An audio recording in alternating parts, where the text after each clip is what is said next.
All right. And we are live. What's going on, everybody? Welcome to another edition of the Oxide Station podcast, where I'm joined with two starter panelists. All right, let's go ahead and get into it.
All right, okay, everybody. Welcome back to another edition of the Oxide Station podcast, where you're with your boy Anonymous Based, and I have two starter panelists on the panel. So, quick announcements before we get into the show. If you are new to the channel and or new to the live stream, give the stream a like, share with a couple of your friends. Make sure you follow everybody on all their social media sites, and if you want to get in on the conversation early, the link is already pinned to the top of the chat. So without further ado, we're going to go ahead and introduce the panelists that we have here. Then I got an icebreaker question for y'all. But before we get into the icebreaker, we're going to chop it up for a little bit, kind of do a little bit of a weekly recap to kind of, do a little bit of a wellness check on everybody. Then we're going to get into the icebreaker question, and then we're going to get the show popping. So without further ado, Mr. Mark Fowler, go ahead and introduce yourself, brother. Yes, thank you very much. Do you know what I haven't heard you say for a while? We're biggity biggity back. Right. So. Oh, I did it last. I did it last week. Okay. You did it last week. Fair enough. Oh wait, anyway. Well, you know what? Oh, wine. Look, no, hold on. Look, I gotta give you one of these, Mark. Because Mark is holding me accountable. And he's holding me to a standard, and I respect that. So let's bring it back. All right. What's going on, everybody? YouTube, social media world. It's your boy Anonymous Base, and I'm biggity back with another episode of the Oxide Station podcast, where I am joined with two starter panelists, and we're going to go ahead and get into the introductions, chop it up a little bit, icebreaker, then we're going to get into the first question. So without further ado, what's going on, Mr. Mark? Go ahead and introduce yourself to the people. Thank you, man. It feels like Yo, my life was empty. My life was empty before that. I feel like everything is fulfilled now. Anyway, look, I'm Mark Fowler. I'm the the resident English panelist that attends the Oxide Station podcast every Saturday night. I'm just here to throw in my 2 pennies worth and to chuck in some nuance. And yeah, let's go. All right, Mr. Coley D. He's pulling the tizzle right now. I see him over there snacking on something. Yeah. Oh, yeah. Now I actually had my Chinese dinner come in, so yeah, I ain't gonna be so tizzle ain't gonna be on when it's eating today. Anyway, okay. Anyway, this is Coley D from Coley D Studios, back here again with my two of my main homeboys that be in this podcast every single week. And I can't wait for everyone else to jump in. Can't wait to see what's happening today. So let's do it. Let's go. All right. All right. So, as far as y'all's week has been concerned, how was everybody's week, man? What's going on with y'all? Great, except for gas. I don't know how it is. Really? I don't know how it is over there in your neck of the woods, AB. But over here, the highest price I've seen is $3.85 a gallon. Yeah, it ain't that high over here. Yeah. It's in the threes. I think the highest I've seen was maybe like 367. Yeah. We just raised up from that. We was at 369 for like a while. But okay. Well, I don't want to guess how much the gas is over there in the UK. Over there, they call it petrol. We do call it petrol. Do you know something? I don't actually drive. Oh really? Oh, lucky you. Well, you know what? I'm actually not surprised at that. No. Because if London is anything like New York, you don't really have to have a vehicle, or at least in the city. In the city, you don't. I mean, everywhere I work is close walking distance. You know, it's just not beneficial for me to even drive. If I'm driving, I'm just throwing money away unnecessarily. It doesn't bring back as much as I'll be spending. You know, maybe if I had to travel further for work, then it might be an investment. But at the moment, it's just not financially viable. And like you're saying, the cost of energy prices is rising everywhere.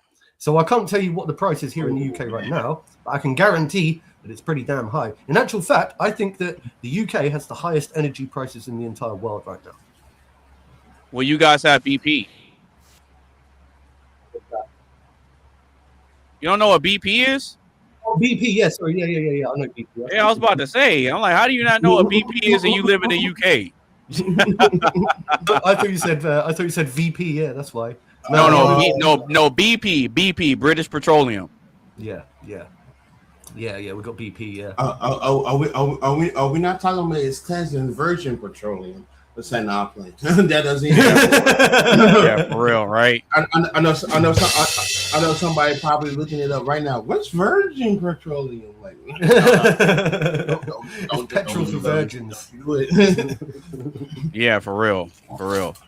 Nah, but okay. So I have a question about the UK, right? Mm-hmm. So I just need some confirmation because I've heard that it rains a ridiculous amount over there, but I don't know how true that is. Oh, it does. It rains a lot.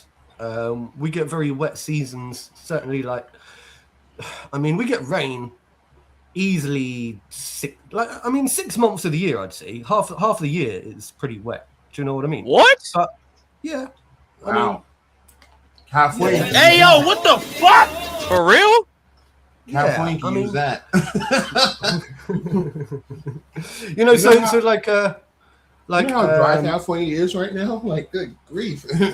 But not glad. Well, I mean, we're renowned for being a very wet country, but it's kind of good because we get nice seasons anyway. We get a decent summer, we get very hot summers, we get very cold winters, and we get very wet, sort of like autumn. You call it fall, I think. Fall. Mm-hmm. We call it both, really. We call it both, really. Right. Yeah. So we get quite a long wet spell throughout, sort of like the beginning of, the end of like August. The end of what is it? Autumn. The end of autumn, all the way through winter. I know. I crashed out. It's too early for that, man. It's too early. Yeah, I know. Too early in the show. You gotta, my man got to reboot real quick. I haven't woken up yet. Yeah, for real. We get a lot of rain. But in all fairness, right, when I went to Florida, I went in. My dad took me in hurricane season, and the rain that they had in Florida was the heaviest rain, the heaviest, thickest rain I've ever seen in my life. So even though we get lots of rain in the UK, I've never experienced such heavy rain in my life than when I went to Florida. It was crazy. Like, we had to travel at 1 mile per hour in the car because we couldn't see out of out of the windows ahead of us. It was just. But then when it stops raining and the sun comes out, suddenly everything just dries up within like minutes, and it was just crazy to see it go from so wet to so dry. so quickly. It's the craziest thing about Florida because like Florida, along with Texas, is like closer to the equator than any other state, and that's why like things happen so rapidly or whatnot. As far as like trying to dry up. Yeah, you definitely ain't lying because I'm in San Antonio, and my family and I, we've been here for a little over 25 years now. Wow. And yeah, and I'm still not used to this heat, bro. I'm still not no, because the weather switches up so much. Like, okay, I'll give you an example. There's periods in the year, Mark, and you're probably not gonna believe this, where it'll be like you get 3 out of the 4 seasons in one day. Wow. That's how volatile the weather is. So it could start off cold, then it could get hot, but then it could rain too. So you got to go out with your shorts and then your umbrella and a spare jacket just in case. You never know what to take. You want to know why I agree with that? Because that's exactly how North Carolina is. we got that wet. We got that weather. One day it would say, oh, on Friday it's going to be 80 degrees with a 10% chance of rain. Blah blah blah blah. By the time we get to it, that 80 would have dropped to a 40, and we still get the rain. Only it'll be 50%. I'm like, wait a minute now, hold up. We started at 80. How in the heck we dropped 40 degrees? Mm-hmm. Yeah, the weather here in San Antonio, like I can't necessarily speak for other cities. I can really only speak to the cities that I've been to, but Dallas wasn't crazy, but Houston. If you ever go to Houston, that heat there is something else, bro. It's something else. And the heat here in San Antonio, I mean, it gets pretty crazy, but it's really the humidity that makes it kind of unbearable. Like it could be hot. The dryness, you mean? Like it's really dry humidity? Well, there's a lot of moisture in the air. Oh, it's moist. Okay, moist. Okay. So I imagine it being quite dry because I feel like Texas has got lots of desert. That's going towards west. That's when you're going out West Texas towards El Paso, or you're going towards New Mexico and like Arizona. That's where you get into the dry heat because you have a mountain area over there. You start going into the mountain time zone because I'm in the central time zone. So once you start going out west towards El Paso, you'll actually get into the mountain time zone before you get out of Texas because El Paso is in the next time zone. That's crazy. Yeah, that's how big. That's what I'm telling you. It takes 8 hours for you to get out of Texas, bro. Yeah. So I think we can drive from one end of the UK to the other in like 8 hours, maybe the whole country. So your state, you've got one state in America that's like bigger than the whole of it. This is just madness when you think about it. I'm telling you, bro. Texas is a really, really, really massive state, bro. We're the second largest state in the U.S. behind Alaska. Yeah, and that's surprising to say. You know what I'm saying? Yeah, we're the number two state, largest state in the U.S. behind Alaska, and then California is number 3. Yeah, third place. Yeah, California is number 3. But as far as Texas is concerned, like there's certain areas where it's hot, but then once you start going up north where Athena is, because Athena's in Dallas, she's kind of like in that Dallas area. But she's kind of she's kind of up there in the hill country. Once you start going up north towards Dallas and like Lubbock and Amarillo, that's when you start getting into the snowy areas. Yeah, I remember she got. I'm sorry. Go ahead. Sorry, go. No. That's it. Go after you. That's the city where like at any random moment, just like wild kangaroos in Alaska, you have to freaking duck because you might have golf ball size hail dropping in and shit. Hope it won't fuck up your car. You know what I'm saying? Like, I'm your head. Like, I remember in April one time I was chilling with my homeboy for the day or whatever. Then all of a sudden you just heard do do do do do do. I'm like, hey man, someone knocking at your door. No, you look outside. No, it's hell outside. Let me get my car inside. Quickly ran out there. That's what it sounded like. Yeah. That's what it sounded like. It sounded like the FBI at the door. I thought North Carolina had some bad hell. Nope. We ain't got shit. We ain't got shit on Texas. Okay, so you said that it rains about half of the year in the UK, right? Yeah. Okay, so do you guys? I'm sort of yeah. Mm-hmm. Okay, so has the UK ever experienced tornadoes or hurricanes before? No, I mean I think we've had like the odd like mini hurricane or tornado. Like mini tornadoes have occurred, but like they're extremely, extremely, extremely rare. Rare events. In fact, if anything, we're more likely to get gale force winds that can be very, very strong. And normally they're the tail end of the hurricanes that come from America. So when America suffers with a huge hurricane, we are just affected by that because I think that the way that it travels up and north across the seas, we just get the tail end of your hurricane. So we do sometimes get like extreme weather events, strong winds and stuff, but never really to the point where we have to worry about a tornado or a hurricane ripping through our country. You know, and if we do get one, it's going to be very small and it's going to be like a bit of a shock to the system, but it's going to be extremely rare, extremely, extremely rare. Okay. Well, no. Yeah, and the reason I ask is because I remember when I was younger. See, I've been through hurricanes before. Yeah. Like I've lived in areas where hurricanes hit, and I'm telling you, when a hurricane comes through, Mark, I don't wish it on anybody, bro. When a hurricane comes through, everything gets torn up. Yeah. It's like a tornado mixed with rain. I can imagine. You see, like I said, my dad used to take me to Florida in hurricane season, right? Because the tickets. Do you know why? Because it was cheaper to travel at that time. Because think about it. No, like, yeah. So my dad used to take full advantage of that and would be like, look, we're just going hurricane season. There's a low chance it's going to be a hurricane, but if there is, but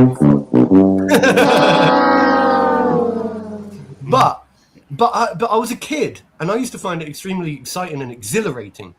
I remember one day I was out in the swimming pool and it started really, really raining bad, and then the thunder and the lightning started coming. And, you know, everyone started freaking out and panicking, saying, you need to get out of the swimming pool now. You need to get out of the swimming pool now. And I was like, I was so excited as a kid. Obviously, I would not have enjoyed it if actually something truly happened, I'm sure. But, you know, I found it kind of exhilarating, that we were walking on a fine tightrope.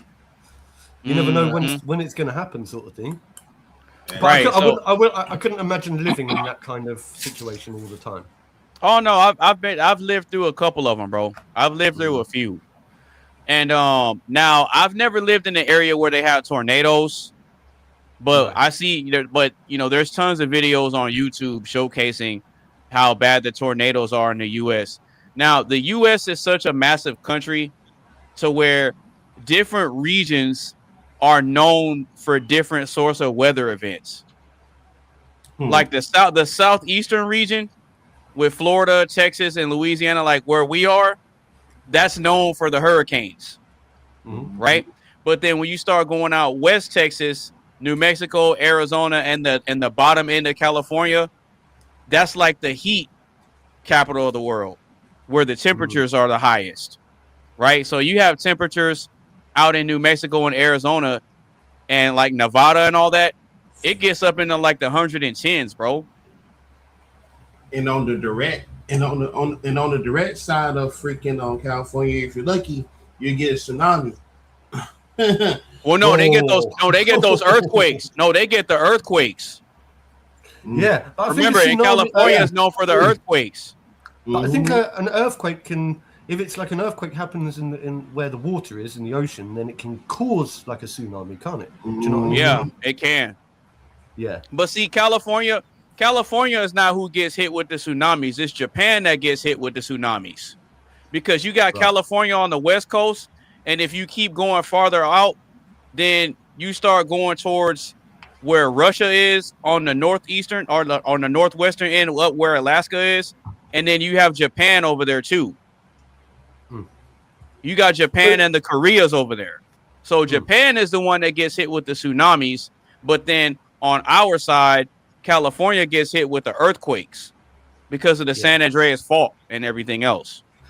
So the closest that an English person would have experienced a hurricane or a tornado, I get confused with the two actually, would be the movie Twister. That's the closest an English person would get to understand it.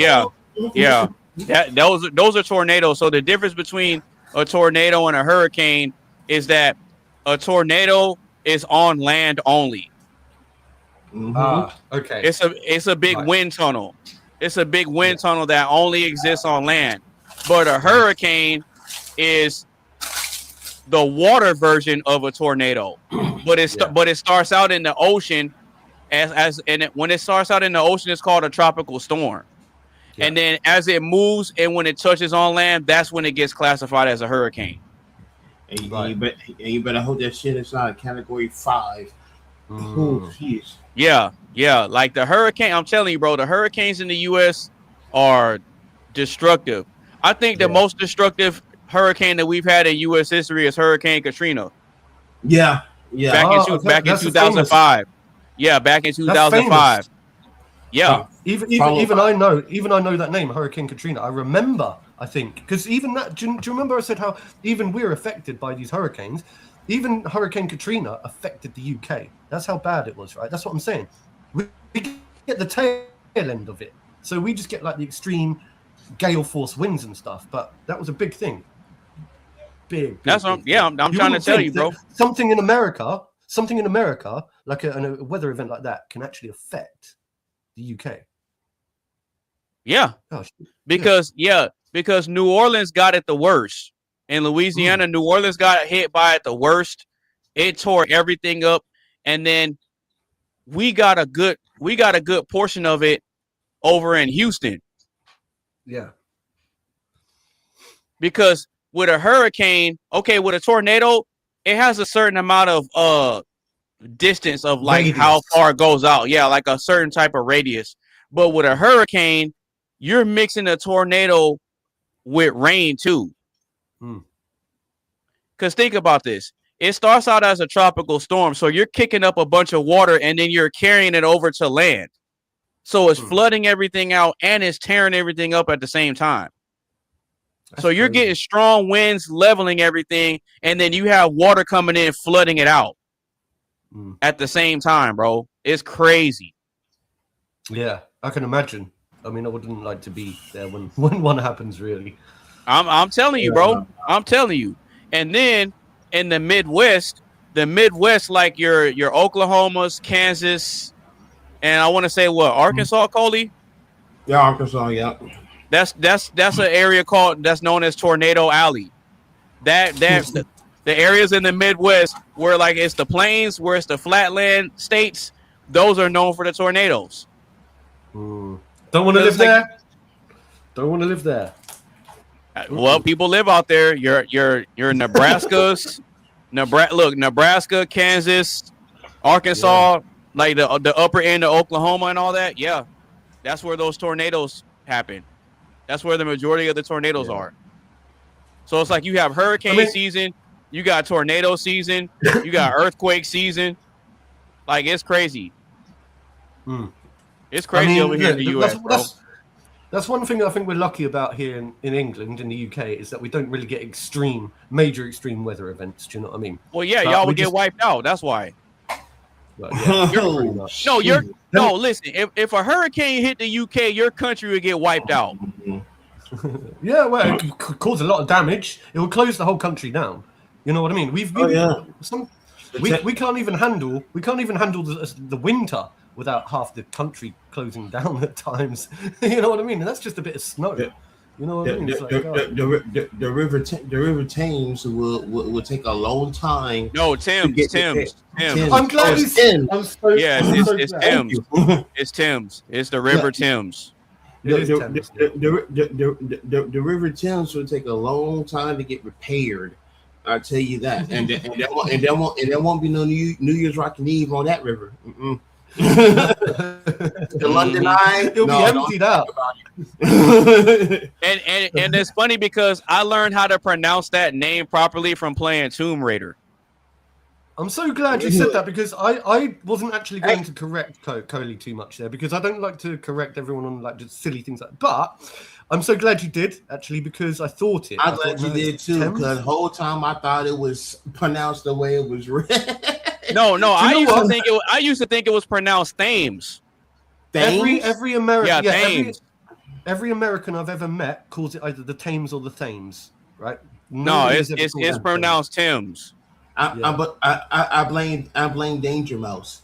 Yeah, see, no, I used to pronounce it Thames River, but then when I used to play Tomb Raider, there was something in there where they talked about it, and then they said it the right way, and I'm like, oh, it's pronounced. I'm like, that's pronounced Thames. I'm like, that's kind of weird, but okay, whatever. Because Lara Croft is British. She is. From Lara Croft from Tomb Raider is British. If you ever played the game, she's British. Mm-hmm. She is. She's British. And it's funny. And speaking of that, it's funny because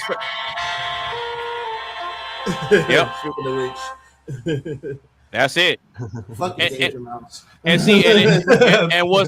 And what's interesting about it too is like for the longest time before I actually looked into it, I did not know what Lara Croft did for a job.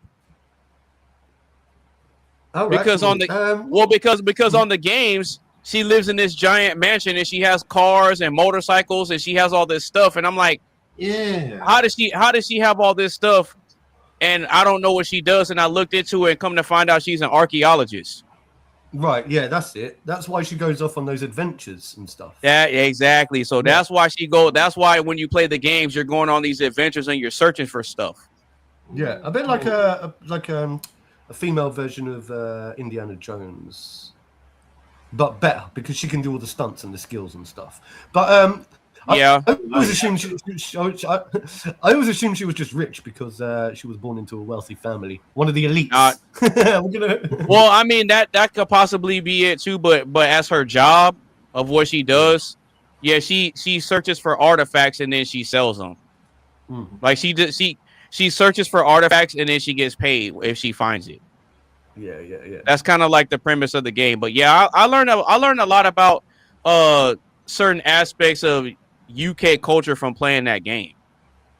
Interestingly enough. There's a lot of words.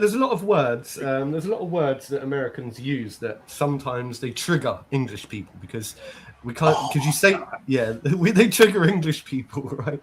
It doesn't bother me too much because I know where you're coming from. It's just innocent. It's innocent. Can't lie. I be trying to learn some of the stuff because it's like I be hearing the way that they talk and I'm like, wait a minute, how can I learn? How can I learn how to talk like them? And then I started, I started with Benny Hill, and then I started with some of the UK game shows or whatever. And then that's how I know how. That's how I know Bruce Forsyth. Every time he'd be like, "Nice to see you, nice." You know? Nice. Nice to see you, nice. Oh, bro, I love it. I love the fact that you're into the English game shows. Have you watched Would I Lie to You? Have you watched Would I Lie to You, the game show panel? Jeez. Not the cap. I tried looking it up one time, but I just only seen like the beginning part of the show, the whole thing or whatever. Right. You'll love it, mate. You'll love it because it's just a group of English comedians, and they all sort of like just go off the top of their head. What's the word when you improv? It's a bit like improv. Yeah. Improv. And so none of it's scripted, but they have to read from a card, and it could be a lie or it could be the truth. But they have to convince the other team to vote. Yeah, they have to act it out. Yeah, they have to act it out. Yeah. Kind of, yeah. So yeah, you should watch it. Anyway, if you haven't seen it, you should watch it. It's hilarious, man. You'll love it. You'll love it. And it's funny how Mark said that when people say certain British things wrong, they get triggered. But it was also funny when Mark was getting triggered when I was talking about Damandem. Oh yeah, Damandem. Yo, because we, have you ever heard of like what we call you're mad, bruv. You're mad, bruv. You're mad, bruv. You're mad, bruv. Have you ever heard of the big man thing? Yeah, the big man thing. Big man thing. Shout out to the man them. The man them. You actually do it quite well, bro. You actually do it quite well. You do it quite well. We'll make funny. a road man out of you, bro. We'll make a road man out of you one day. Hey, there we go. Shout out to that. Hey, since we was talking about action people earlier, I got to tip my imaginary hat to Texas right now because y'all lost to Biggin over the past couple of days. Y'all lost. Chuck Norris. I heard. Yeah. I grew up watching this, man. I tell you, the Delta Force movies, the movie that started off for him, and one of the Bruce Lee movies and stuff like that. Walker Texas Ranger was a big one over here. Hey man, Walker Texas Ranger was my show, bro. Yeah. I tell you, like every Friday. When did it air? Saturday nights on CBS or something like that. I think. I don't remember. Day. I know my mom watched the heck out of it. I'm like, what y'all watching? I was like, what did he say? In the eyes of a ranger, the unsuspected stranger had better know the truth of wrong from right.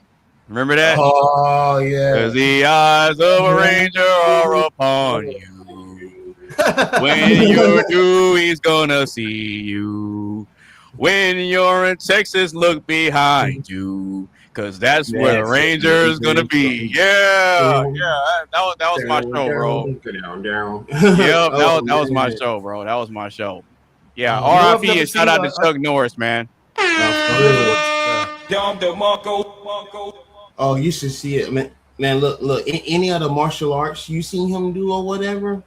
Most of that came from Bruce Lee, and then he leveled up on his own or whatnot. So, so he was actually a real martial artist. He wasn't just. Yeah, absolutely.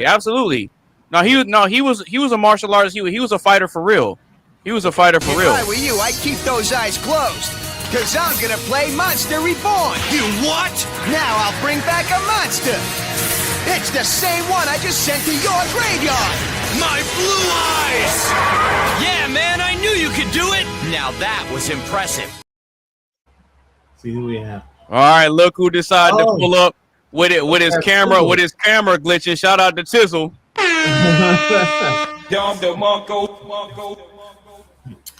Tizzle. I got you need to plug the camera in, bro.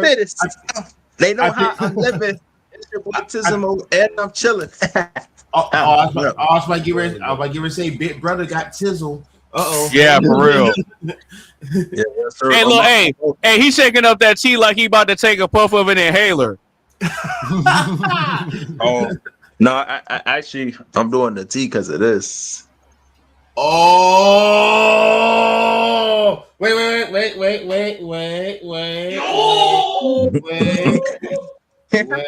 is it? You? What is it? No, that was a honey pack. No, you might as well bring it right back up. Bring it right back up. Go ahead and play the you. This ain't tight. It's Tizzle mode. You heard? Yeah. No. And he had it upside down. Oh, yeah, you right. Hold on. Well, wait, is it upside down or not? Nah, it's right here. There it is. Stupid. Yeah. It ain't Tizzle mode. It's demon mode. That's what that is. No, yeah, for real. He on demon time right now. He on demon time. I already know what he's gonna do after the show. Yeah, for real. And for those of you that don't know, you better ask your mama. Just saying. Yeah, I don't know what you're talking about, bro, and I don't think I want to know, man. Because.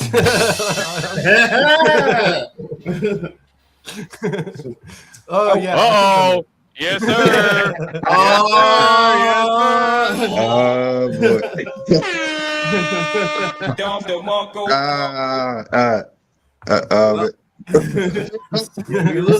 Hold on.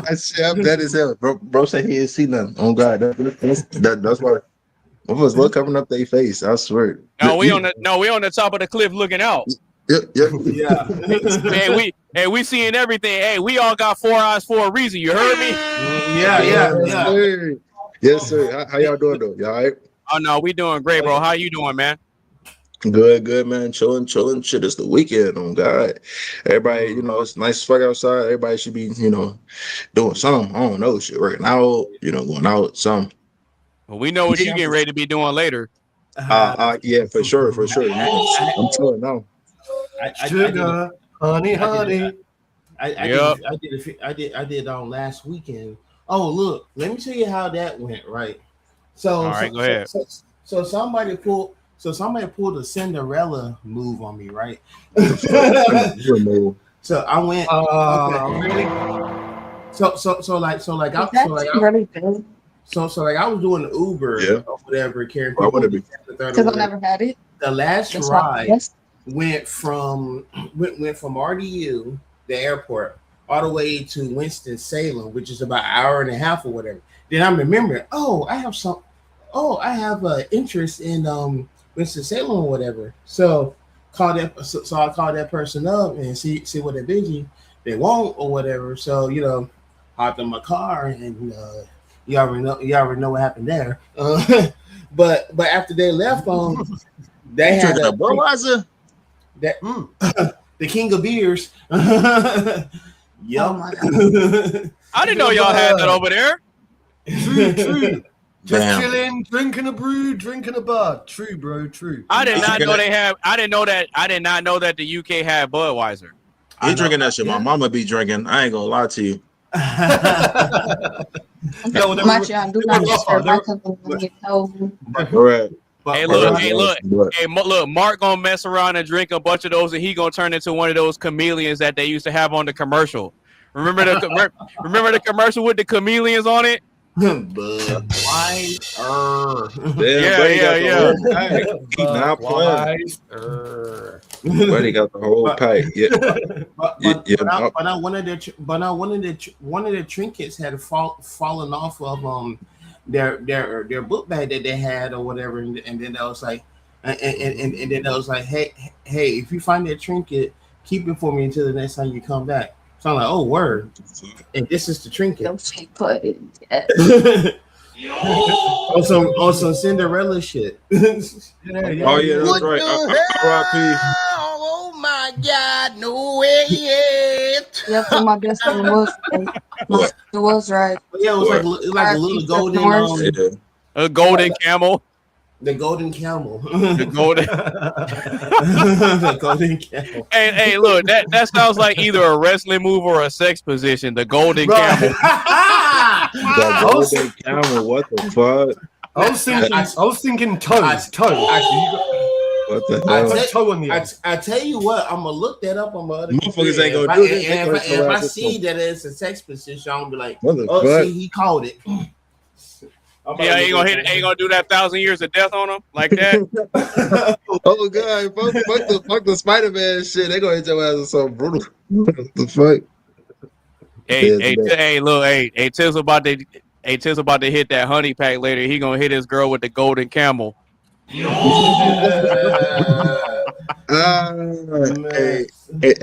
shit, the tizzle for shizzle. No, I'm playing. Yeah, for real. Oh Lord, he gonna hit her with the tip of the dizzle. One bump or two. Man, I'm dead as hell. Now, but how's the week been for you, Mr. Tizzle? Don't let it fizzle. Don't let the sizzle fizzle. Yo, for real, man. Shit. Hey, that's. Hey, look, he gonna be coming with so much heat, he gonna make it sizzle. Don't let the sizzle fizzle. Oh shit, that's he gonna leave her wet. And all you gonna see is the drizzle. Oh man. I look at Golden Camel up, and it's saying it's a sport. It's a sporting betting app based out of Arizona. So what? Wait, really? Yeah. Back last year, they. Yeah. Yo, does anyone know what's going on with with Afro Man at the moment? I saw like some thing. He's in court at the moment testifying. And they accused him of something like a few years ago. Now he's been released of all charges of that. Okay. Right. Let me guess. Yeah. Let me guess. Some chick said that he tried to rape her or something like that. That's my guess. It's been like a few years since they talked about Afro Man or whatever and stuff like that. So I don't know. I'll look it up sometime in the middle of the show and provide the people what they need to know. Okay, all right. But Mr. Tizzle, how was your week? how was your week, Tizzle? Good. I'm gonna say damn near like a blast, like Jimmy Neutron. No lie. Got a blast. But yeah, it's been good. He's distracted, man. He's distracted. What's she doing there, bro? What's she doing there, bro? Hey, his girl over there ad-libbing. I was just showing him this of what it's a powerful symbol. Oh, what the golden camel? Yeah. A golden camel is a powerful symbol of wealth, prosperity, resilience, and endurance. Oh, hey, endurance. So you need the endurance. Yeah, exactly. So you gonna let him hit you with the golden camel of prosperity? Endurance. You feel me? I think I might need to send this out to Illinois real quick. I don't know. Yeah, for real. Hey, look. Hey, once that honey pack kicks in, you know what time it is. Oh Lord!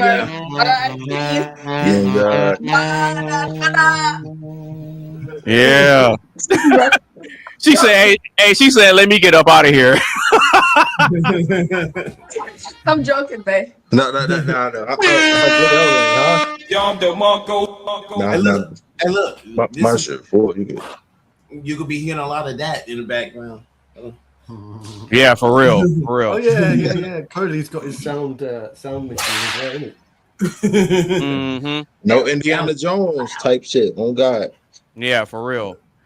No, but y'all ready to go ahead and get into it? Because I got an icebreaker question for y'all. Yes, sir. Yeah, let's do it. Let's go. All right. Okay, cool. Okay, so this is gonna be interesting, and it's good because Tizzle got his girl there, right? Oh, so since Tizzle got his girl with him, I think this question is fitting because we get to hear a female perspective on it. Oh God. And she can hear us, right? Oh yeah. Yeah, because I told him I could pause my music so he ain't got to put his headphones in. I mean, I was gonna leave the piece of my earbud, but I mean, okay. It's better without headphones. No, you're right. Okay, well, there we go. All right, so here's the icebreaker question. Y'all ready? So which one is worse? Which one is worse? A man that places a timeline on a woman giving him sex, or a woman placing a timeline on a man giving her a ring? I'll say it one more time. Shit. Which one is worse? Which one is worse? A man that places a timeline on a woman giving him sex, or a woman that places a timeline on a man giving her a ring? Which one do you think? AB, I hate you. The icebreaker question. It's a crazy question. I'm damn near probably gonna say the second one. I feel like the second one probably realistic. A woman placing a timeline on a man giving her a ring. You think it's for a woman to place a timeline on a man giving her a ring? Yeah, because I feel like it'd be some, like, not all women, but it'd be some women they're expecting that. Like, how do I explain it? Like I don't know how to fully explain it. Like boundaries don't really be set all the way, and like they priorities not all the way up there, and then like they're expecting it from like a man who, like, you know, who probably got a job that pay well enough, and maybe you know how to be productive, and probably know how to do side hustles, and maybe like, I don't know, like got a job or starting a business or a company or some shit. I don't know. I think they look for the wrong ones. Okay. All right. So now we got to get your girl's perspective. What does she think? What you think? Shit. Yeah. It's a hard question. Yeah, it is. Yeah, this question is very hard.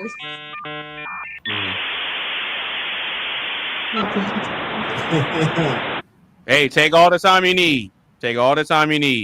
Yo, can I say my bit then real quick? Because I'll be short. Yeah. Go ahead. I'm thinking there is no. I'm thinking that there is no better or worse. Maybe they're both.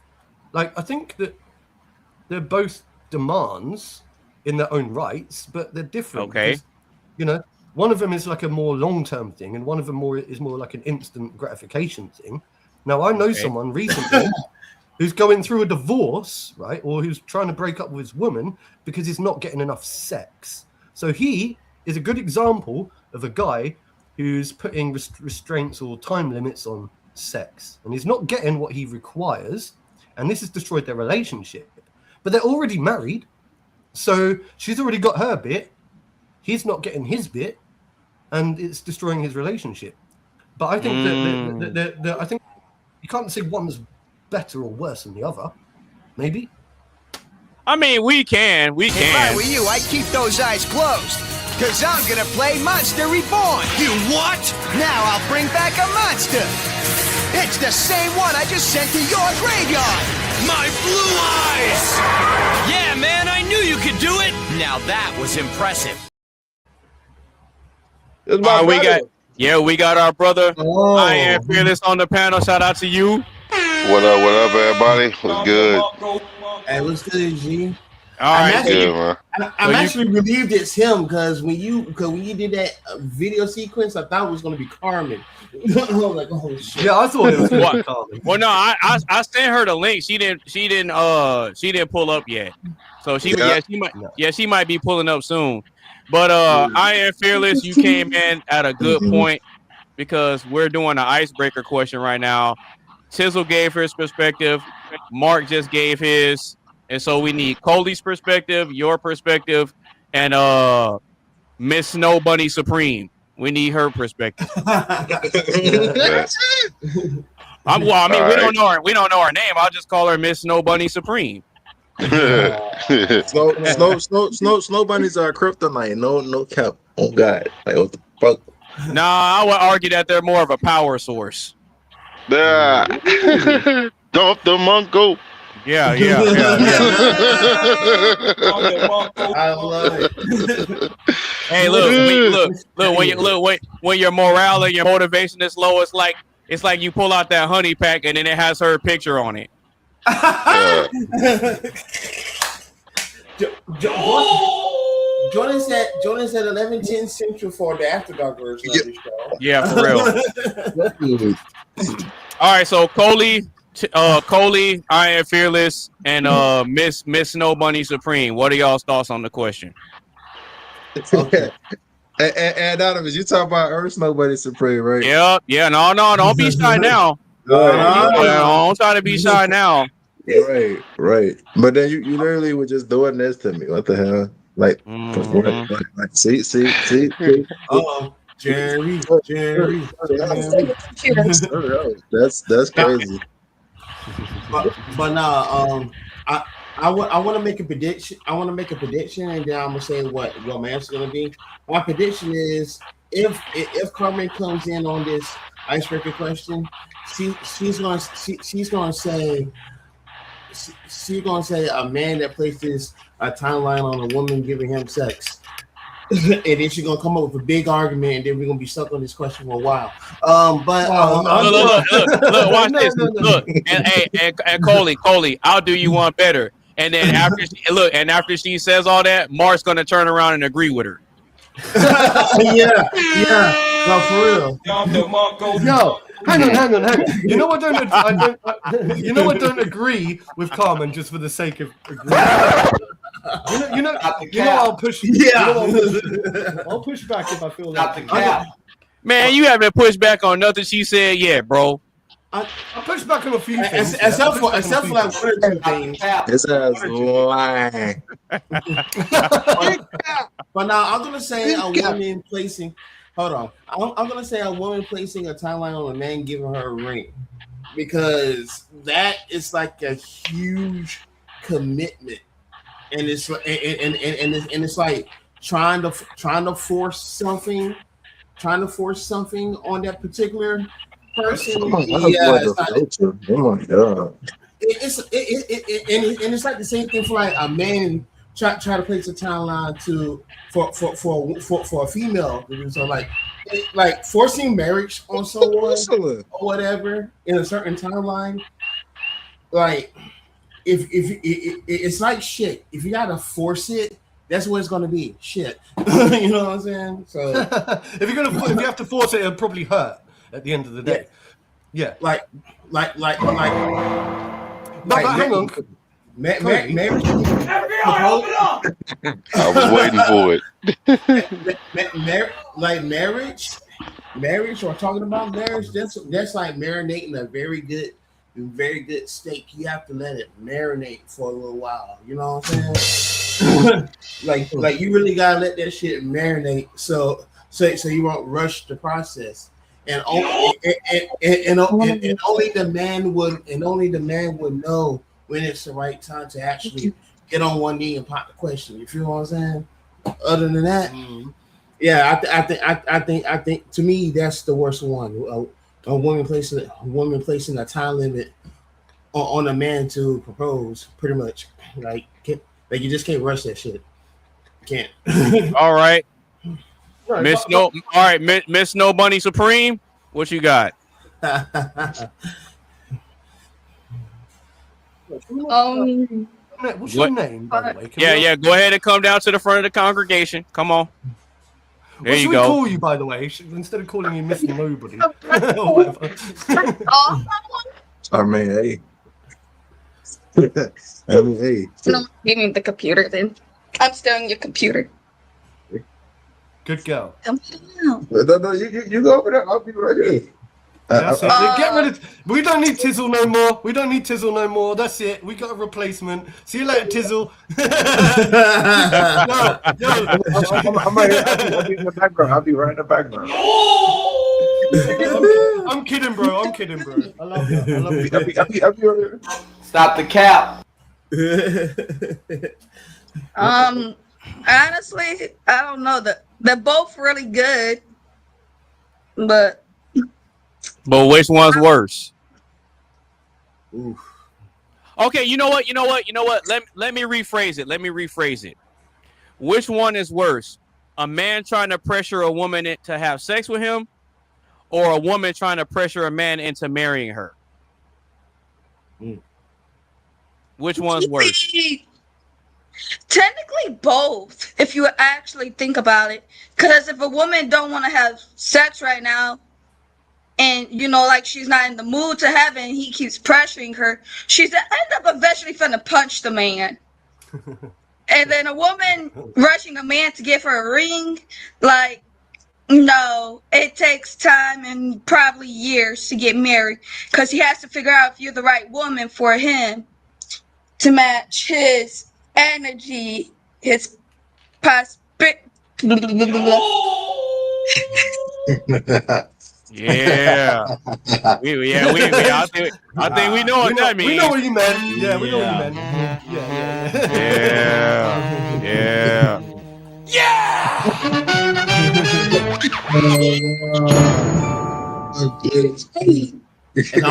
And all that is correct.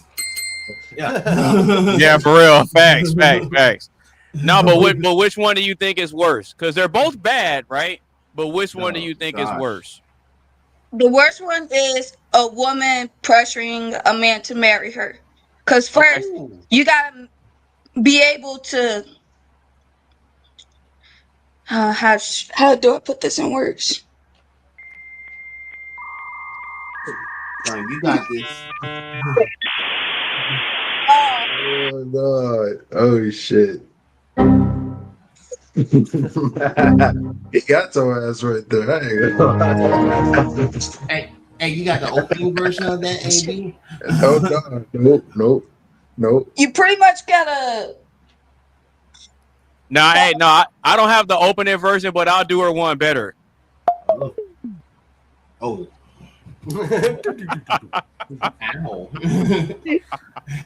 That's almost. He got way too many sound effects in that catalog. What the hell? Oh my God! No way! You gotta. A woman has to match the man's perspective, though, because if a man wants a woman who cleans, cook, and will actually obey, and it takes like a few years for a woman to respect that. But if a woman doesn't respect her man's wishes, then we got problems. But me,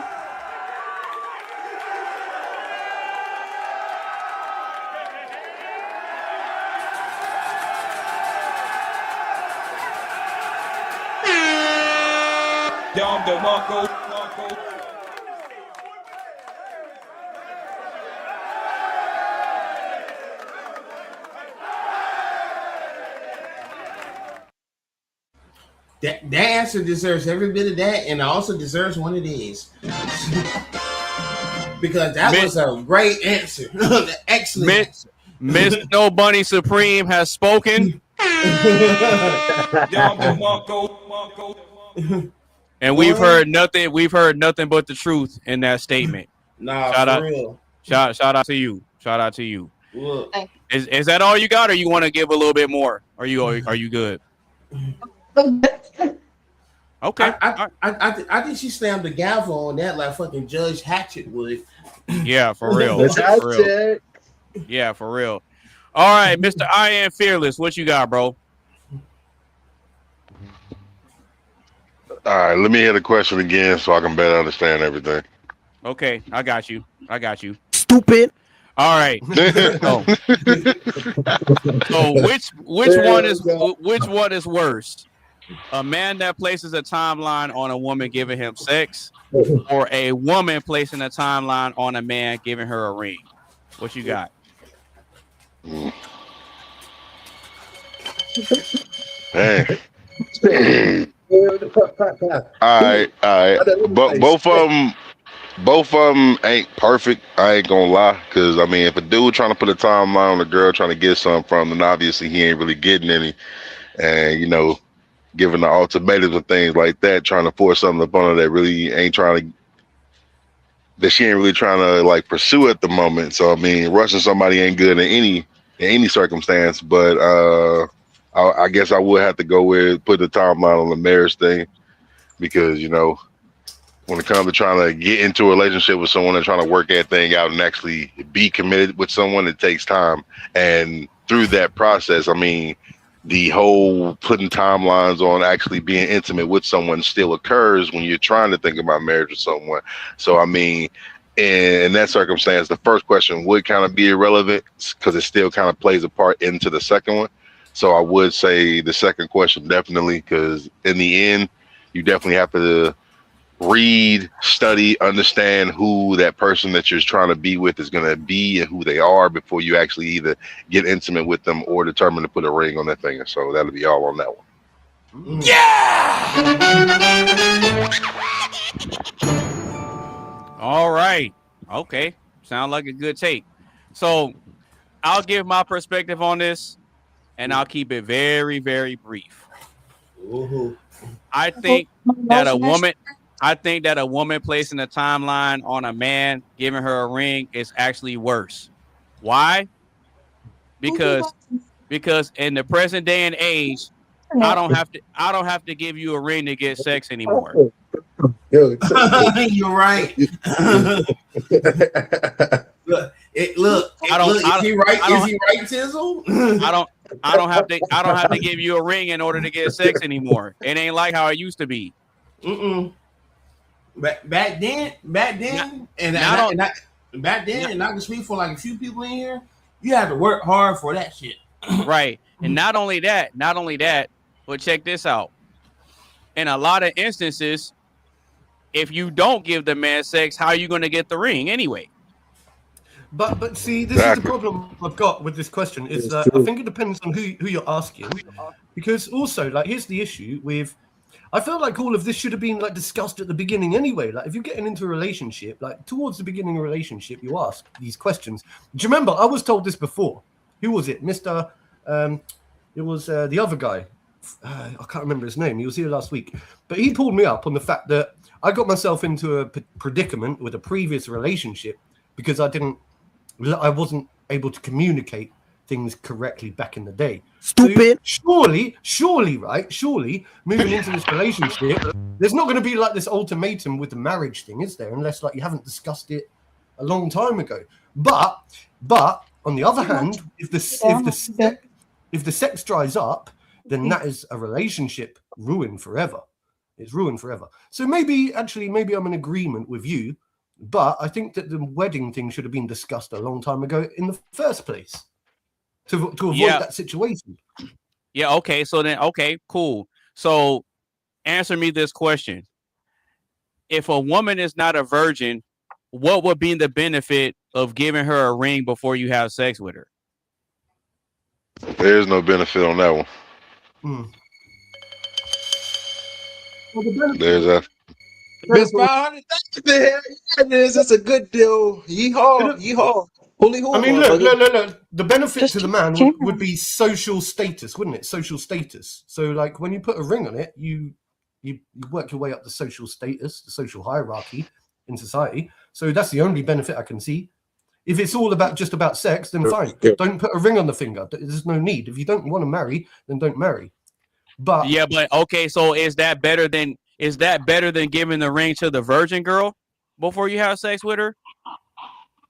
Because I could make a case and say that if you find somebody that hasn't been touched yet and you put the ring on that, you'll get a lot more respect, and then women and society will respect that woman a whole lot more. As a matter of fact, I would argue that the woman gets way more respect for saving herself than the woman that didn't, and she has these high expectations. I agree. What the problem? Let's say this hypothetical scenario. Because think about it, because the woman that saved herself, she actually has a lot more bargaining power to get the type of dude she wants. Like she can really make a solid case and say, "Well, I'm saving myself for a good quality guy to come along," and she can let it be known, like, "Hey, I haven't been touched." But what if, right? You put a ring on it, and then she turns around afterwards and says, "Nah. Actually, no sex." Do you know what I mean? Like what I'm saying is, you can put a ring on it. Like you can be with that person, the virgin, for maybe 2 or 3 years, and then you put a ring on the finger, and then you maybe get the sex. There ain't no virgin period. And then the honeymoon period.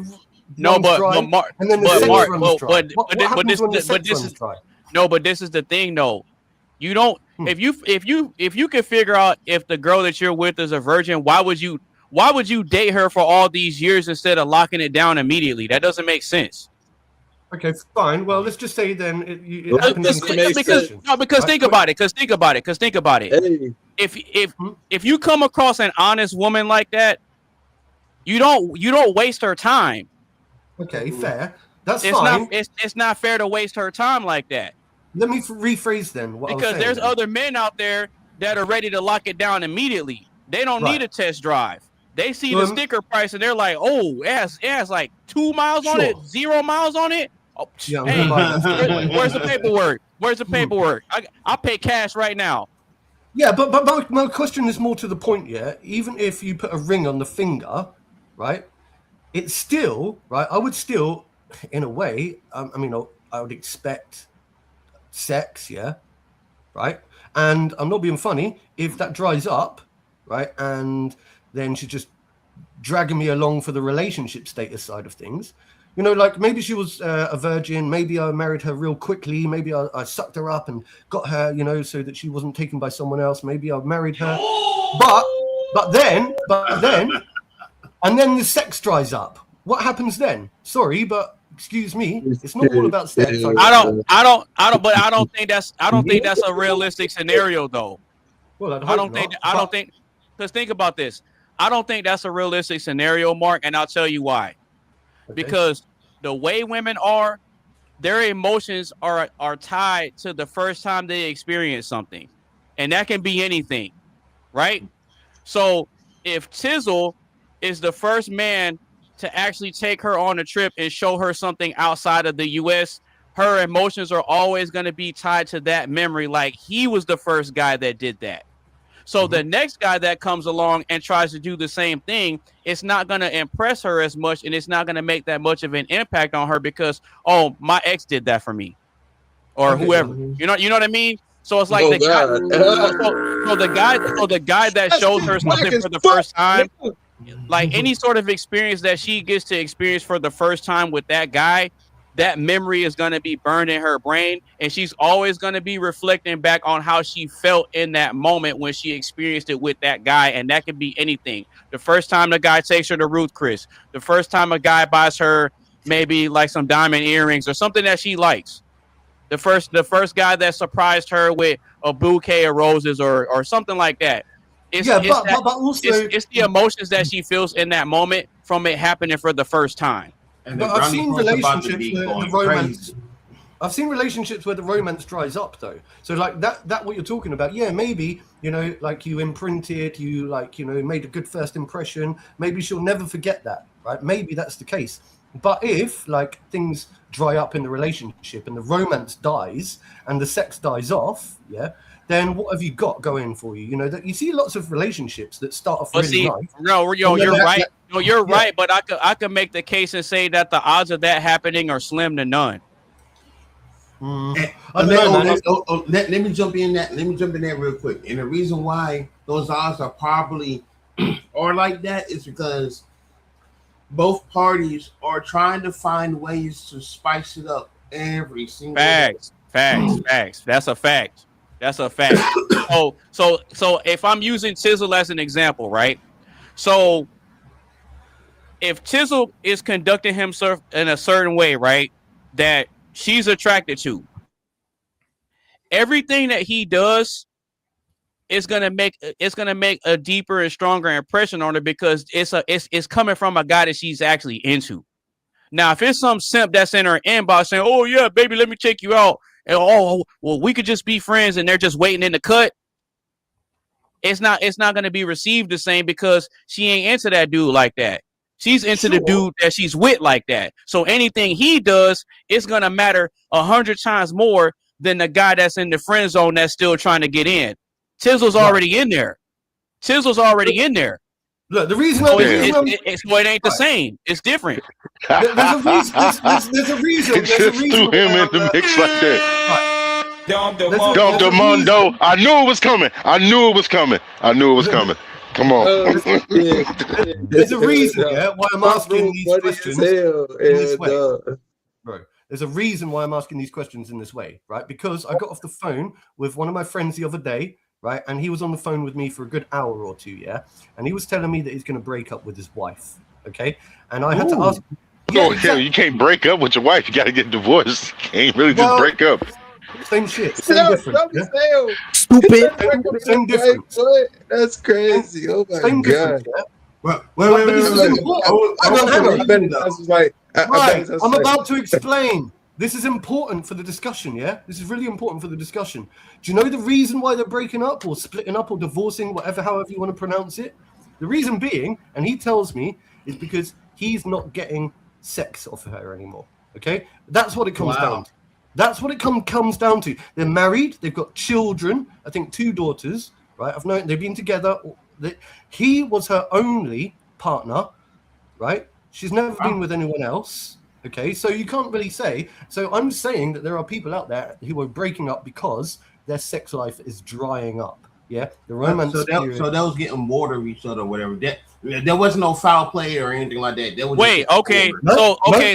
No foul play. And I asked him, is there anyone on the side? Is there this and the other? Any foul play? No foul play. It's just that they're drifting apart. They've been together for such a long time. She doesn't give him the sexual attention that he says that he needs and craves. And so if he can't get it from her, he's going to go out and get it from somewhere else. Yeah, but he's getting that sexual desire. If you don't mind me asking, how long they've been together for? Well, their kids are in their teens. So I'd say they've been together for at least 20 odd years, 20, 25 years. Okay, have you met his wife before? Yes, I've met his wife, I've met his family, yeah. All right. How well in shape would you say that both of them are between each other? Is she like slim or big, or is he slim or big? If you don't mind me asking. She's not small. She's not small. Okay, what about him? Well, he's not particularly well kept in shape. Neither of them are particularly in good shape, I would say. That plays a big part in it, man. Maybe. That plays a big part in it. When they've been together for so long and they start to see each other just fade, and the looks that they used to have no longer there anymore, they're like, man, what the hell happened to you? And it becomes a point in time when they start looking over and over again at other people and other options, and then, hey, one of these days a younger guy gives her some attention, or a younger girl gives him some attention, and then they like, man, what have I been doing with my life? I've had this out here just waiting for me, and I've been with this right here for so long, so maybe I should just weigh my options. There's that temptation thing that plays too much of a big part in it, bro. That's all it is. That's a fact. But watch this though, Mark. I'll give you something that you can give your friend that'll change this whole thing around to where he don't have to walk away. You want me to tell you what he has to do, and the whole thing will do a complete 180? I did tell him to attend this podcast, by the way, but I don't think he's in the right. Well, aside from that, you want me to tell you what he needs to do, and everything will change like that? Tell him to start hitting it. Tell him to start hitting the gym and losing weight. Yeah, but I don't think that's going to fix the relationship unless she. Hold on. No. Listen. He's lost his physical attraction for her. No. Listen to me. If he decides to not worry about trying to get something from her and says, you know what, she wants to play these stupid mind games, you know what, let me just pull back a little bit and start focusing on getting myself right. He don't have to break it off with her. You know, they can have their conversation however they want to and work it out. But what I'm saying is if he's not in shape, he can't necessarily worry about her not being attracted to him. You have to continue to be the guy that she was attracted to in the first place. So if you start letting yourself go and she starts saying, "Oh, I'm not really feeling you," you can't get mad. So that's what I'm telling you. I think it's the other way around, though. If he starts hitting, I'm telling you, if he starts hitting the gym and he starts losing weight and he starts dressing better and his confidence starts to go up, I'm telling you, bro, it's gonna change like that overnight, bro. Yep. Because she's gonna wonder who he doing it for.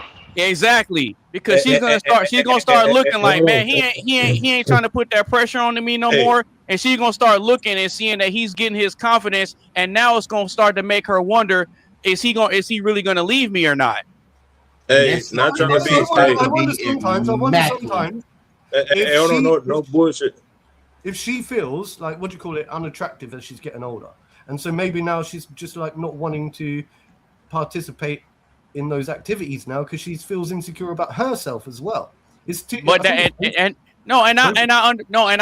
understand that. But the point that I'm making is that if the man is the leader in the relationship, he needs to be the one that sets the example. That's my point. That's my point. So if wifey is not doing what he's used to wifey doing, well then you got to take a step back and assess all the factors. Okay, I'm fat. My stomach's hanging over my belt. I can't see my balls anymore. My feet. About the normal factor or the X factor? But that's what I'm saying, bro. Like, you got to really look at yourself. Do you like what you see when you get out the shower and you dry off and get ready to put your clothes on? If the answer is no, then you got to make some changes, bro. Straight up. I already know. Because a fat girl can go out here and get likes on Instagram. A fat girl can go out here and get fed a bunch of nonsense in her head from her friends calling her a queen and a 10. And, oh, girl, you deserve the best. And, body positivity and, love your curves and all this other type of stuff. All this other nonsense that they get fed, they start to get delusional. But then what they don't realize is that they're competing with the hot girls for the same type of guy. But you know what I did say to him? I did say to him, like, if you split up with your wife, right, I said, you're going to go from being a married man who's not getting sex to a single man who's not getting sex. No. Hold up. I'm the cap. No. Wait. That's not true. That's not true. Actually, He will. Yeah. He will. Anonymous, right? That's not true. That's not true. AB, I don't know, bro, because hang on, you just told me that. I get what both of y'all are saying. I'm gonna explain from Mark's point, and I'm gonna explain from Anonymous's point. Okay, yeah, go ahead. You got it. Reason why I believe, reason why I believe Mark is correct is because say he stays in his current state and he's all chubby and all this other stuff, blah blah blah blah, right? He ain't getting no play if he ain't confident. You feel me? Like the only way you get something is if you pay for it. And you can give me that look and if you give me that look all you want to, you know I'm right. You know what I'm saying? But the reason why I believe Anonymous is correct is because for that same reason I just explained. Like, look, you now let's just say on the additional, okay, yeah, he gets fit and this, that, and the third, blah blah blah blah. But let's say nothing happens to spark it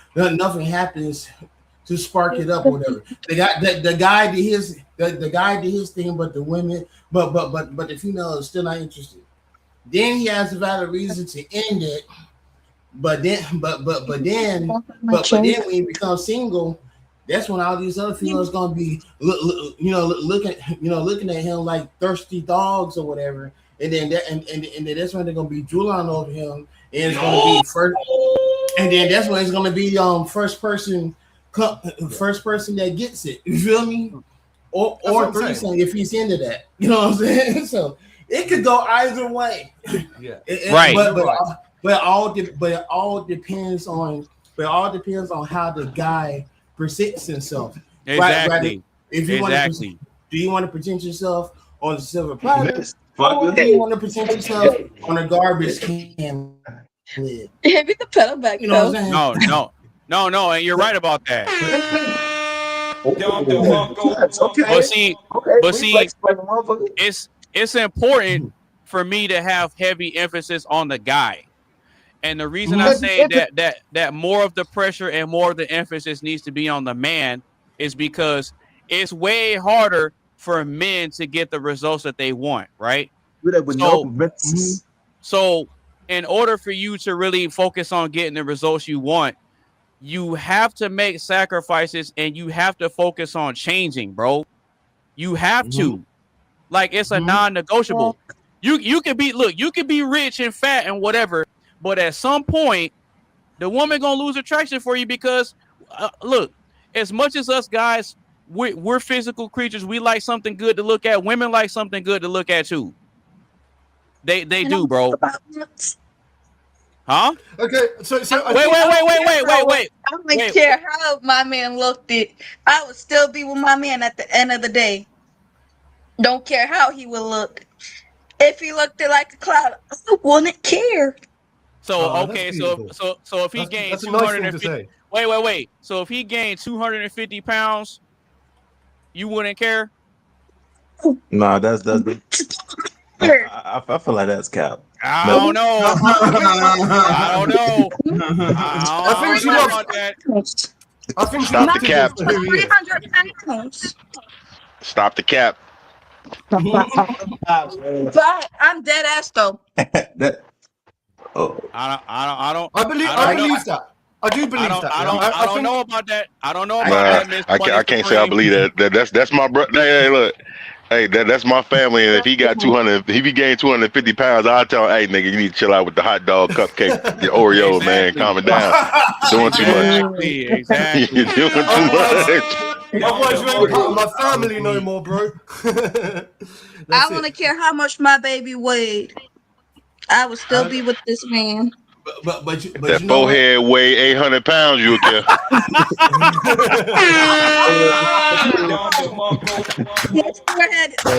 Forehead alone. Oh no! I ain't saying nothing about his forehead. I'm just saying if it weighed 400 pounds, you would cat in, or 800 pounds. Like nah, this unnecessary. Wiping his ass and cleaning his balls. No, go ahead. This looks like you got. That should be looking like that Green Lantern character from the live action. Yeah, for real. But all jokes said aside, though, I think that when it comes to stuff like that, you have to look inward, right? And you have to pay attention to the patterns, right? So sound like you said N-word. No, inward. Like no. I know.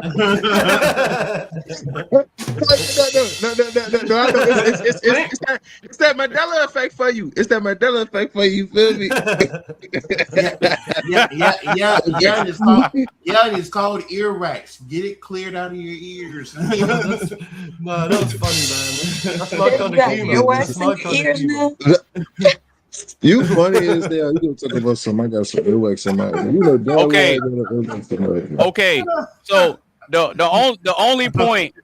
So the only point that I'm trying to make here is that when things aren't going the way you think that they're supposed to go, sometimes you got to take a step back and rethink your strategy and maybe go about it a different way and focus more on improving yourself. So when you improve yourself, even if the wife doesn't notice it or give you your props or your respect on it, don't even worry about what she think, because it's about you being better for you, right? So if she can't appreciate the work and the input and the sacrifices that you're making, guess what? There's 5 other billion women that will. And once men start to adopt that mindset, then there will be a whole lot better off. Okay. Mandela. I'm gonna lock in. I think I agree, actually, and I think I agree that it's worse putting a restriction on the marriage. I think, yeah, I'm gonna agree. After thinking about it, I've had time to think about it and listening to what everyone else is saying. So, and because I wasn't sure, to be honest, at first, but it does make sense.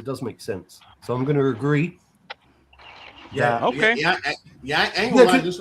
This opener question is a stinker. I ain't gonna lie.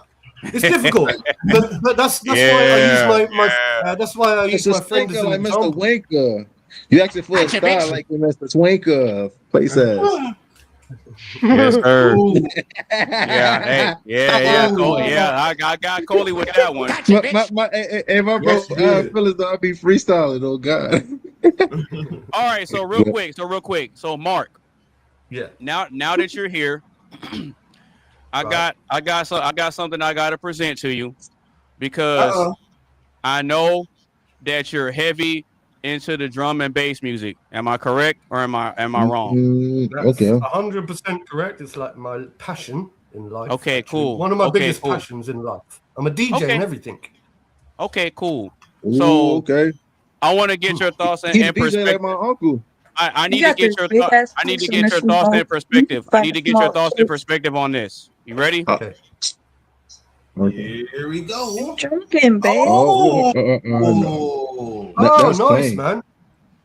I like it. That's definitely a sick gamer poster.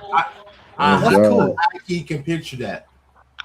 That's cool. I can picture that.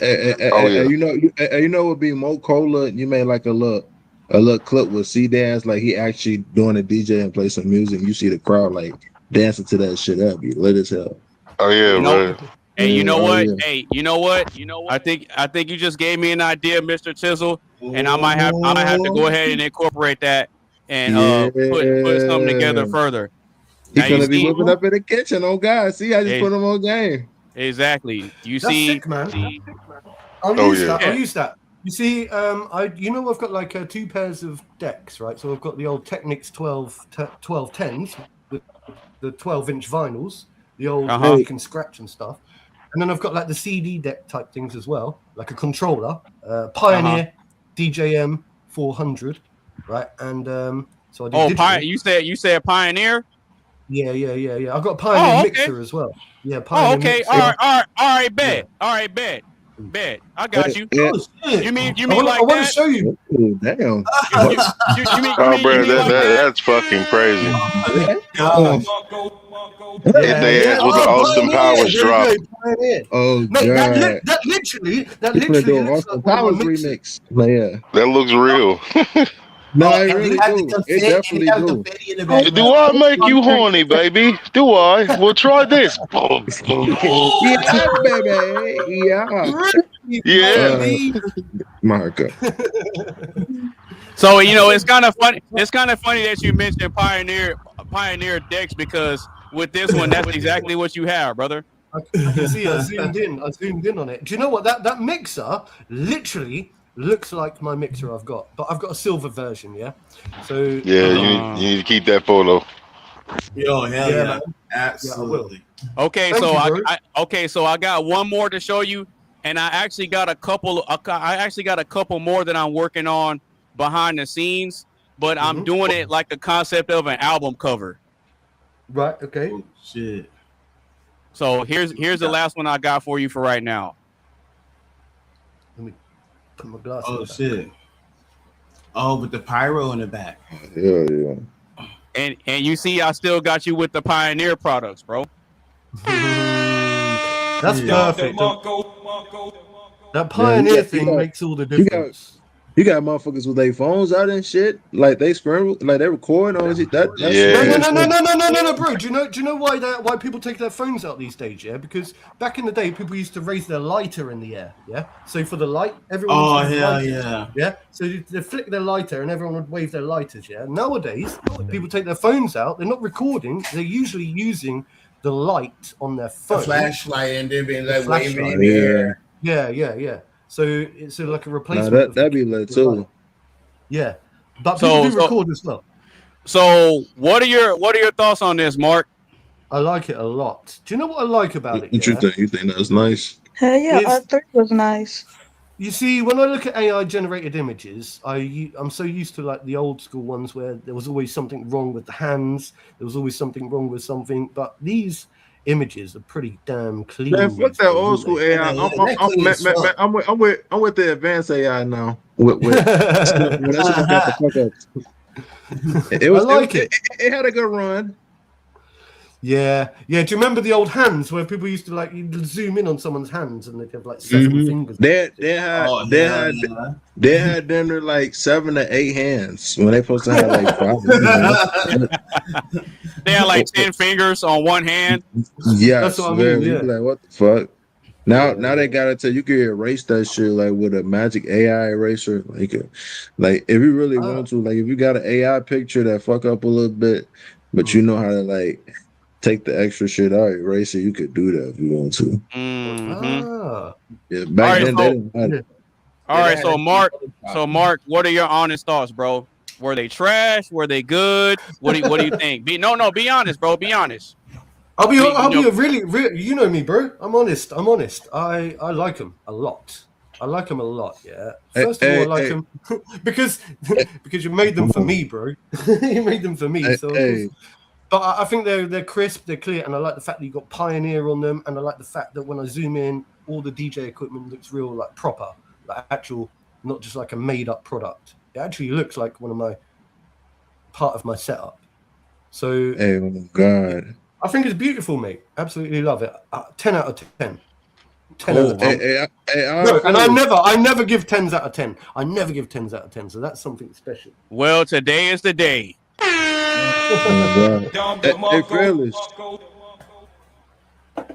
Hey, Fearless. Thank you, man. Thank you. It means a lot. Oh, absolutely, man. Because like I told y'all before, I pay attention to y'all and I study y'all and I take y'all's personalities and I incorporate it into the things I do because it shows not only that I care, but I respect you guys as individuals. That's kind of the point of why I do the things I do. And that's kind of a bigger point of why I like having this show, because I like bringing people on that have different perspectives that come from different walks of life in different parts of the world, because you never know where the conversation is going to go. That's number one. Number two, you never know who's watching, and you never know who you're going to help out there with the perspective that you present. For real. Does that make sense? Yeah. And Absolutely. Can I just say also, because go ahead. You know, like just for the group here in the room, you know, I made something for you, didn't I, the other day? It was just something to represent the Texan cowboy in Mr. AB. You know, the if you want to pull it up and I can share it on the screen if you got it. Go ahead. Well, hang on. Yeah, I know. I haven't uploaded it to YouTube or anything. I'd have to upload it to YouTube or something. But no, I don't know if I've got it here in a file. I might be able to find it. But also, what I was going to say is I wanted to do something for Coley, and I wanted to do something for Tizzle as well. You know. Oh, nice. Damn. Okay. All right.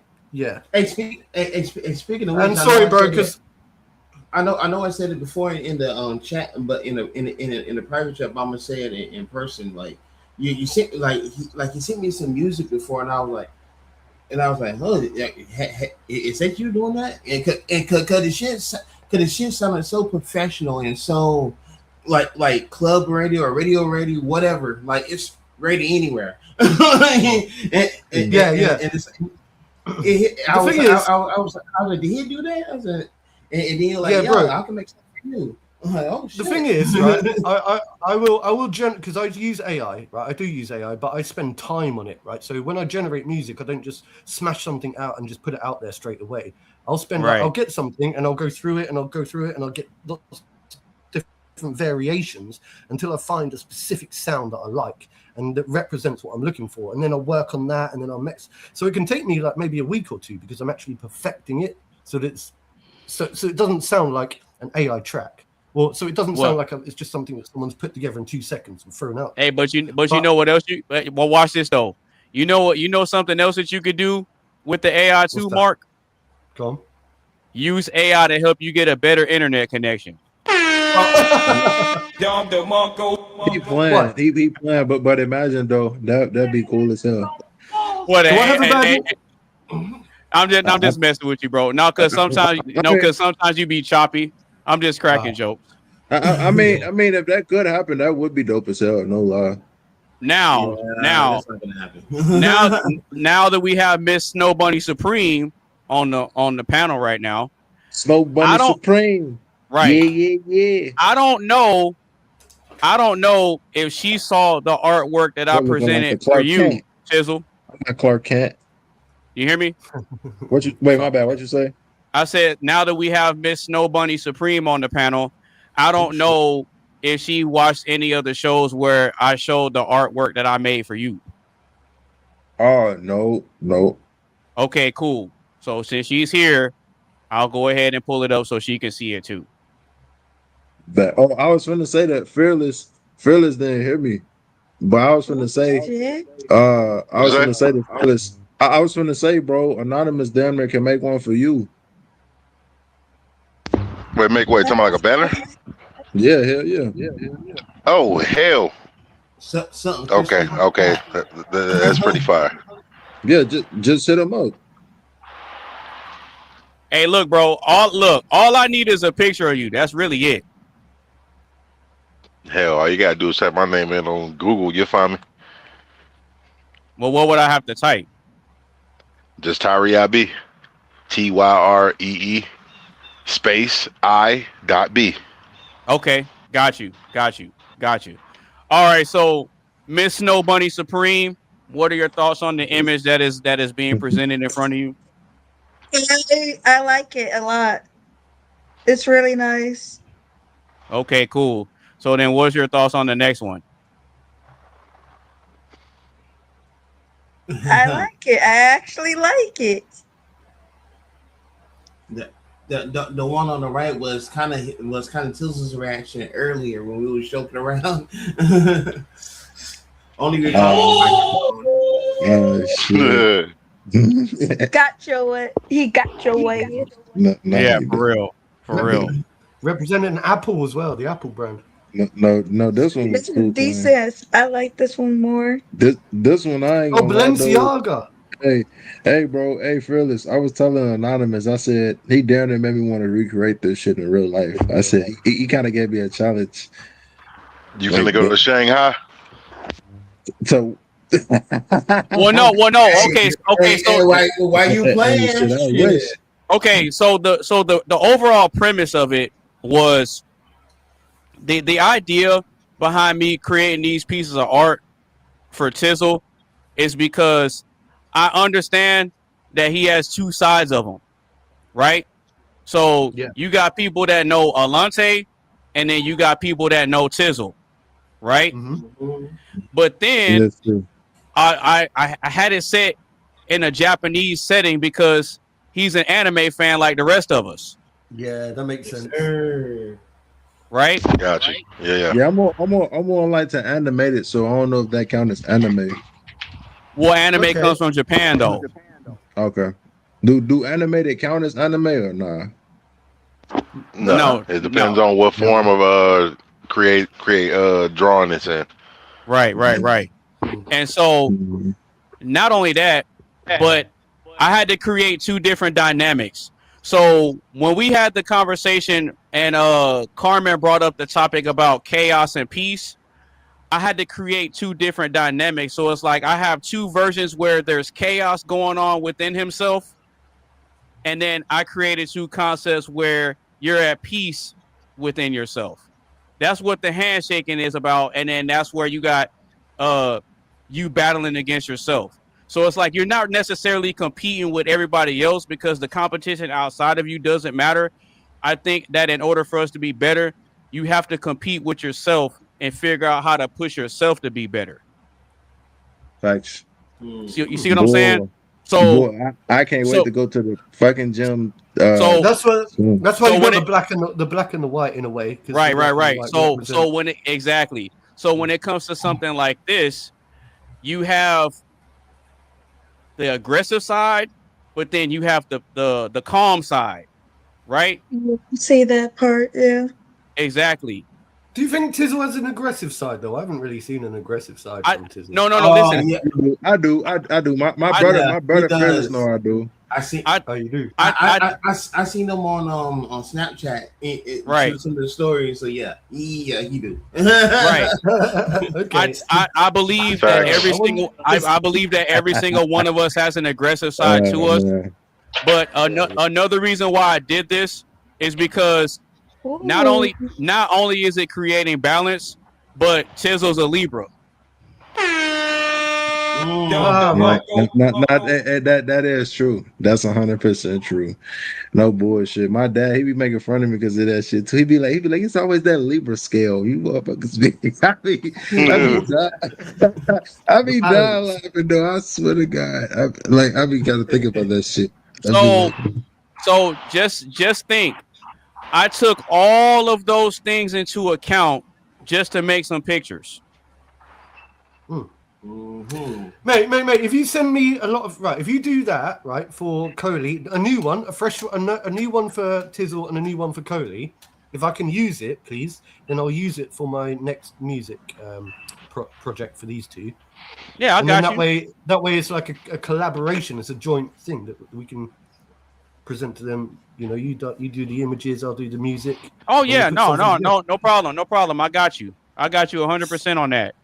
Okay, so Miss Snow Bunny Supreme. One of these, $180. All right, so Miss Snow Bunny Supreme, what are your thoughts after seeing the images that I made of your dear King Tizzle?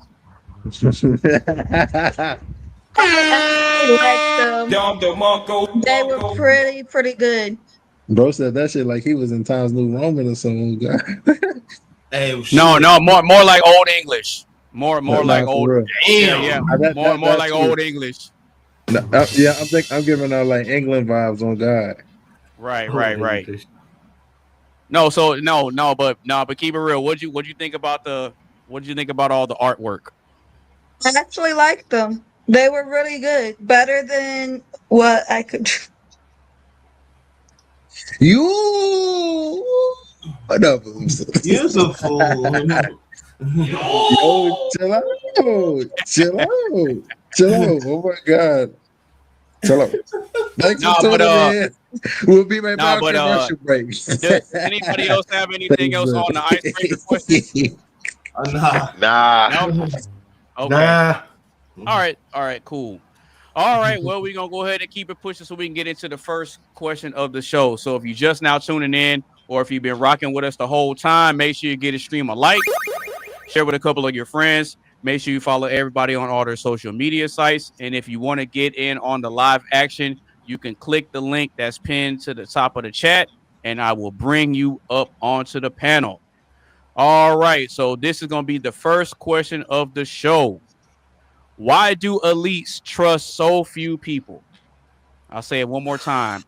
Why do elites, meaning upper level people, why did they trust so few people? That's the easiest one you could ask.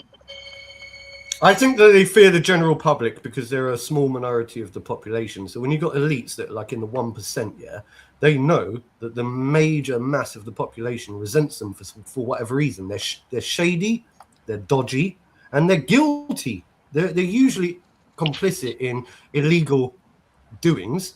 So of course they're going to fear the general public.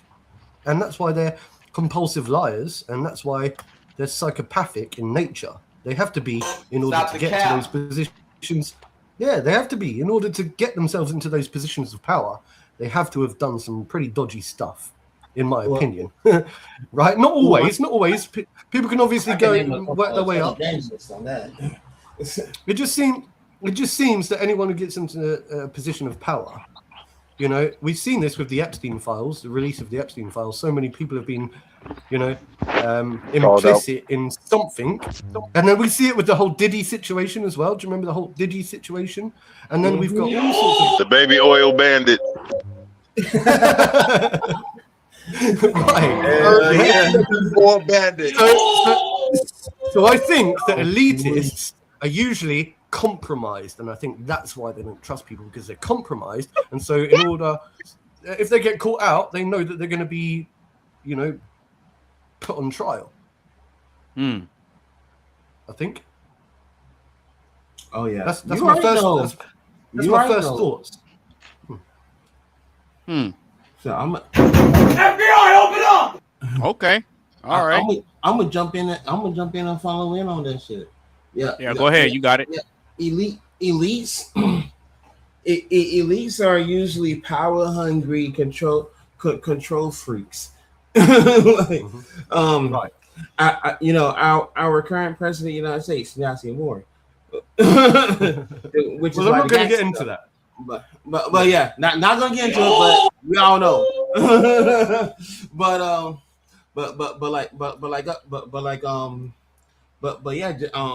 Going off of a very lower level, there's a whole bunch of televangelists that are like that. They're like that as well. Yeah, he ain't lying. He ain't lying. Kenneth Copeland got all them jets in his own private runaway or whatever. But when he was confronted by a lady journalist on Inside Edition, oh, it's none of your business how I got my stuff like this. Oh, we all know how you got it. Come on, bro. Stupid. Like Joel Osteen ain't all sunshine and rainbows either. Right. What hurricane was it that we had recently that he refused for people to stay inside his church while it was going on? What was I remember the hurricane, but I just don't remember the name. Yeah, I think that was it Hurricane Ivy? That's a possibility. It happened in 2017. It's the Black it wasn't Katrina because it was after. Katrina was in 2005. Yeah, it was. I think it was Hurricane Ivy, if I'm not mistaken. Mm-hmm. Well, and he shut the doors to let people stay in his church in the middle of a hurricane. Yeah, absolutely. And it wasn't until the news got there until he opened the doors. No, but isn't that like something that you can be arrested for because you're basically putting people in danger? Like you should be. I don't know if there's a law about. No, that. you can't get you can't get arrested for that. Not necessarily. Although I believe you should, but not. But no, they don't get arrested. Well, because the the thing with that was that people were looking at the fact that he's a religious leader, that you have a moral obligation to the people. Yeah, you have more of a moral obligation, because when you get into stuff about Christianity and the Bible, there's very strict guidelines for religious leaders that they have to follow. Yeah, so surely he's not really Christian or religious then. He's just pretending to be. Because how can you pretend to preach the word of God and say that you're going to look after people? Follow it, right? If you're going to just throw them out, if you're going to throw them out. Well, what it is that they're part of a new age of pastors that are called prosperity preachers. So they don't necessarily preach about getting people to change from their ways and repenting for sins. All they do is preach about just doing good works, and you pray and God's gonna give you stuff. And it's like they sell you faith. That's all they do. They charge you at the front door and they sell you faith when you walk in. Yeah, it's a game to them. It's a game to them. Oh, and hey, I'm fearless. I'm glad you said that, because that segues to the next the next person I had in mind. TD Jakes. Him too. But this one you probably see his commercials. Remember Peter Popoff in his stupid. Oh yeah. Boy, every time I seen that, I said, "What the fuck?"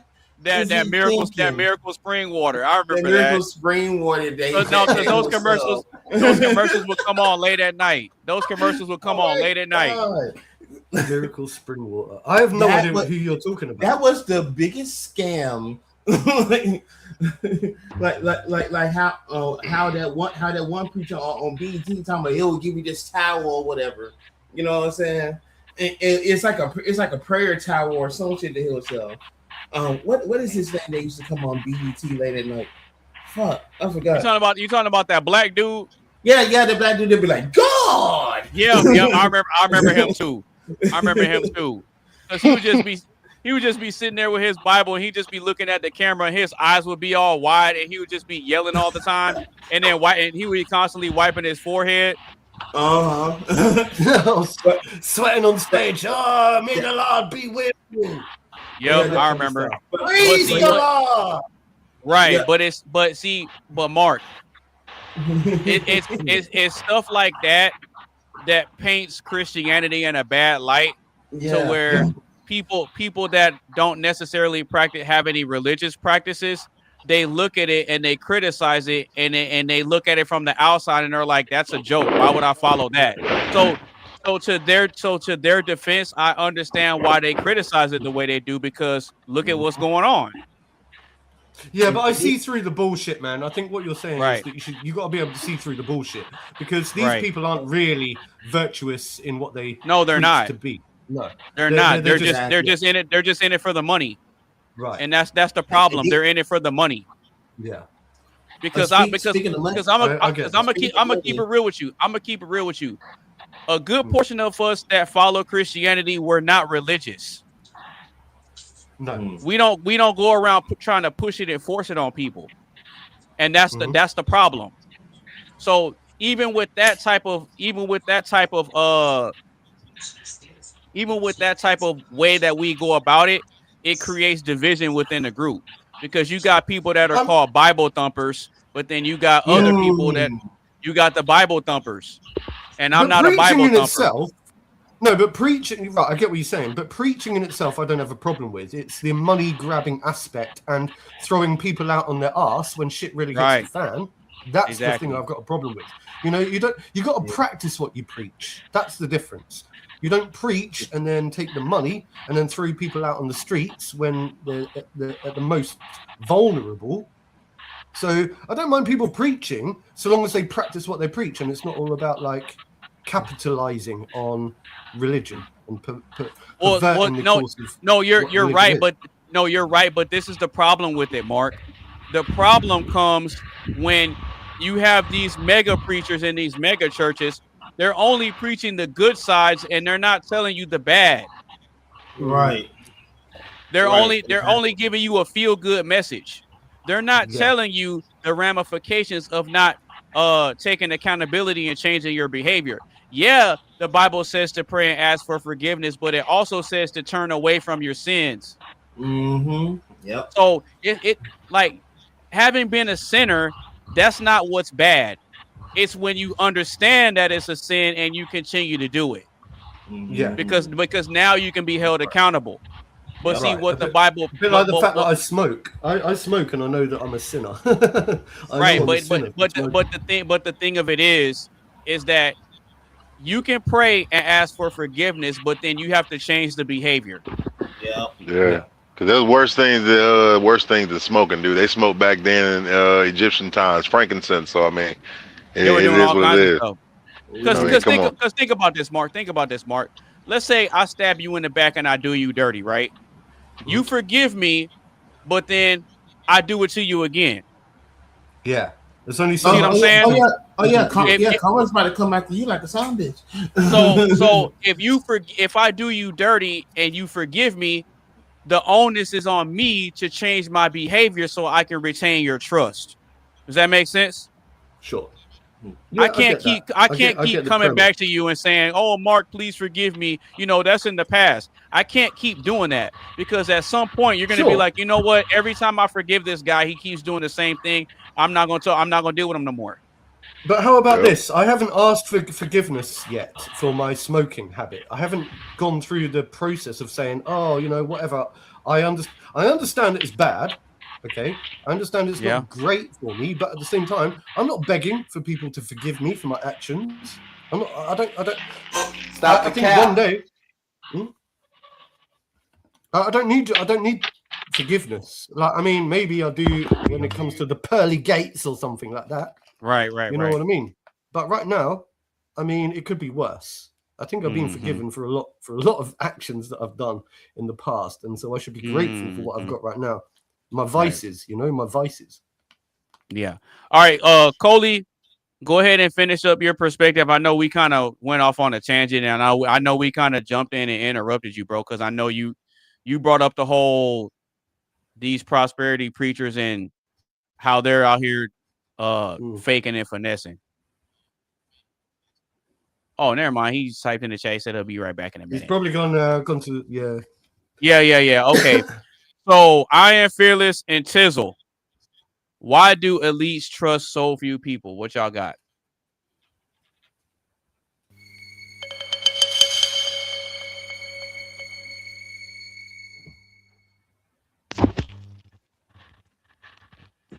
Because they unpredictable as fuck. Who is? The elites. Oh, absolutely. Oh, hang on. That's why they only trust so few people. Yeah. Motherfuckers be weird these days. I mean, I don't know. Is that the only reason you think? I mean, I don't know. I could be missing some too. I feel like my brother got other shit too, but that's all I think of. Okay. All right. Wait, what now? I said, I feel like you probably got more to that, like what I just said. I said, that's all I can think of. What you thought I said? No, I'm just saying, you threw me in the mix quick as hell. Like, yeah, you go ahead and take over. He was like, wait, what? Like I said something brown as hell. I'm like, no. I think you missed each other. Did you go AFK or something? Who? I don't know. Your brother. What's his name? Let's have a look. Nah, he ain't AFK. I've met him before. What? Oh, Mr. Fearless. Yeah, Fearless. Yeah, yes, sir. I am fearless. All right, so Mr. I Am Fearless, what you got, bro? Why do elites trust so few people? What you think? Elites trust so few people because the majority of the elites are billionaires. They've had the money that they've had for years. It's old money that 9 times out of 10, like some of y'all said, is dirty money that they got either illegally or some illegal way, and best way to say it. So they're skittish the majority of the time around the people that they meet because someone's either trying to ask for something for them, get something for them, from them, manipulate them to do something for them, or basically just always coming with their hand out. And they get to the point where they hear this every day over and over again. They just start to shut a wall down to where no one can get anything from them. And they only hang around people just like them. Billionaires, rich people, millionaires. That's why you only see the Elon Musk with the Donald Trumps, the Beyonces with the Rihannas, the Leonardo DiCaprios with the Jonah Hills, because they rather hang with people just like them. Okay. All right, Tizzle, did you want to add something else to that? Negative. Yeah, I'll add something. Yeah, go ahead. Well, yeah, because I think, look, when we look at the concept of these elites and stuff, and they hang around in, a lot of the time they create these secret societies. It's like, why do you need to be so secret? Yeah, why do you need to be so secretive? Obviously, you're hiding something. That's the whole point of it being secretive in the first place. And I think that they get away with being above the law, and that's the problem, you know. And because they're above the law, they get to dictate the law, and it's all about power and control. And then, like you say, they hang around in the same circles as each other, and they back each other up, right? So they become like a force to be reckoned with. And it's like, what was I going to say? There was a point to it, actually. There was a point, more to the point I was saying, like they've got a vested interest in being dodgy. They've got a vested interest. Normally, it's all about money for them. And if they're money driven, then they're going to sell their soul. They're going to sell their soul for a contract. They're going to sign a contract, and then they're going to be under the control of people that are even more powerful than them. Because you see, I don't know really who was at the top of the power system. You know, I've got a few suspicions of certain groups. Like I think that we've had like the Skull and Bones the Skull and Bones Society. We've got the Illuminati, or the Rothschilds and the Rockefellers. Yeah, and the Freemasons and the stuff like that. The Rockefellers, Rothschild dynasty. I missed the Rockefellers on God. Well, but the trouble is, they've got, I think, what they call their own set of in-house rules that they keep within their family structure. So when one of them dies, right, the legacy continues. You know, somebody else within their family structure is going to continue that legacy. The UK would know all about that, my friend, wouldn't it? Well, I mean, I don't. We've certainly got lots of very dodgy people in this country. You know, you should look up something called the Fabians, the Fabian Society. So if you want to look at the kind of elites here in the UK, right, you need to understand the Fabian Society. They call themselves a not so secret society. So the fact is, they work in secrecy, but because they openly admit that they're a society, we can't call them a secret society. So they call themselves a think tank. And our prime minister, our current prime minister, and our current mayor of London are known to be a part of the Fabian Society. They openly admit to it. So they're a think tank of elites that get together, and they openly admit it as well. You know, so it's not so secret anymore. And it's like, wow, you know, because they say it's okay, we're allowed to have think tanks. And you're like, yeah, but you're pushing an agenda. And I think they work with the World Health Organization and the World Economic Forum, you know, and it's like, wow. So, you know, but I don't, I'm embarrassed by our current prime minister because, you know, and I want to assure you that I'm not a big fan of him at all, okay? I'm not a supporter of our current prime minister, and I think that he should be working with the Americans. Stop the cap. A lot better, because yeah, bro. I don't want to get too much. Well, it's kind of interesting that you bring all that stuff up because if I'm not mistaken, Trump actually got us out of that World Health Organization. Yeah, well, I think we need to get out of the World Health Organization as well. The trouble is, it seems like our relationship. I was gonna say something, but I don't want to get canceled. No, go on. Say it. No, go ahead. You good? No, I think I'm good. I think we keep. But I'm gonna just put it like this. I'm not a fan of Trump. That's all I'm gonna say. No, that's cool. That's cool. Say what you're gonna say. I mean, cause some people, you feel me? Like if you say this, motherfuckers gonna be like, "What you mean?" Like, you feel me? I don't think that matters. Okay. What I want to say, I'm gonna just put it like this: if you know YG, just put YG and Trump together, you get that song. That's what I'm basically saying. Okay. No, I think that's fine. You look, there's no harm in expressing your disdain or your dislike for a political leader. Okay. Yeah, that's cool. And I'm not going to get into that, whether you should support him, whether you should support her. It's right, or whatever. Right. I'm not going to get into that. But one thing I do know is that I get on with people from both people that like Donald Trump, and I get on with people that don't look like. Donald Trump. I'm the same way. Yeah. I get along with people on both sides, and see, and it's funny because Tizzle may not be a fan of Trump, but see, me personally, I am. So I'm not gonna jump on him because of what he thinks or what his perspective is. That's his perspective, and he's entitled to that. And the funny thing is, I like both of you equally. Yeah, and that's what I'm saying. Like, I'm not gonna kick him off the panel just because he says what he thinks and how he feels. That's how he thinks and how he feels, and I respect it. I respect it. Yeah. That's the beauty of it. I respect it because Tizzle has his reasons. And his reasons are his reasons. And like that's just it. Yeah. It's the same here. I was gonna say, I mean, each his own, you feel me? I ain't gonna never judge, you feel me? Yeah. And see, but the problem is though, Tizzle, is that when it comes to what the elites are doing behind the scenes, they want to push certain amounts of they want to push out certain types of information to where when we hear it, it creates division and fighting amongst us. You see what I'm saying?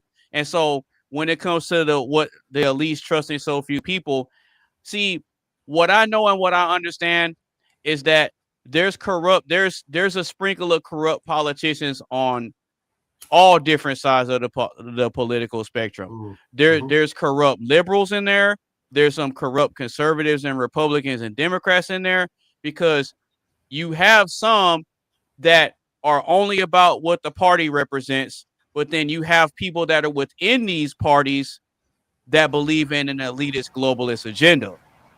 So I could understand why people on the left have heavy criticism for people on the right, and I can understand why people on the right have heavy criticism for the people on the left. I understand. I can see it on both sides, right? Because I identify as a conservative, but at the same time, I know that there are some conservatives that are corrupt. I know this. Yeah. I'm not going to sit here and act like this side is perfect and the other one's not. I know that there's corruption and there's corrupt people that are sprinkled all in there, because you got some that they represent. Okay, I'll say it like this. They represent an image in the media, but then when the cameras go off, they all meet together in these secret rooms and talk about how they're going to take over the world and how they want to mess things up. Of course. I know that. I would be a hypocrite and a liar if I sat up here and tried to say, oh no, the Republicans are perfect and the conservatives are perfect and the Democrats are 100% the problem. I can't say that because I know too much. You see what I'm saying? So that's a really important point, because I agree with everything you just said. Yeah, there's corruption on both sides, right? And I don't think it's to do with left or right. It's to do with power and control. And once you hit that level of elitism, then you're in a different world. You're above the law, and when you're above the law, you can become easily corrupted. Absolute power corrupts absolutely. But one person I wanted to bring into the conversation was Mr. George Soros. Yeah. Mr. George Soros, I believe, right, is one of the main contributors. Bro. Right. He sees where I'm going with this. Right. So George Soros is an elitist, and you could call him the most liberal leftist I know, right? With the most money I possibly know in this. He's one of the richest people on the planet. And I believe, right, that he wants to deliberately have open borders, and I think he wants to deliberately cause division, because I think his ideal viewpoint of the world is a Marxist communist viewpoint, and I think he wants to pit whites against blacks. He wants to pit Americans against English. He wants to pit Muslims. He wants to pit everyone against each other. That's a fact. Yeah, and so it's not like I love the idea of us all getting along and living in a utopian world where people aren't oppressed. But at the same time, I think that these people in powerful elite positions are doing it for the reason of divide and conquer. And I don't like George Soros at all whatsoever. And I think he's a main culprit with all this Islamism as well. Hey, but watch this, Mark. Hey, I don't like him either. I don't like him either. And the main reason why is because he's one of them boys. Right. I think I heard somebody in the background say, "The fuck Just are a you good doing?" old boy. He's one of them boys. What are you doing? Never meaning no harm. Yeah, he's one of them boys, bro. So, but looking into the, I gotta go kill him and take him to the barn. But looking at this from a wider perspective, yeah, I think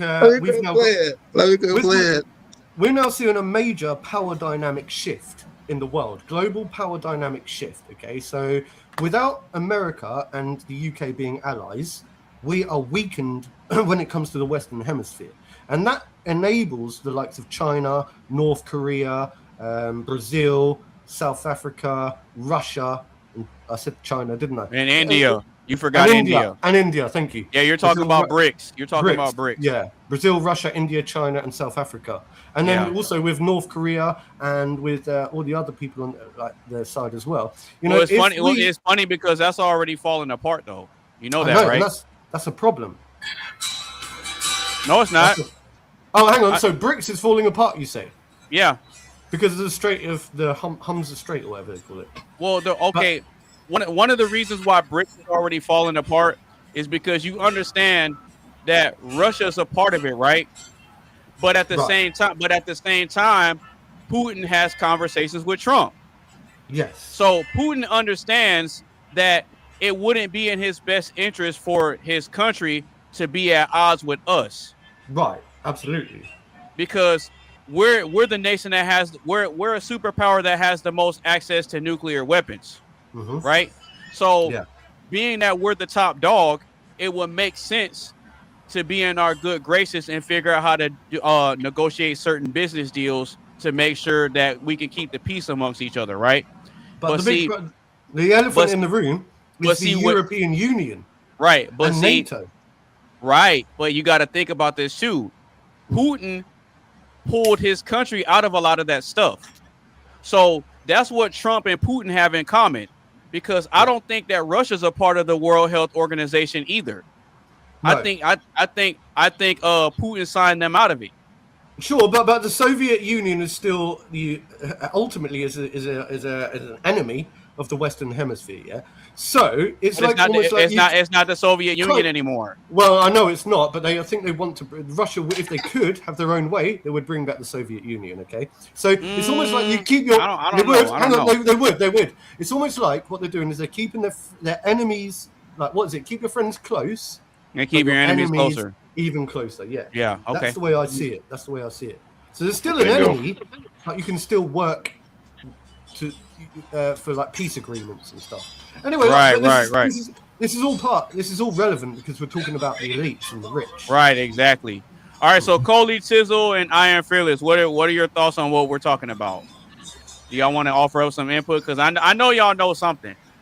You gotta know something about something. Well, you know me. You've always got something good to input. These elites can suck it. But I seriously. I mean, come on, man. Like, there's a lot of things. There's a lot of things I want to say. I'll say it. And I say, just say it, bro. Just say it. No. Because if I do, they're gonna be looking for me. Just be wise, bro. Just be wise with your words, but you can articulate. Get it off your chest. Trust me. I am gonna be wise with my words. Okay. Hey, Coley, is it going to be along the lines of this? I know. Damn close. Okay. So they gonna bite your ass in the leg. You gonna be like, that motherfucker. We know how some elites, like the one that's currently running Amazon right now, they're trying to replace these good hosting people with robots. Jeff Bezos. Starman, Mr. Starman sends Katy Perry up into space.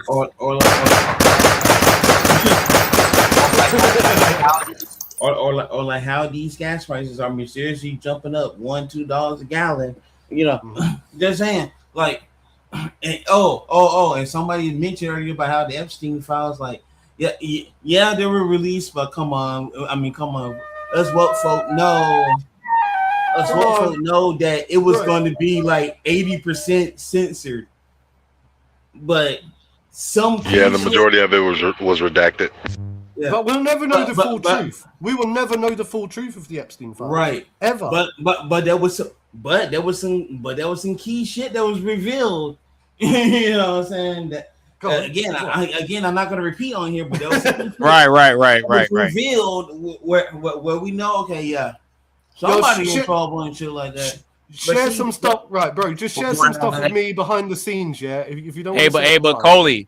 But the thing is, these people are like freaking. They are so prideful, and they're hurtful to their own to their own people. And when I say their own people, I mean like everybody's trying to make a living or whatever. Versus versus communicating with their own billionaires and all that. Like, come on, bro. Like help us help you. Like be for the people, not against the people. Like, you know what I'm saying? Like, but this is the thing. When it comes to the elites, you can't expect them to think about it that way. You just can't. That's the problem. Yeah. Because it's one of those things. It's one of those things where it's like this. The elites are so far removed from reality, and they're so out of touch with reality that nothing will ever make sense to a lot of these people. It won't. It kind of thinking. Right. It kind of ties into a lot of what all of you guys said about, making these deals with the devil and selling their souls and all that type of stuff. Once you cross over, you can't really operate out of the same type of mind frame and from a spiritual sense like you used to, because you crossed over. It's like impossible for you to come back from that. So I understand why a lot of people have a lot of heavy criticism for like the billionaires, because it's like, I understand having money, but then it's one of those things where it's like, what matters more, having power or having money? Well, money can be power. Money is energy, isn't it? Money is right. But at the same time, power comes with influence. Sure. I agree. Power. But once you get to a certain status and you get a certain amount of money in your account, and you realize what that type of money can actually do to a person and how it makes people act around you, then you realize, wow, this is more of a burden and a demon than anyone ever thought it could be. Like, that's why they say money is the root of all evil, and it can really change. No. It's not. It's not. It's not. It's the love of money that's the root of all evil. Yeah. But we go, it's the love for money. The love for money is the root of all evil, because money can't be evil. Money can't be evil because money is just something that we trade with each other. It's a tool. It's a tool. Yeah, it's a tool. A piece of paper can't be evil. The person that uses the money can be compromised. Right, but see, it's like saying guns don't kill people, people kill people. It's the same thing. Yeah, but see, I could also make the case that power is actually more crucial than money is. And the way I can make that case is with the Pope. Why? Does the Pope not have money? No, because this is the thing. I don't think that the Pope is a billionaire. No, but he did probably. I bet he is. No, secretly. hold on. Just hear me out though. So the Roman Catholic papacy has one of the biggest influences over things that happen in the world, aside from the what now? I said the Roman Catholic papacy, which is the Pope and the Vatican. The Vatican, they may not have all the riches, but they have a lot of power, which then gets translated into influence over a lot of the things that take place in the world alongside. Bro, you're so reluctant to say the word. I'll say it, bro. I'll talk about it openly, because there is a threat of Islamism as well. Well, because it's like this. The more you start digging into, right. Not Islam. It's extreme radical Islam. It's not even that. It's not even that, bro. It's not even that. So you have the Roman Catholic Church that has a great deal of power and influence over a lot of policies, right? But then if you combine that with the state of Israel, which is why I was playing this sound, right? You combine those two forces, and it gets to the point where it's not even about money. It's about how much power can I have and how much control can I use with this power to carry out what my ultimate goal is. Now, I think this is my prediction. I think what'll end up happening is there's going to come a time where there's going to be a battle between the Roman Catholic Church and Israel. That's what I think. Wow. Okay, I never considered that before. That's what I'm thinking is going to happen, because in order, I probably don't even need to be saying all this, bro. But no, it's fine. Look, you're allowed to say these things. You're not right, saying anything negative towards a group of people. Right, but in order for Israel to really do what they want to do, they have to get the Christians out the way. And that's us. They have to get us out the way. No, I'm not sure. I'm not sure about that. Mark. I got tons of evidence to prove it. Okay, that's fine. I have tons and tons of evidence in this phone that can back up everything I'm saying. No. I think Christianity is under a major attack at the moment. In actual fact, over in Nigeria, recently, hundreds of thousands of Christians have been massacred. Yeah, it's not, I don't think, Israel shout out to Joe Ryan that wants to destroy Christianity. In actual fact, I think that it's the Muslim Brotherhood, the new creation of something called the Muslim Brotherhood, which is a more radical Islamic extreme. So that's why you've got like Hamas. That's why we've got the Hezbollah. That's why we've got like the Hamza, right? And they all work in collusion together. They collude together, in actual fact, right? Because they don't like Western. So I think the attack on Christianity comes from radical Islamists, not Muslims, because I've got lots of Muslim friends that don't practice radical Islam. Yeah, a bit like little terrorist. You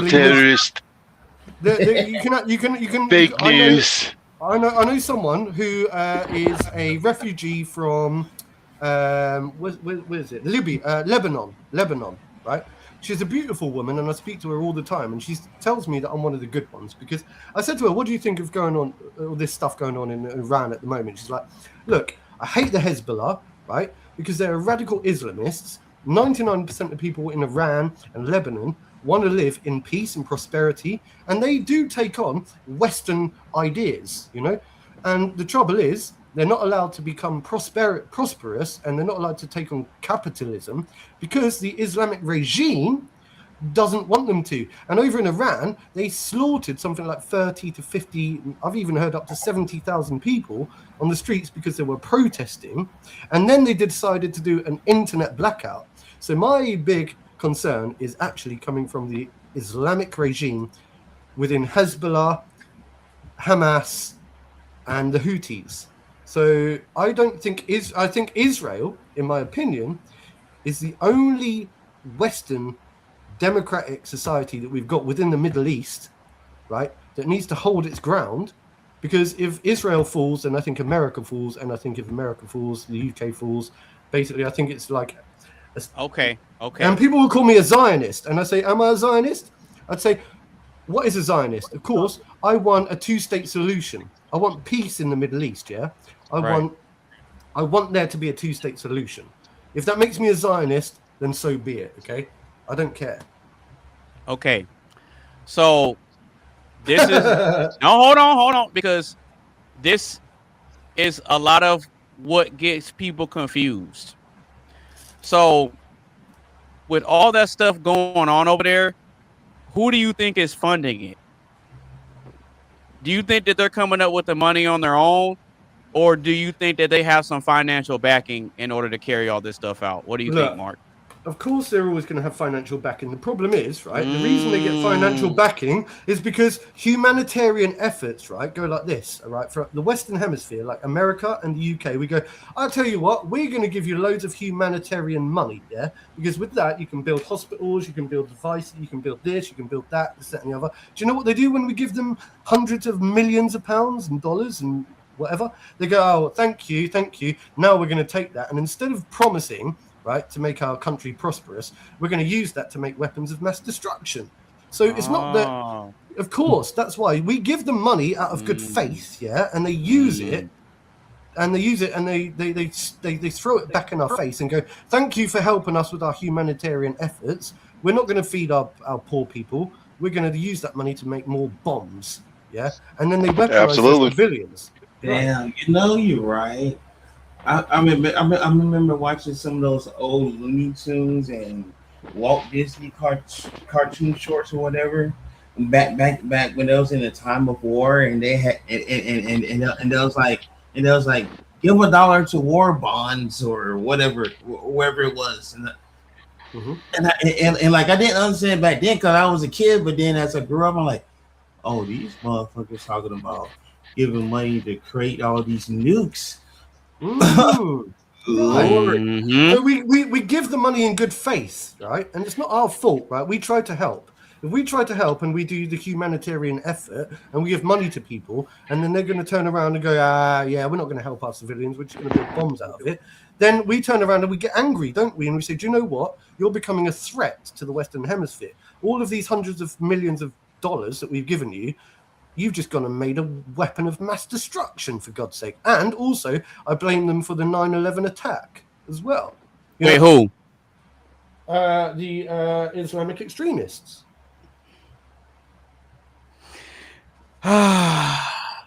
You have so much to learn, Mark.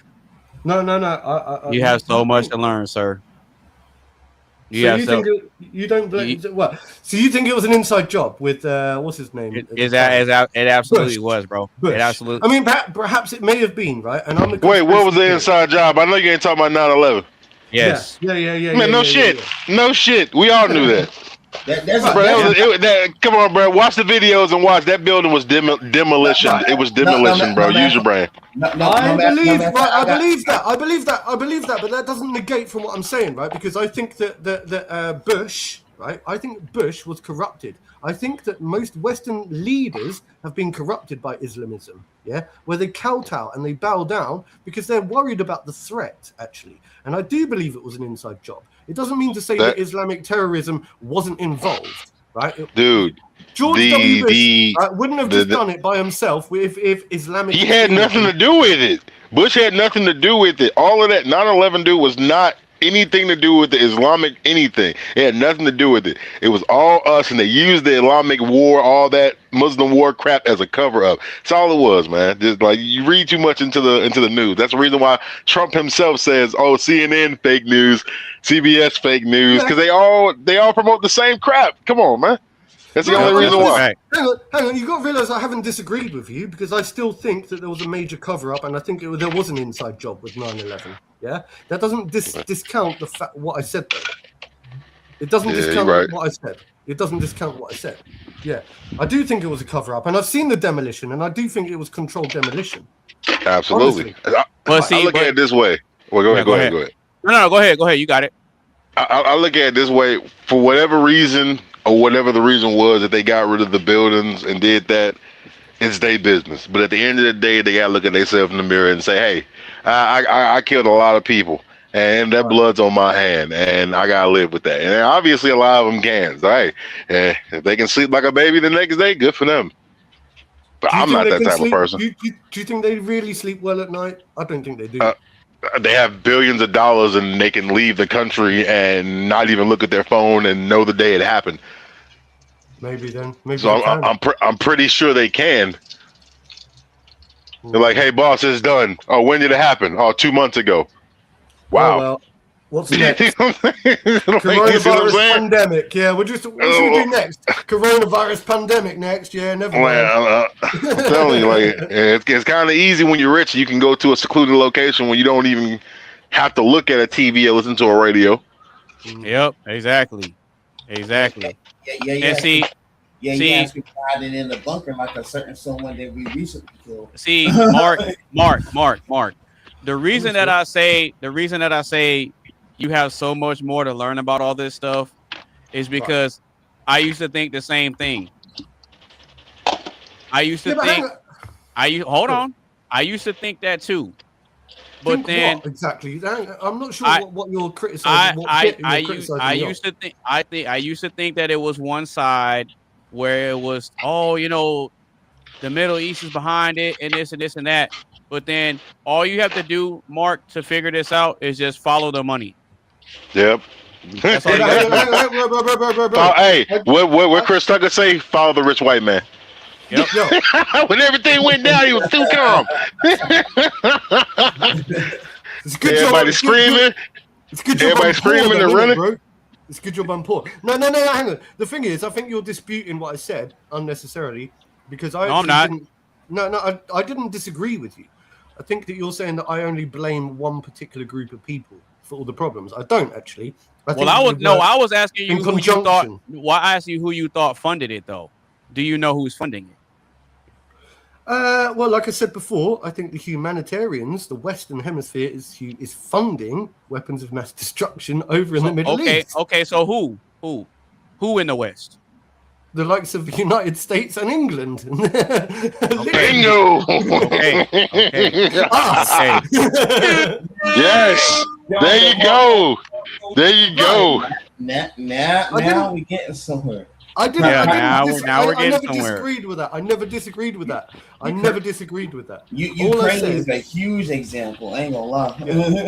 Right. All right, let me tell you something, dog. The UK, England is the main reason the US knows anything about secret agents, spies, any of that. 007, we all know exactly. We all know what it is. Y'all are the reason spies and poisons and MI6 was ever announced to us here in the US. Y'all are on that level of find her, kill them, F some shit up. Sure. Like that. That's.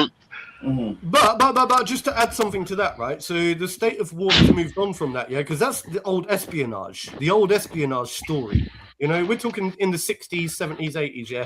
Espionage was a big thing, but we've got a new concept called ideological subversion, where it's all about propaganda now, and it's just re-educating the young minds to become the enemy from within.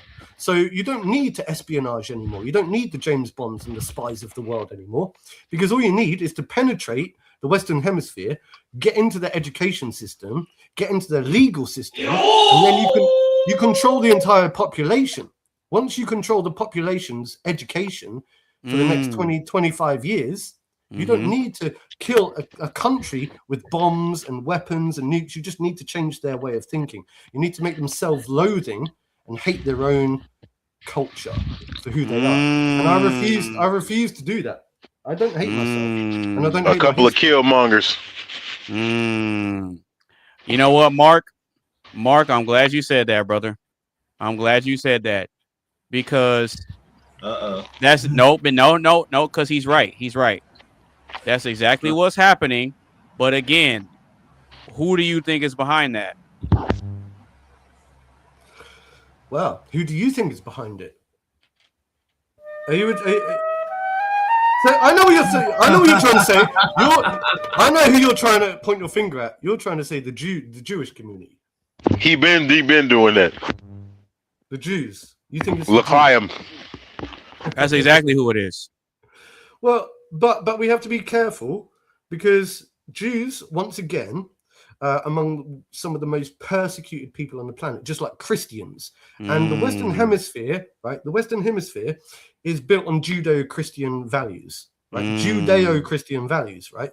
So in a way, it's like, hang on a sec, can we really blame the Jews? Because yes, I think there are a few selective people in power, and certainly they're definitely Jewish. I think George Soros may even be Jewish. He is. Right, there we go. And I called him out earlier, right? But once again, I struggle with the whole concept of blaming one particular religious. Like I said, Islamic extremism. You're calling out the Jews. I think that maybe it's a little bit of all of them. It's a little bit of all of them. You know what I mean? Like, I think that 99% of people that consider themselves to be Jewish people are not my enemy. 99% of them are not my enemy. Okay, I learned about the history of the World War II, where they were taken into gas chambers, right? If they were that elitist, right, they wouldn't have been so persecuted back then. It's just a few selective people that have worked their way to the top. And I think that I do support Judeo-Christian ideology more than anything else. I mean, look, I'm a Christian at heart, yeah? Do I hate Jews? I don't hate anyone just for their religious standpoint. But I think that there are the banking system is certainly like basically built by Jews. The banking yeah. So I get that. Oh, okay. So wait, hold on.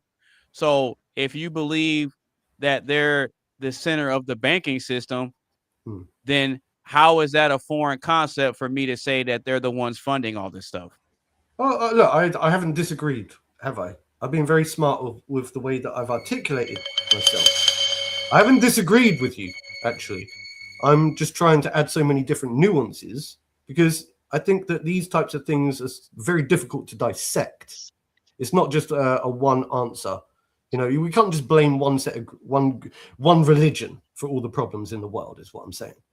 We have to blame the elitists. It's the 1%. It's the 1% versus the 99, in my opinion. Like 99% of Jews that I know are brilliant. 99% of Christians that I know are brilliant. 99% of even Muslims that I know are brilliant. I've got friends from all walks of life, but it's the ones that get into those positions of power.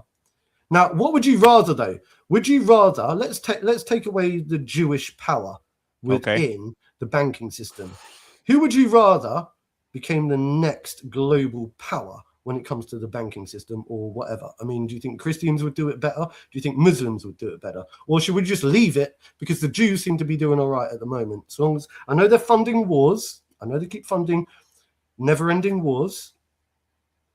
But I think it needs to get completely broken up because by definition it's a monopoly, and monopolies are illegal.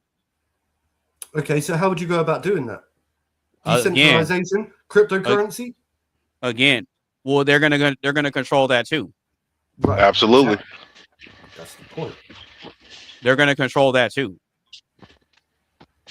Okay. So my thing is, it needs to get broken up because if you have one center that's controlling everything, then how are you going to be able to maintain and do things that you want to do and move freely? You won't be able to. Yeah, but don't you think that humanity You'll never be able to. Don't you think that humanity will always have a form of centralized power, right? We're never going to have equity across the board, yeah, which is a left-wing buzzword where they want everybody to be equal, because somebody has to be the driving force and somebody has to provide. Somebody has to provide something. So I don't really know what the solution is. I like the way the world is right now. I think it's fine. I don't have a problem with it. Well, no, but it's the thing. You're saying that right now. You're saying that right now, but I don't think you really believe that. Yeah, until it hits home. Then you say you don't like the way the world is right now. I don't think you believe that, bro. I don't think you believe that for real. What part? What part? All of what you said. I don't think you like it the way it is. Because think about this. In your country right now, y'all don't have the right to bear arms, and y'all get arrested over saying mean stuff on the internet, bro. You can't tell me that you like that. Yo, I haven't been arrested yet, yeah. And even if they was to arrest me tomorrow, do you know what? I don't really give two flying fucks, mate. They can do whatever they want to me. They can stick me in prison if they want. What are they going to achieve by doing that? It's not going to be in their benefit, and it's not going to help society. No, it will. They're gonna. Yes, they will. The point is that in order for them to prove that they mean business, they need to make examples out of people. Sure, but this is going to come from socialism, not from capitalism, not from democracy. This is going to come from socialism. So, communism or Marxism. The only reason we're seeing this happening, it was people being locked up for free speech, is because communism is being socially acceptable to talk about now and to promote throughout the Western Hemisphere as if it should be the next best thing. And I keep saying, no, we don't want a communist system, because then everybody will be equally as poor. And then all of a sudden we're going to have a very small group of rich elites. Yeah, you're going to have a Venezuela. You're going to have what happened in Venezuela. Right, and I'm not prepared to allow that to happen. I shared a video with you the other day, bro. Right? A video. Big major riots. I don't know if you watched it, yeah? No, I watched it. Right. You told me that the people are standing up and being patriots, and I was looking at it and I'm like, okay, good. That's what they're supposed to do. Exactly. So I think the English lion, right, is dormant. Okay. The English lion will rise up once again when we need to. Okay. We won't allow ourselves to be mugged off. Right. We'll either escape to America and come and help you to reinforce your strength over there, or we'll rise up, we'll get rid of these idiots in power, the likes of Keir Starmer, the socialists, right? If you look at the polls, he's the most unpopular prime minister in our country we've ever had, historically. Okay. People don't like it, yeah? They don't like it. It's just that we're being, forced by this kind of corrupt government at the moment. But I think we're going to rise up, bro, and then we're going to see freedom once again. We're going to see the Western Hemisphere unite. We're going to stand up. And I think the banking system as it is problematic. It is problematic. I understand that. And I get what you mean. I just think it's more complicated than pointing our finger in any one direction. Because I pointed my finger in Islamic extremist direction. You pointed your finger towards more the Jewish direction. But I think it's a little bit of both, actually. I think it's just like so more complex than blaming one group of people. Okay. Don't you? Not really. Okay. That's fine. Look. I mean, we can't always. It's fine. I've said my bit. Nope. You can push back. But look, the reason I can say the things I'm saying is because not only have I been researching a lot of stuff, but then a lot of stuff has been coming across me to where I take it, I analyze it, and then I cross-reference things. But who do you think is a bigger threat to Christianity in Western Hemisphere? Do you think that Jews are, or do you think that Islamism is? I think they both are. But, right, that's what I'm saying. Wait, hold on. Wait. They both are, but more of the onus is on the Israel side. So what if Israel falls tomorrow?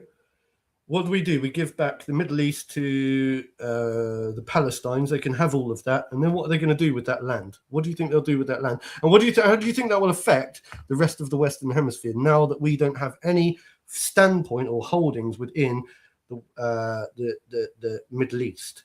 Because we need to be in the Middle East. We need to be there. Western Hemisphere needs to be there, bro. In actual fact, I'm not exactly a supporter of Netanyahu. I'm with you on that to a degree.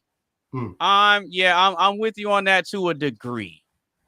And the reason I say that is because I understand that the United States money is going into funding a lot of what's going on, but at the same time, there's both sides of it being played right now.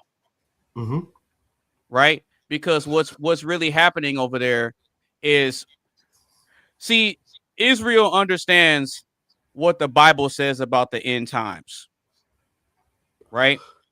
And so what's happening is that Israel is they're provoking a lot of these battles to try to set off the events that will start to play out in what it says in Revelation. You say that, but the problem is that Iran at the moment, right? Once again, like I say, they've right. So if you've got Mexico, you've got Mexico right next door to you.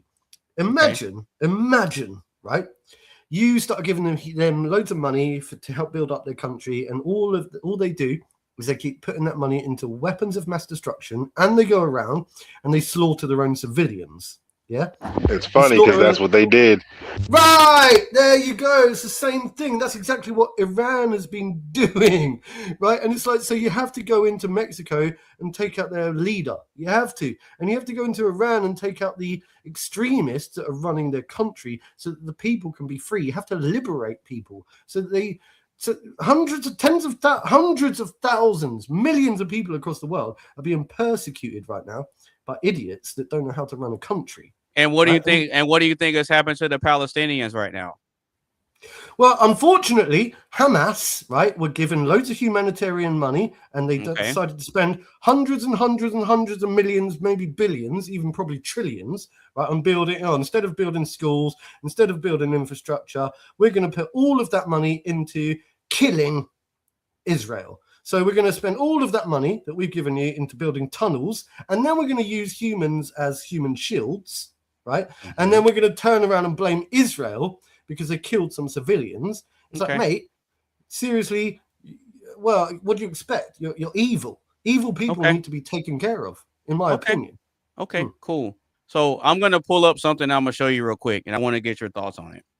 You ready? Okay. So hold on. Let me know what you think about this. What? Hold on. Let me make sure this can come through right. I'm sorry, they're freeze frame. I know it's funny, right? It's funny, right? The face you make when someone farts in the room. Say that again. The face you make. The face you make when someone farts in the room. Right. Okay, so let me know if y'all can hear this. Jews built the left in this country. We built the labor movement. We broke the New Deal.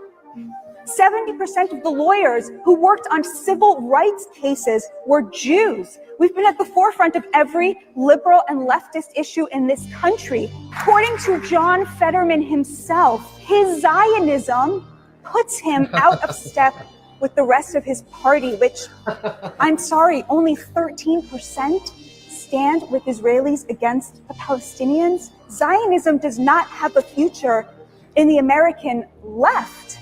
The Democratic Party's relationship with Zionism depends on whether it's willing to repudiate. So if you say it, you're a conspiracy theorist, you're an anti-Semitic, and you should be censored.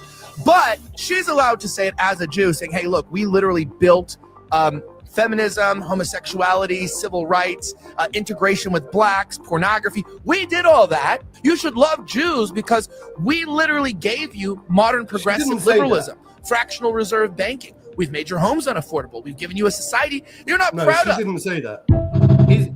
So he's putting words in her mouth, actually. Right. Hang on. He literally just put words in her mouth because that's not at all what she said, right? So he put words in her mouth and you've interpreted what he said, right, as to be the gospel truth. The problem is, right, so Zionism isn't a bad word. Okay, Zionist. Do you know what it means to be a Zionist? Do you know what it means to be a Zionist? Probably not, right? No, go ahead. You got it. To be a Zionist means that you believe in a two-state solution. It means that you believe that Jews should have a homeland. That's all it means, right? If we displace them from Israel, okay, where are they going to go? What? So you're calling on the destruction of Jews? Once again, that is what I call persecution of Jews. It's anti-Semitic, right, in rhetoric. It's going back to Nazism, right, the Germans, which wanted to eradicate the Jews because they see it in the same lens.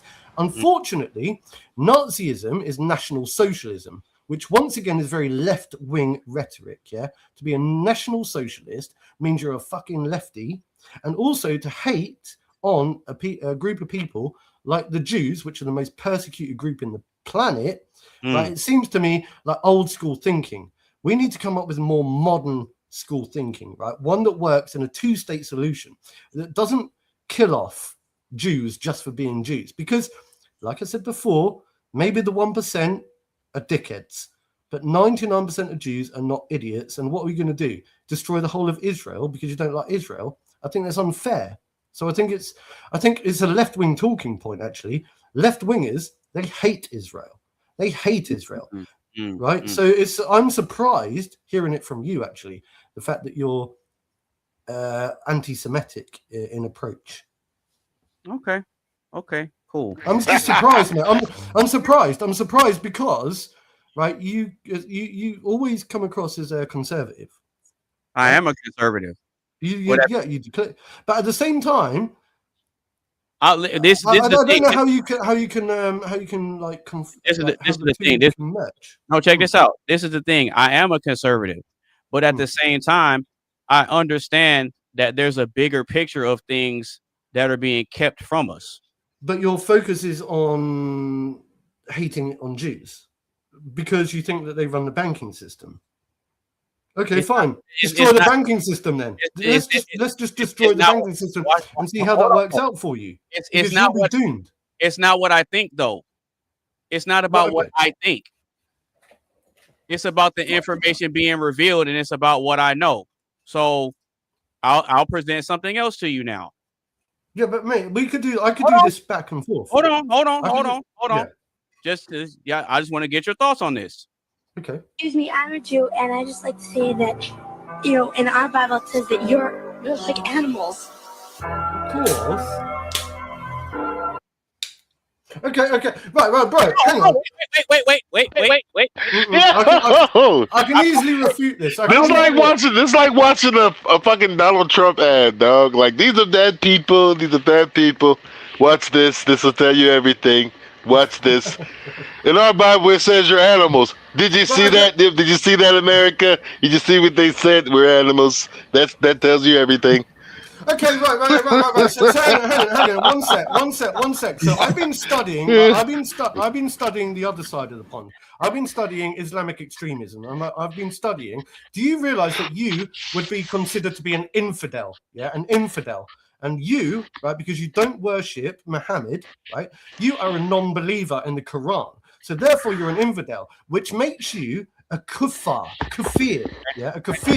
right? Which means, according to their Islamic belief system, they want to behead you.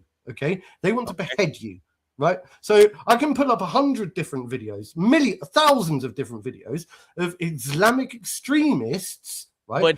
But threatening to kill and destroy the Western Hemisphere because you're all a bunch of infidels, according to them. You're infidels. So to bring up someone like a Jewish person saying, "Oh yeah, great." No, Mark.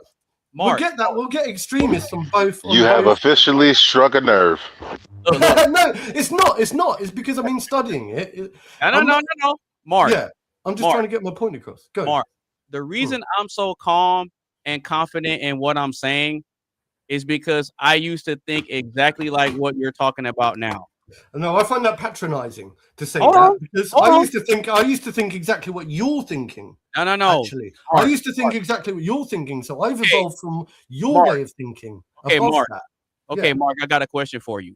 Mm-hmm. So, in order for you to have an understanding of something, is it better to hear someone's perspective on what they think, or is it better to hear from the person themselves on what it really that's is. why I speak to my Muslim friends. So I've got people that are persecuted. I told you earlier, my friend from Lebanon, right? If I want to bring her on to this, I wish I could. She probably wouldn't want to. Hey, that's right? cool.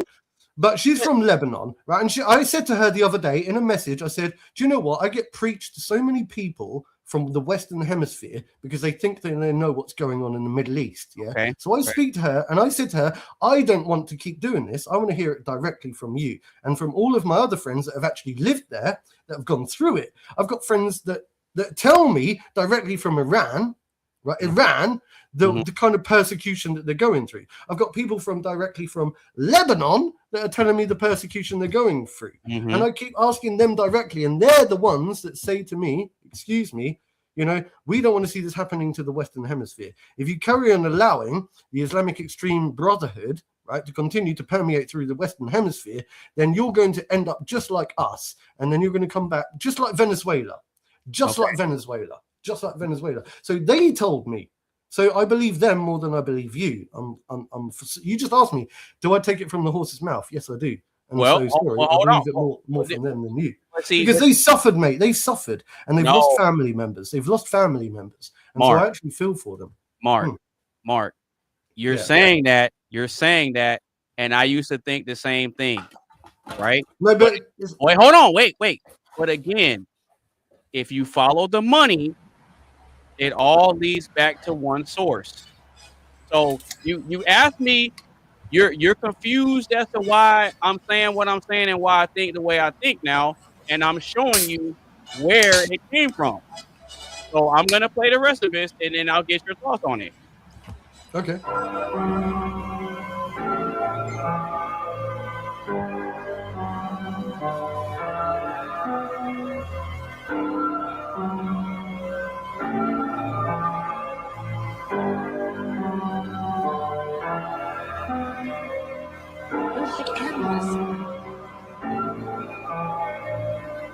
I can't read all of that.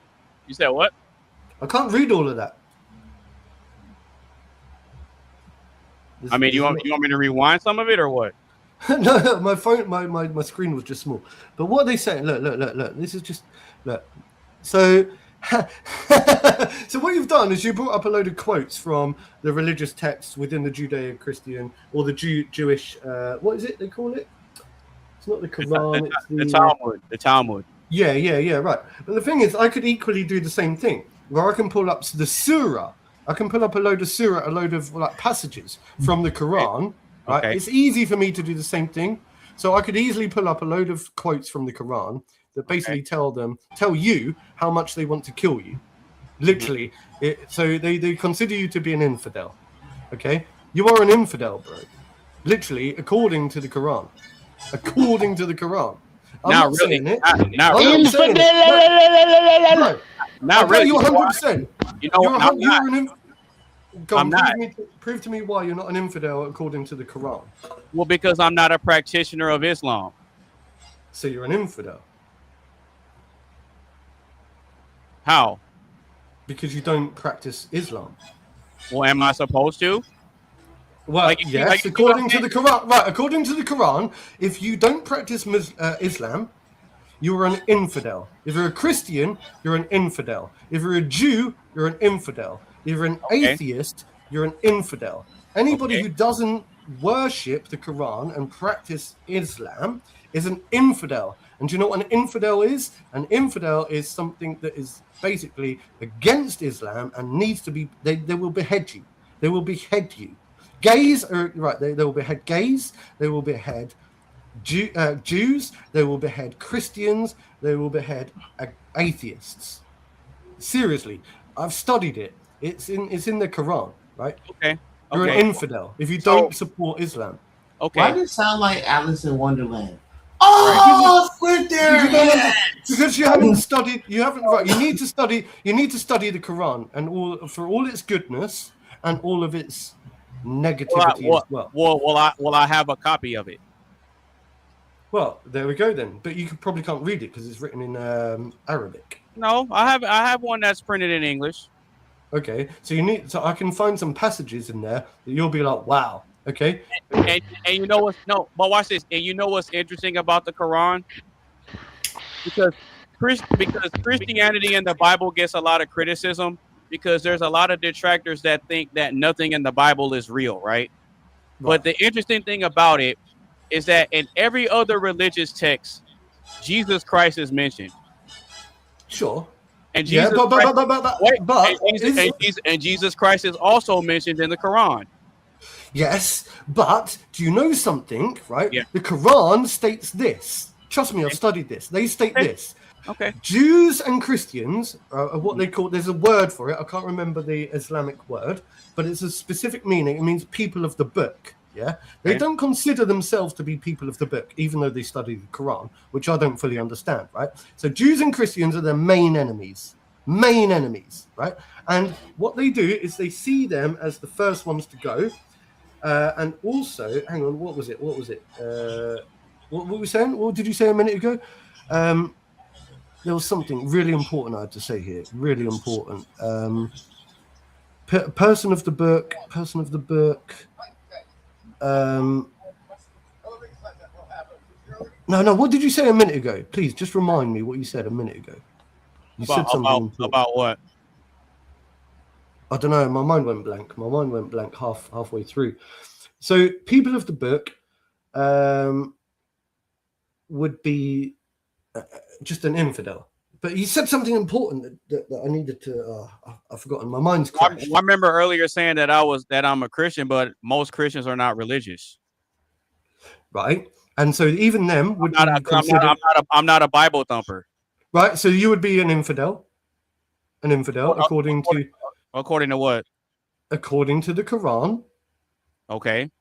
Right, which means that you're their main. That they hate. That, so basically, if you don't worship or support Islam, you're an infidel. You just need to look it up, bro. Just chat GPT it in your own time.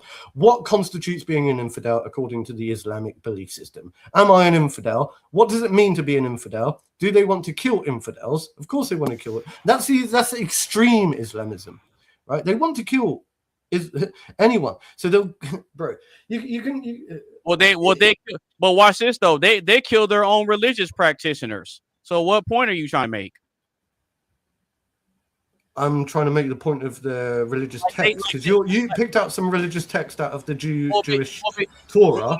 I picked out. You were confused as to why I was saying the things that I was saying, and I was pulling up references. That's what I did. Yeah, but I'm pulling up references from the Quran. No, I'm pulling up references from these people saying it out of their own mouth what they're doing.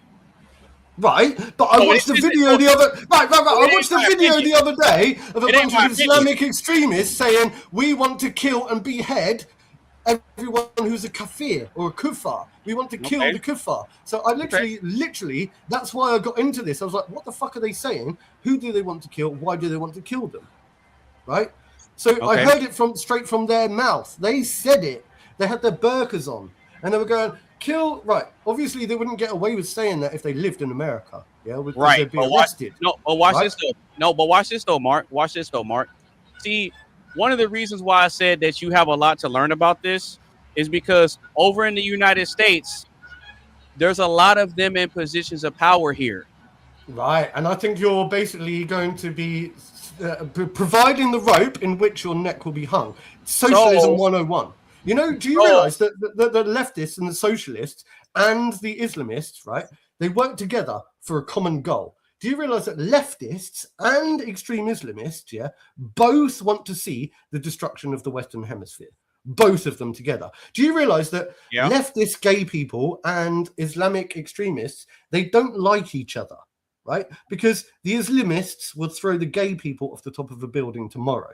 Right. But they work together in conjunction because they've got a common goal. Their common goal is to dismantle the Western Hemisphere and capitalism. That's true.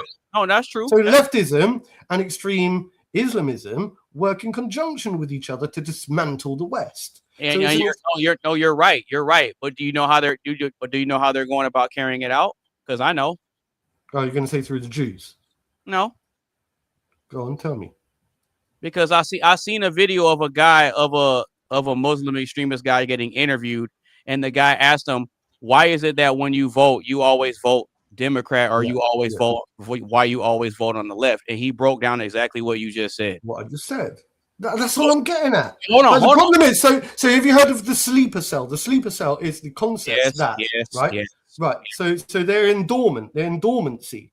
And what I'm saying is that when the numbers hit a certain crunch number, then suddenly everything changes. That's suddenly when we become overwhelmed. You know, when suddenly there's a catalyst that breaks out, right? That's when people are going to start running back and going, do you know what? I realize who the enemy was after all. You know, the crusades that the British Empire did back in the day wasn't because we were trying to be more dominant than the rest of the world. It's because the Muslim Empire was dominating the rest of the world. And the British Empire had to come along with their crusades to ensure that we weren't all massacred, because we'd be dead right now. So there's a lot of history. I mean that's kind of debatable. That's kind of it's true. It's true. But because I'll go ahead and give my take on the question of why we got into it. I'll be back in a minute. I'm going to go AFK for 2 minutes. All right. So I think I think one of the biggest reasons why elites trust so few people is a combination of what all you guys said. Yeah, Iron Fearless said he said he'll be right back. I think that elites trust so few people because of all of what you guys said. There's a whole bunch of corruption going on behind the scenes that's being hidden from us, but I think that it's slowly being revealed, because I think that for us to be able to prepare for what's to come, we have to have some sort of knowledge or some sort of understanding of what's going on, so that way we can prepare. Does that make sense, Coley, or am I tripping? Oh no, you're making sense. Like it also I want to say that it's almost getting to the point where they don't care anymore. You know what I'm saying? You're right. You're right. It used to be so secretive, but now it's like it's slowly but surely. Well, you know, the people are getting more dumber, and you know they probably won't give a fuck. You know, so. And it's sad, but it's true. It's sad, but it's true. It's sad, but it's true. And like what you guys were saying, and I know I kind of alluded to it earlier, that it doesn't matter what side of the political spectrum that any of us identifies as. We understand that there's a baseline of what we represent and what we all believe in. But then when you go a step up, there's a group of people that are the elites that may identify with different groups on both sides. But then when they come together, they all agree on the same thing of having like a centralized system. And so anybody outside of that can't be trusted, because it puts them in a position of where I don't even think they trust each other. If I'm gonna be all the way real with you, I don't think that they trust each other. No, I don't think they do either. I don't think they do either. I think, no, because they know that they can be stabbed in the back by any one of their comrades at any minute. Do you know what I mean? That's what they all have in common, is that they stabbed a bunch of people in the back to get there. Yeah.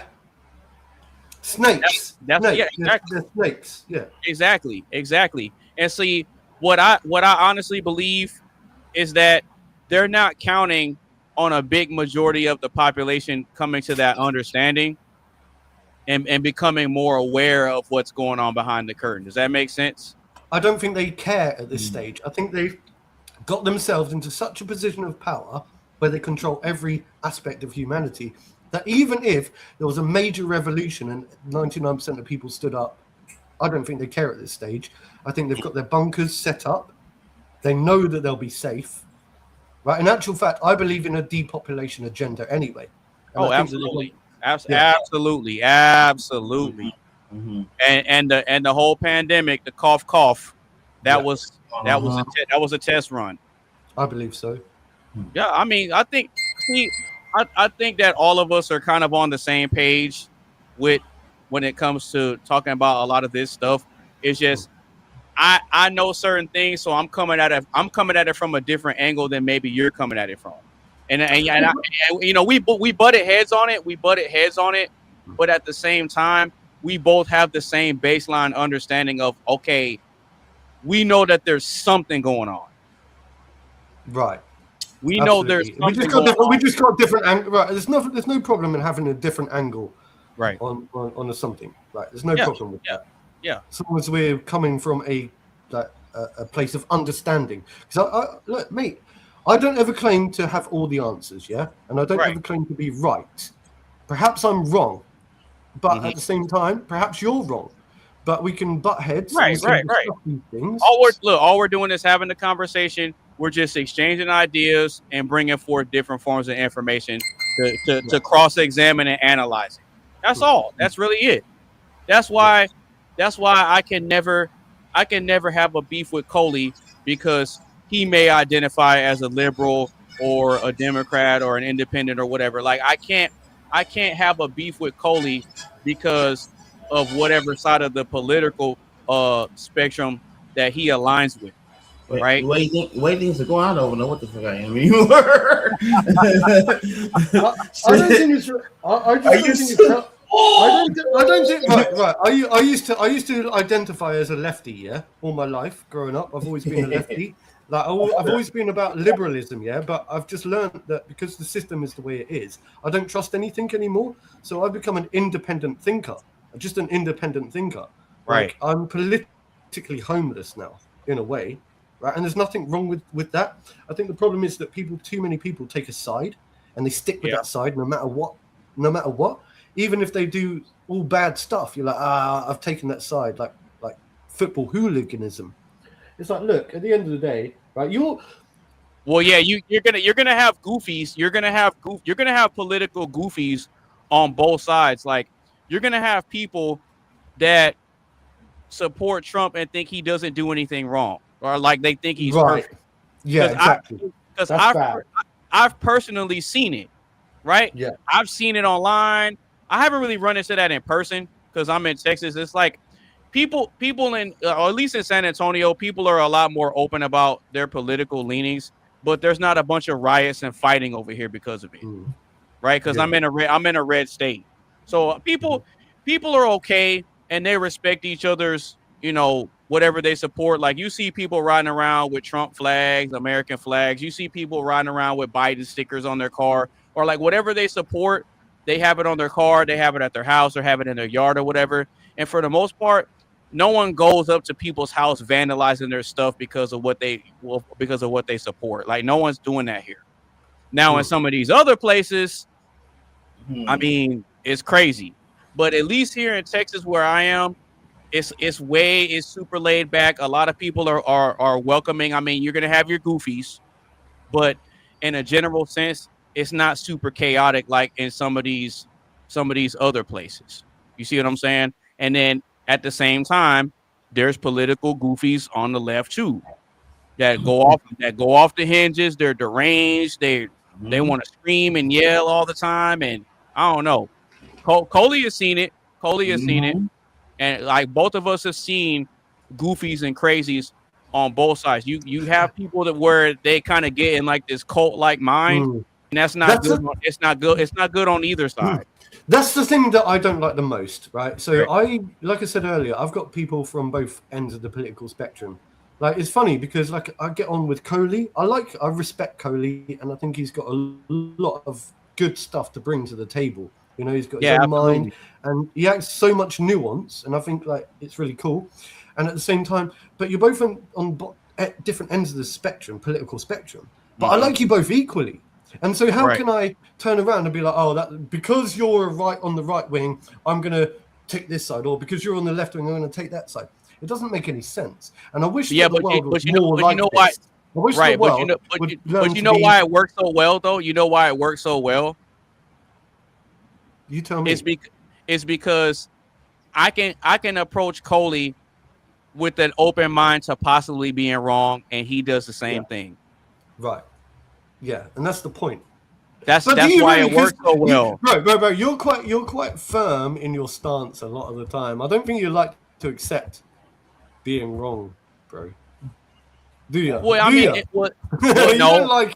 I am open to being wrong, and the reason but you don't like it.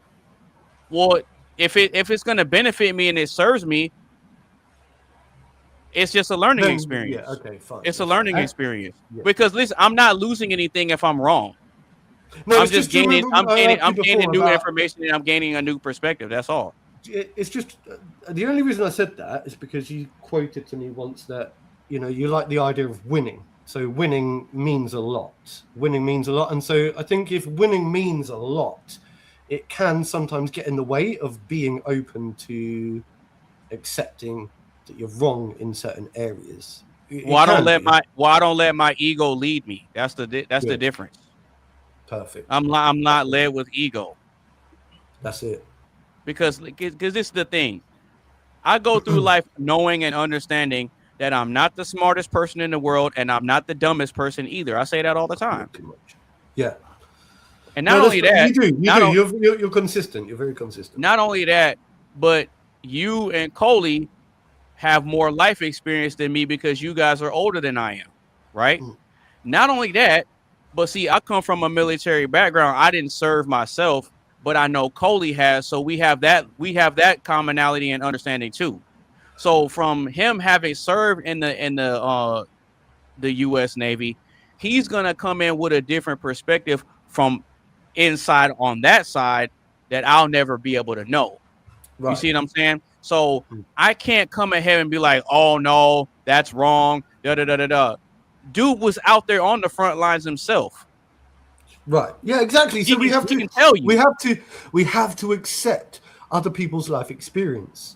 It's important because when I've learned this, sometimes people try to express something that they've experienced. They try to get it off their chest. And do you know what they're faced with? They're faced with, oh, shut up, you're chatting shit. And you're like, mate, I literally lived this life. I'm trying to talk from my heart and express my experience. But they're met with being put down. But I want to hear what Coley has to say, because you and me have spoken a lot, yeah? And I think that Coley's probably got a lot on the tip of his tongue. I actually said as far as his as far as his topic is concerned. Oh, I see what he did. Change his picture or whatnot. Yeah, he represented you, bro. Yes, sir. Speaking of an earlier comment that AB made about serving, I noticed a certain person that's not in this room right now who's probably getting served right now. He's gone AFK, bro. He's gone AFK. He's gone AFK.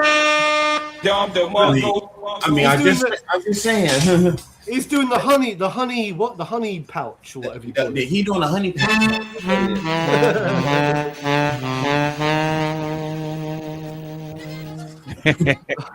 No, but this so far this has been a good discussion. Do you guys have anything else on this before we move on? Not, sir. I do not. My mind keeps going blank. I can't stay too much longer because my neighbour's due to come over and come and chat with me about some stuff. It's late. It's like. Well, I mean, with these next couple of questions, I mean, we could just give our brief answers, kind of chop it up a little bit, and then wrap it up. I mean, I'm not opposed to that. It's just with this first question, like the conversation's flowing, and all of us are kind of on the same page about what's really going on. It's just you and I were having our back and forth because we're coming at it from two completely different angles. But you and I both have the same understanding that there's some tomfoolery at play. Yeah. We know. Right. Yeah. So we're on the same team. So for that, I gotta give a shout out to us.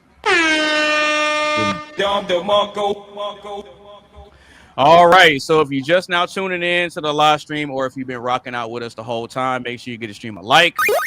Share with a couple of your friends. Make sure you follow everybody on all the social media sites. And if you want to get in on the conversation, just go ahead and click the link that's pinned to the top of the chat. So with that being said, yeah, for real. So we're going to go ahead and get into the next question. Is social capital, aka clout, more valuable than money? I'll say it one more time. Shit. Is social capital, aka clout, more valuable than money? Let me step back. Let me give Coley the floor. I'm gonna preface this by saying I absolutely dislike the word clout. Yo. Absolutely. Yo. I found out that Carmen doesn't like the word moist, by the way. Just between moist. Just remember that. Moist. And for those who don't know what that word means, you better ask your mom. And ask your Noble Entendre. Just saying.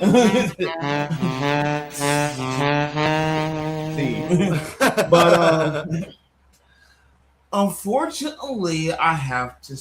Well, wait. Let me think.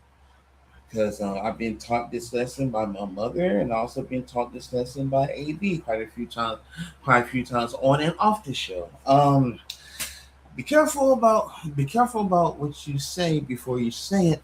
I would say, I would say in most cases nowadays, the clout is more valuable than money. Reason being is because it don't matter what the topic is or what live event is going on and this, that, and the third. All a person gotta do is hop on that shit quick, fast, in a hurry before that particular topic goes empty, like this Fanta bottle right here. And people will hop on that shit quick. Like you. In other words, they gotta strike while the iron's hot. Mm-hmm. Okay, I got it. You do that. You'll strike it rich. I'm not kidding, and I hate that people will have, and I hate that people have to do that. You know what I'm saying? Yeah. He must have heard me talking earlier. Hey, look, hey, my boy getting it in right now. I ain't even mad at him. I ain't mad at him. No, Look. It's been long overdue, and I'm gonna just leave it at that. Tizzle, bro, give her one from us. Hold on. Hold on now. Hold on. Hey, I can I'll be thrown from that. How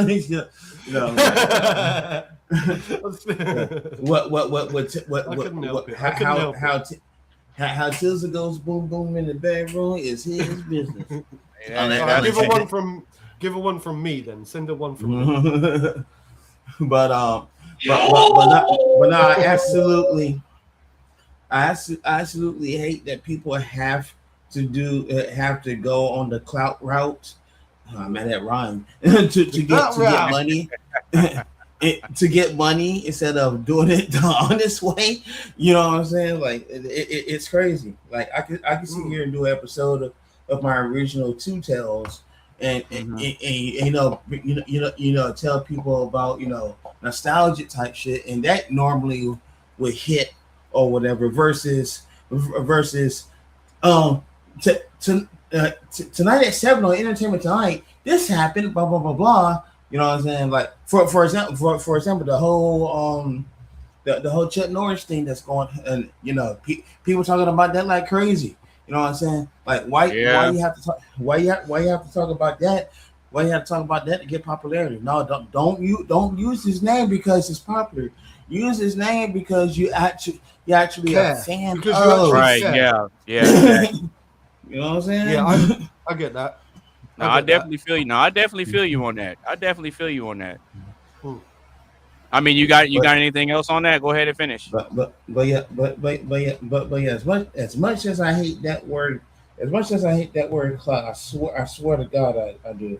Like that's what people are doing in order to get a lot of money. So I think clout is absolutely more valuable than money, and I'll give myself the buzzer for that answer.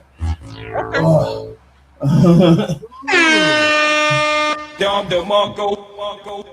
All right, Mr. Mark, what do you think, man? Is social capital, aka clout, more valuable than money? And see, I threw that in there because maybe everybody doesn't understand the definition, like what social capital is. You know what I mean? So that's that's why I gave the translation.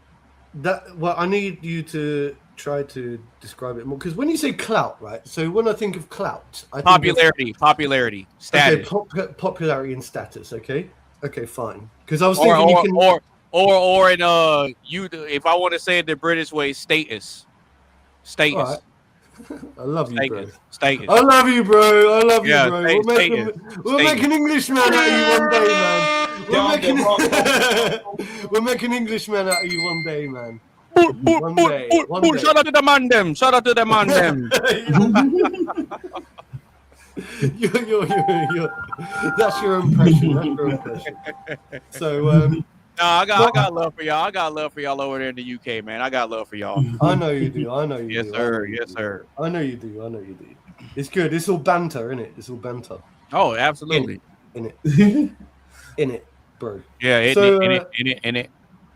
So like status, I think. See, I think it's difficult because I don't really care about status too much. I don't really care how other people view me, because I feel like my status is it's a personal thing to me.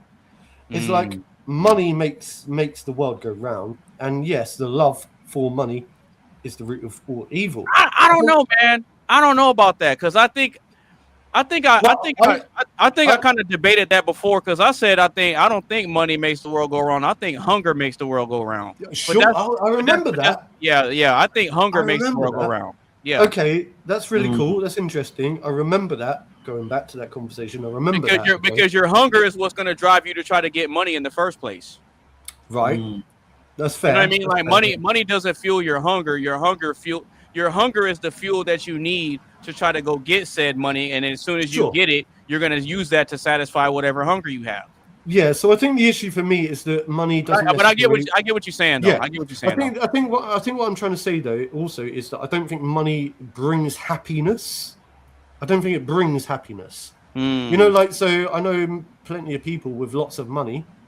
I know a guy that received £650,000 because he got into a car accident.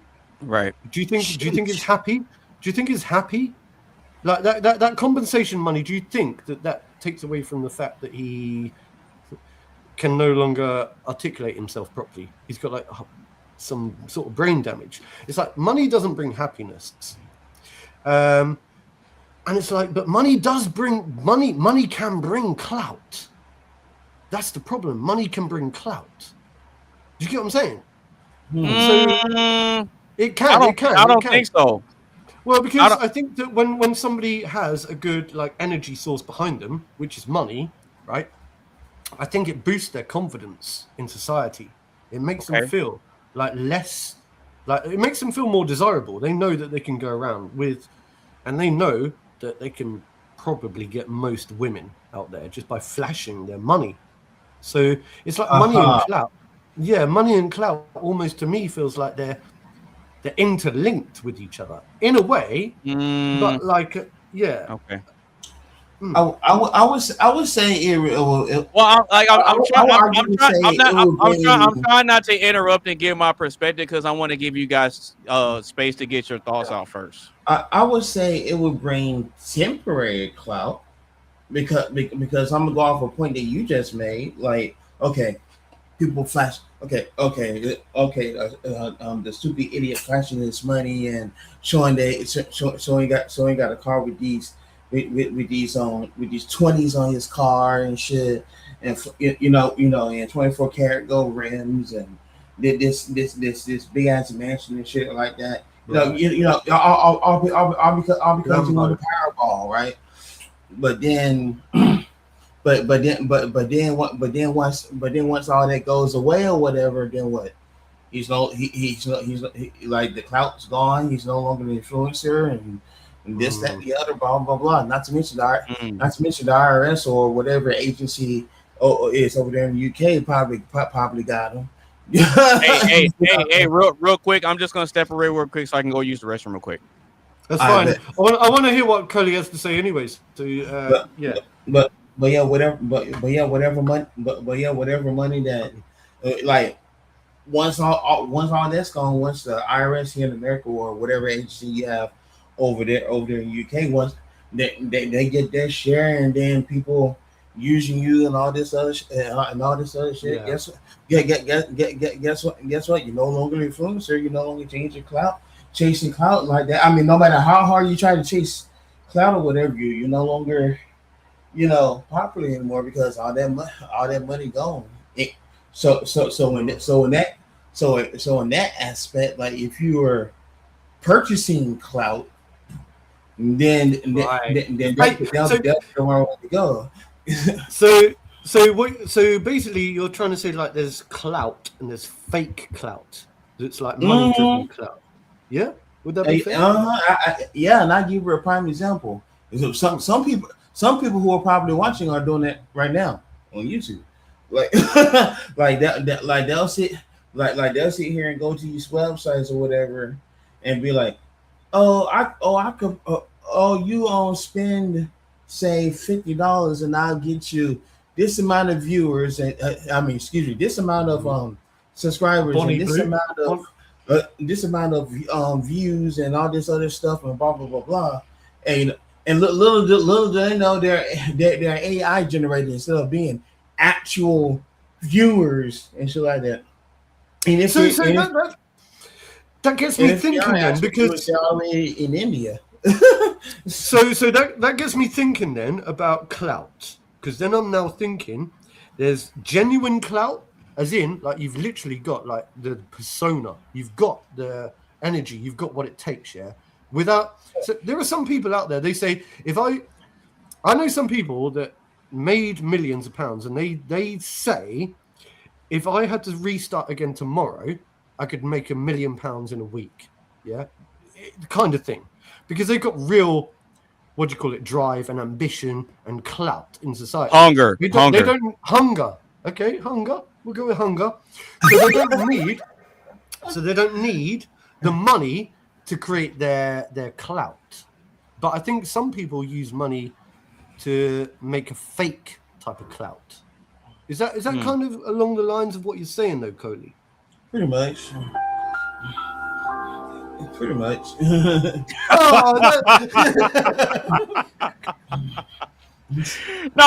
He threw me off with that sound effect. What the hell? I loved it. No way. It was perfect.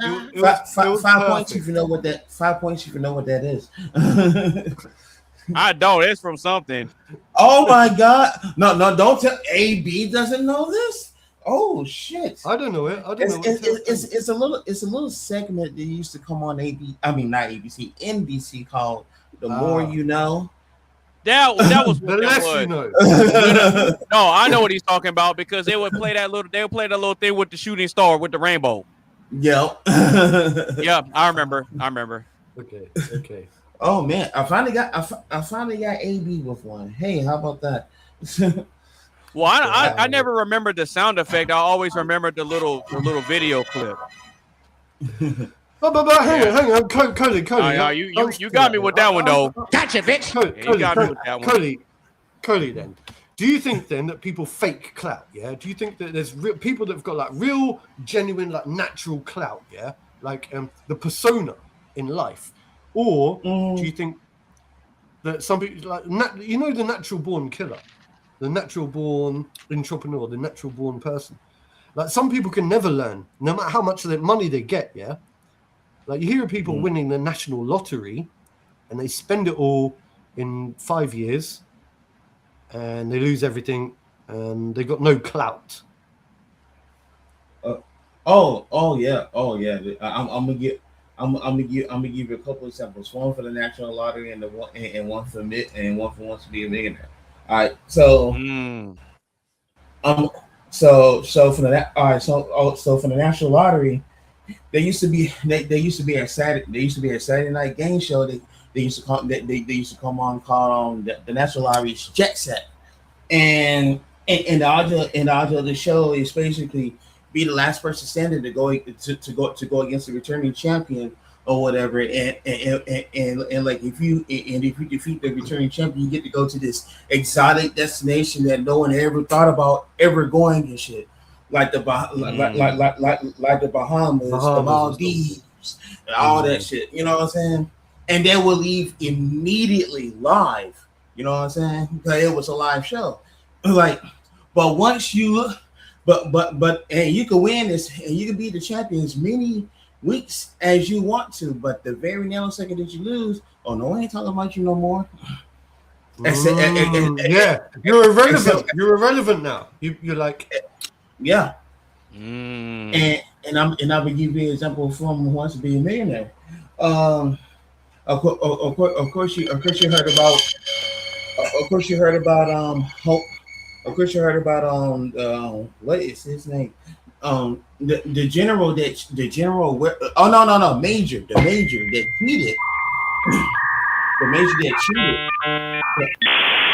I know you meant that for me, but that's actually relevant.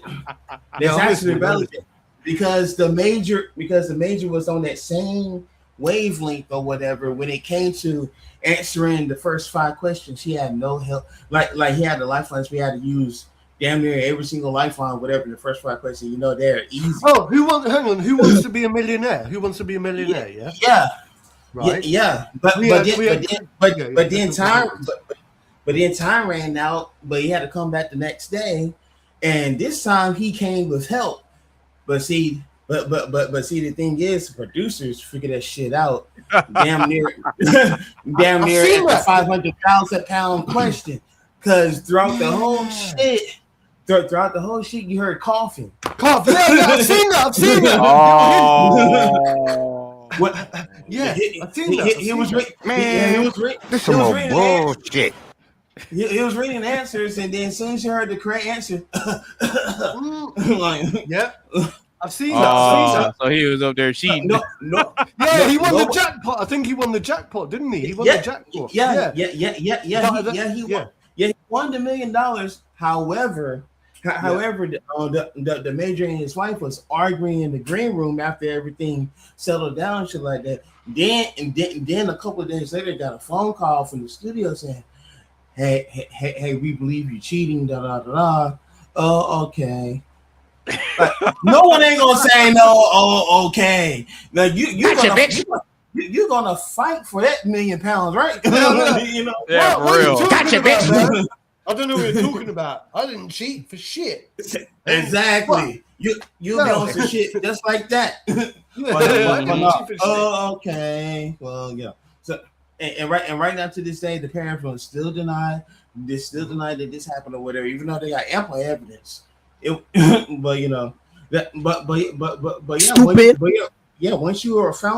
once you're found out, guess what? You ain't popular anymore. Well, maybe in the bloopers now, but you're not popular in the cash. Yeah, because then you're seen to be a cheater in the whole globe's eyes, right? Mm-hmm. So you might, in the whole globe. So it's like Mr. Beast games, like when they do the Beast games things, and someone like stitches up one of their teammates and takes all the money and stitches someone up. It's like, wow, they're a winner. They're a winner because they've taken the money, right? But in the rest of the population's eyes, they're a bit of a loser because they've lost their clout, because they've shown themselves as being a backstabber or something like that. You seen the Beast games? Yeah. I seen some of these games. I seen where like, well, I forgot. It was like, I think $500,000 and like they had a strategy on how they're going to split the money. One person ended up taking 80% of the damn jackpot. Yeah, I've seen that one. Yeah, and the other was shit. The others were nothing shit.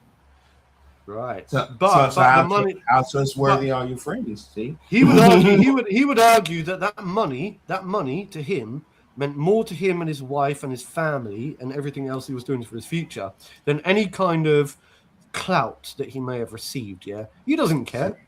Like, why would he care what other people think of him? He's just taken like $80,000. Yeah, he can look after himself now. I've seen it. Yeah, it's like, but you had a third point. I'm sure you had a third point. You had a third one. No, like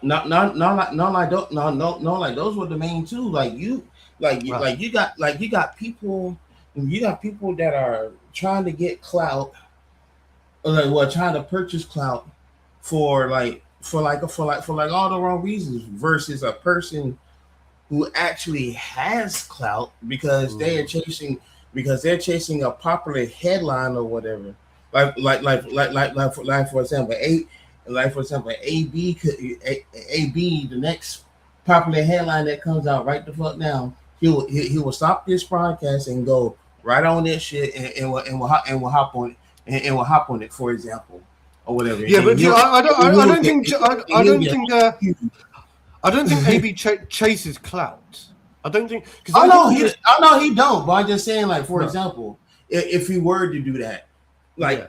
That's what he would do or whatever. Yeah, but I think it's because there's a natural, like, some people have got a natural talent for clout in general. So some people, I think, need to chase clout, and some people just generally naturally, like, they mature over time, and the clout comes with it, like, just naturally. That's the bit that I like, and then I think that it works in like a harmony type thing, because I think the more clout you've got, the more likely you are to, like, get yourself out there and be respected by other people, and in return, you end up generating more interest, and that translates into money, and then that money then echoes back, and then it builds up your self-esteem, and then you end up with more clout, and then that clout helps you build more money. So it's like a back and forth, like an echo chamber type thing, where I think they both work hand in hand.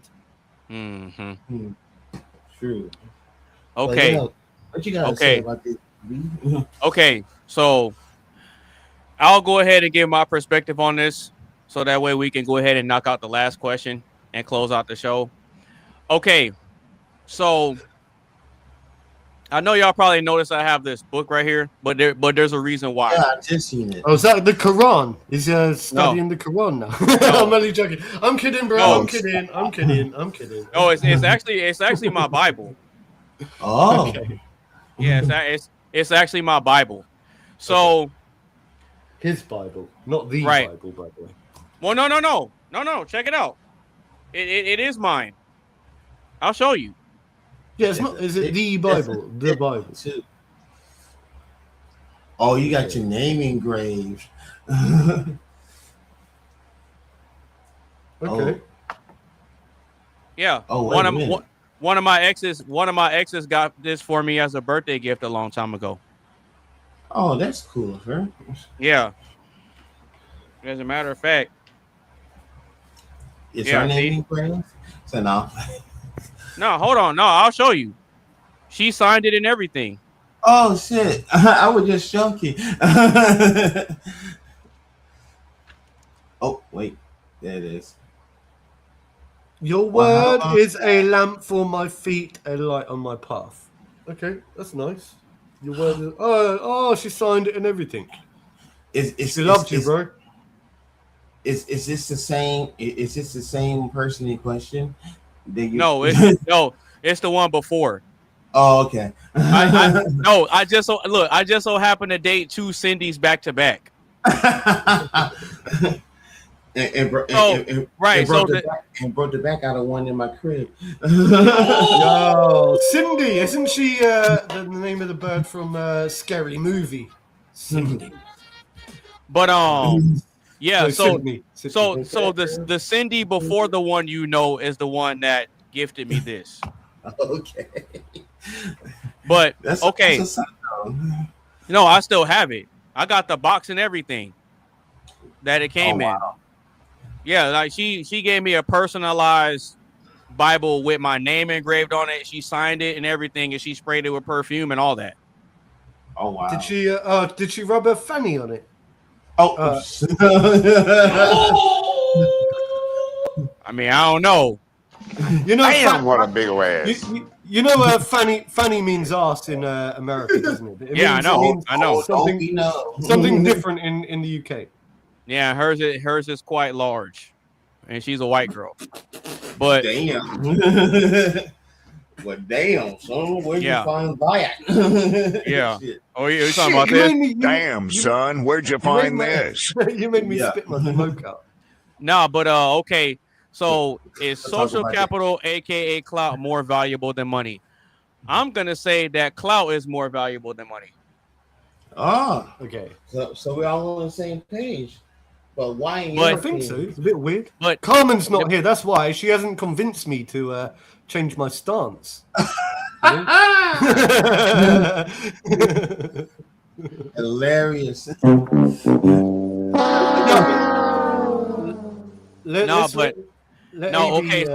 So clout, social capital, aka clout, is way more valuable than money. It's way more valuable than money.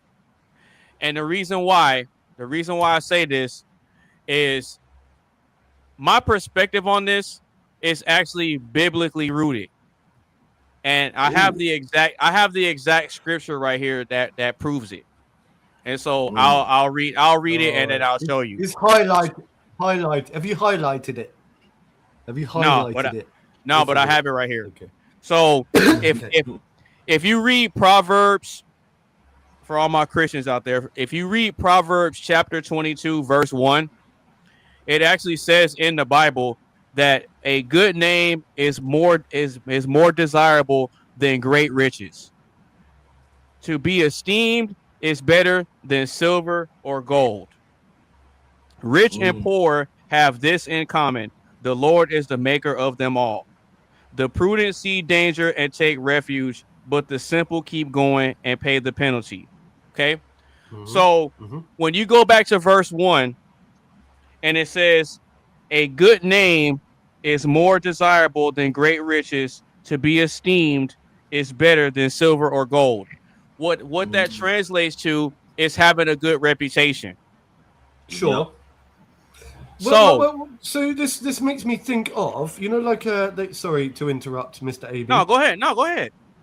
It just makes me think of, I think as we spoke about this before, when they did they attached some probes to people's heads now, where they can measure the electronic signals that are that come out of people's minds.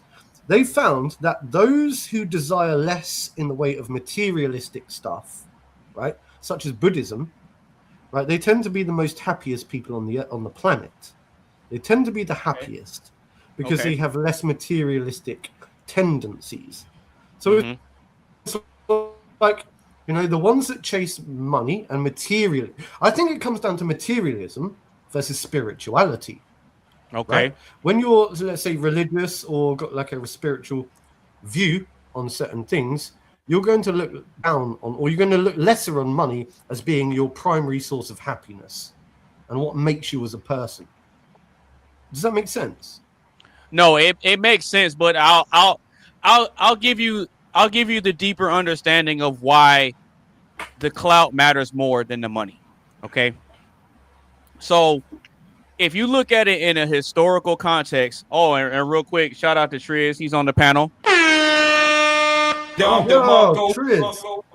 I know I didn't play the video. A fellow loser on the panel. Right. I know I didn't play the video clip to bring him up. I just wanted to bring him up because we're having this conversation and he just popped up. But if you look at this in a historical context, when I'm talking about the clout or the reputation, if you juxtapose the word clout and replace it with reputation, it makes a whole lot more sense, right? In a general sense, having a good reputation is worth more than money, because you can't buy a reputation with money, right? But having a reputation can lead you. You can't buy a reputation with money, bro. You can't. Well, you can't. Bill Gates did. Bill Gates did. Nope. Elon Musk nope. did. No, I wouldn't say that. You cannot buy You cannot buy a reputation with money, bro. You can't. You can't. He started out in the base. If I'm saying he started out in the basement with his computer business, and then once he told a few people and stuff like that about what he was up to, they supported him, and then his repertoire grew like that or whatnot. So yeah. Okay. So y'all want to say that? Okay, Mark. If you think that you can buy a reputation with money, please explain to me how. I'll give you the floor. No, I'm not sure. I'm just wondering. Look, I'm not making any claims. I'm just saying that I think. I'm telling you, it is literally impossible. Go ahead. All I'm saying is that when I look out at some of these rich people like Bill Gates and Elon Musk, right, I don't take away from the fact that they probably had some clout to start with, yeah. But I do believe that these people now have to, like Andrew Tate as well is a good example. They've got a lot of clout in the world, but I think they had to have the money first in order to build their reputation. I don't think they had a reputation before they had their money. I don't think they had their reputation before they had their absolutely money. They absolutely had to. Well, Andrew Tate was a kickboxer. And you could argue that Bill Gates, helped to co-found Microsoft. So, but at the same time, I think it's difficult because could they have been did they get their clout before their money, or did their money give them their clout, is what I'm saying. They got the clout before the money. You reckon? Yes. Okay. Because hear me out. See, a lot of what I argue, or I'll juxtapose the word argue for make a case. A lot of the perspectives that I make a case for are not only rooted in some sort of grounded logic that I can break down and explain, but in my case specifically, a lot of it ties back to this. A lot of it ties back to this book of text right here. Now, you're gonna come across people that will argue you up and down and tell you and myself that everything in this book is a lie and that it's fake, it's fabricated. Oh, it's just written by man, right? But the way I know for a fact that the words in this book are the truth is because I can take examples and wisdom and quotes from this, and I can apply it to present day existence with human beings. That's how I know. So when I read Proverbs chapter 22, verse 1, and it says, a good name is more desirable than great riches. To be esteemed is better than silver or gold. That is the absolute truth. You want to know how I know? Because every single man on this planet is working to build some sort of legacy, and it's tied to your name. Tell me I'm wrong. Tell me I'm wrong. Listen. I'm really sorry, yeah? I have to go. Okay. I have to go. I don't want to go, but I don't want to go because Triz has just joined the room, man, and I wanted to have a bit more interaction time with Mr. Triz. So right. Yeah, but I really have to go because I've got to go see my neighbor next door, and it's getting late. Well, if you still want to kick it in, chop it up with Triz for a little bit, that's cool. Well, maybe I can give it 5 minutes, but I right. Yeah. Okay. You know what? This is what I'll do. I'll take a step back. I'll let Triz, you go ahead and give your perspective, say what you think, and then I'll let you and Mark have the conversation about whatever y'all want to talk about regarding this topic, and then from there you could take off if you need to. Does that sound good, Mark? Yeah. Literally, if I have to back out abruptly, it's not because I'm being salty. Okay. Okay. I have to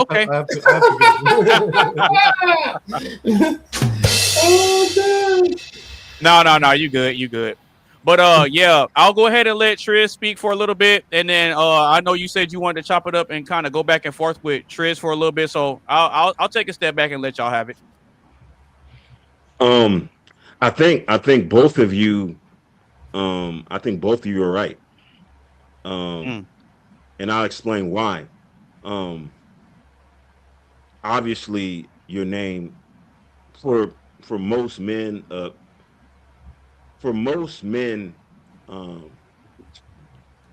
most men who value themselves value their name and reputation. Facts. But I think that there has to be a base level of value. And what I mean when I say value, I mean that you have to there's a base level of resource that you provide that's going to get you into certain rooms. And a lot of your value as a resource to others in your group comes from your ability to fund certain things, right? And so if, let's just say that I'm in a room with, let's say, billionaires. Okay. Right. You guys mentioned Bill Gates, and we can go down the list of the guy who owns LVM, the CEO of LVMH, and just various guys, not Larry Elder, but the guy from Oracle. So the conversation that those guys will be having is going to be entirely different from the conversation that I will be having. So if I was in their presence, I couldn't provide value to the dialogue that they would be having, because they're operating on a different wavelength, because the things that I'm aspiring to do, they've already done many times over. So they're looking at a different perspective. Their timeline may be different. Their goals and aspirations are going to be totally different, right? Okay. And so then the conversation a lot of times they'll be having is like, okay, well, I want to do X, Y, and Z, right? And these are probably going to be big, lofty goals, right? And so in order to accomplish this, or to make this more feasible, I may have the money, but because you operate in a different industry, you may be a resource to me. And so now I've articulated my goal, and you say, well, I can provide value to you, and you can provide value to me. And so we can actually work towards this goal, even though my goal is different. Me helping you and you return helping me, I'll be achieving my goal, which is different from yours. But if I'm not at that level, there's nothing that I can do to actually help them reach that goal. And so that's why it's important that you actually have that financial bandwidth to actually provide value. So I think it's important to actually, so basically the money is the prerequisite. So I think that some people get money through different means. Some people may get money through unrespected means, like, say, for instance, if you're like some type of criminal, right? And so then some people get money, like, quote unquote, the legitimate way. And so that's an entirely different conversation. But what I'm saying is that in order to provide value to your group, you have to be at your group's level, or you're not going to be in a, because think about this, right? There's bus boys, there's security guards, there's servers, waitresses, there's entertainment that are in those rooms with those billionaires, right? And they may have stellar reputations. Oh, this guy, every time I come to this restaurant, my food is always on time. He brings out all of our food together. He knows what drink I want. Everything I could want from a waiter, this guy personifies. But I still don't respect him because he's a waiter and I'm a billionaire. Yeah. Mark, what do you think about that?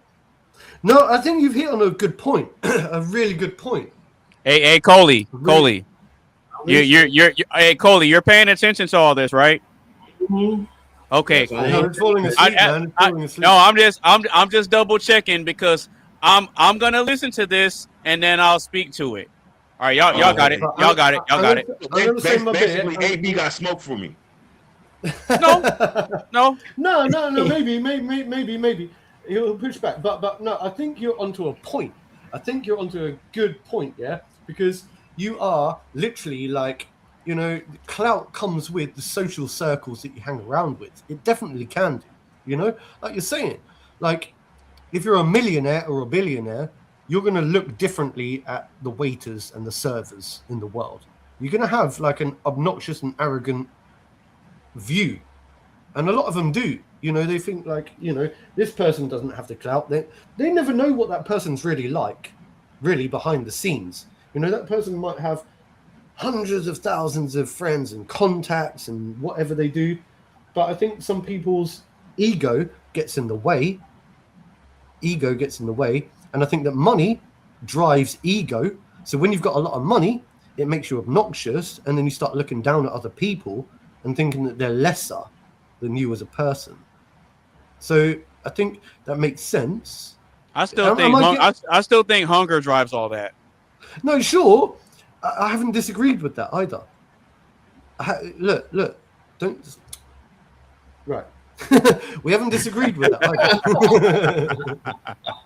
I mean, I think that there may be some truth to, you know, as your wealth level increases, you start looking at people a little bit differently. But yeah. I can't say that everybody that's wealthy has an obnoxious perspective to those that are not wealthy. But no. I think that it becomes difficult for somebody who's wealthy to relate to somebody who's struggling because the way you operate, the way you interact with your environment is entirely different because you act. Let's say, for instance, right? Let's say, okay, I'll give you an example, right? Well, I think it's the disconnect. If I may quickly intervene, I think that what I'm thinking is the word disconnect. I think that wealthy people, they don't necessarily mean to look down at other people, but maybe they're disconnected once they get into that position. I'll give you an example because wealth is relative, right? So now I'm by no means wealthy, but like if you look at income and net worth, even in the United States, even in Seattle, I would occupy a specific echelon within the socioeconomic strata, right? But let's say, for instance, when I went to Ethiopia, right? I think it was last year I went to Ethiopia, right? Nice. And so I don't want peace. I want problems. I was out there for like a month, right? I met a young lady in Ethiopia, and so we were out. I bet she was beautiful as well.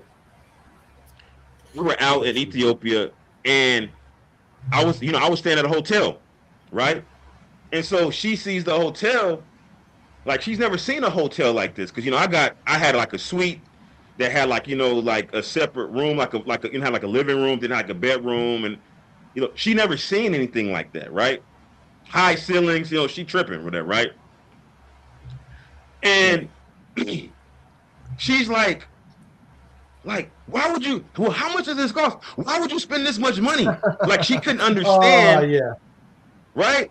And so then she's like, you could stay at this, like, and she started telling me like these places, like, it's going to be like way cheaper. And I'm looking at this place, I'm like, well, number one, this is like, it's like nowhere near with anything that's happening. Like I would have to like catch a cab every day from this hotel to get near anything, right? Number one.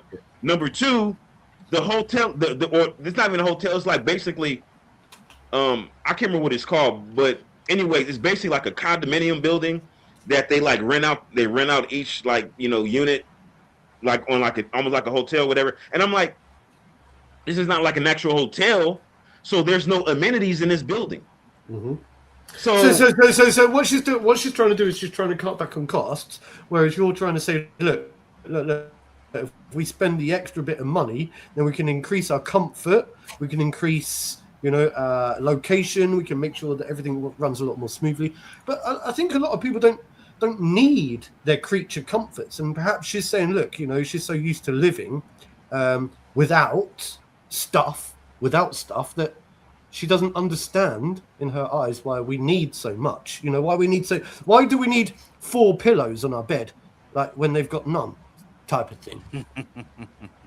No, but what I think a lot of people don't understand is that at some point, right, initially you're always leveraging your personal time in order to acquire money. But there's a point where you begin to leverage your money for time and convenience. right? That's a fact. And so some people never get to that point. Some people never get to that point. They look at every opportunity as like, damn, I could be making X amount of money at this time. And where you're comfortable and you're like, okay, well, I don't want to, like right now, I could be working right now, right? But instead, I'm like, you know what? I'm good. I'm going to take a couple hours off. I'm going to just chill. Right? And so you can't, when you're dealing with people like that, and I hate to say people like that, but when you're dealing with people who don't operate in that stratosphere, right? It's hard for them to understand why you do things because for instance, right? You know, I never told anybody, oh, like I roll first class, so I fly first class, right? But I remember visiting, I don't want to say who I visited. I was visiting somebody and they saw on my suitcase, right? I still had like the little ticket on there, little tag, whatever. And she saw it said first class. She like, you flew first class? Like for some people, that's not even like, they don't even consider ever flying first. It's like doesn't even cross their mind. Like for instance, when I flew to Ethiopia, I'm not flying more than 8 hours on anything in economy. International business or first class, period. I'm not doing it. Yeah. I'm not doing it. Like Vegas, I'll fly to Vegas. I don't care what seat I'm on if I'm going to Vegas. Vegas is like a couple hours away, right? I'll fly to if I fly to Oregon. I'll fly to Oregon. Oregon is like a 45-minute flight. I don't care where I sit. But if I'm flying a specific distance, I'm not sitting in economy. Not now, not ever. Not happening. And I'm gonna pay the extra money because I'm just not doing it. I know that's right. Okay. Listen, man. Listen. It's time for me to go. I have to cut it. I have to cut it now. I've got my neighbor waiting for me. It's been a pleasure, everyone. Once again, thank you very much. Oh, we know what Mark. Hey, we know what Mark got going on.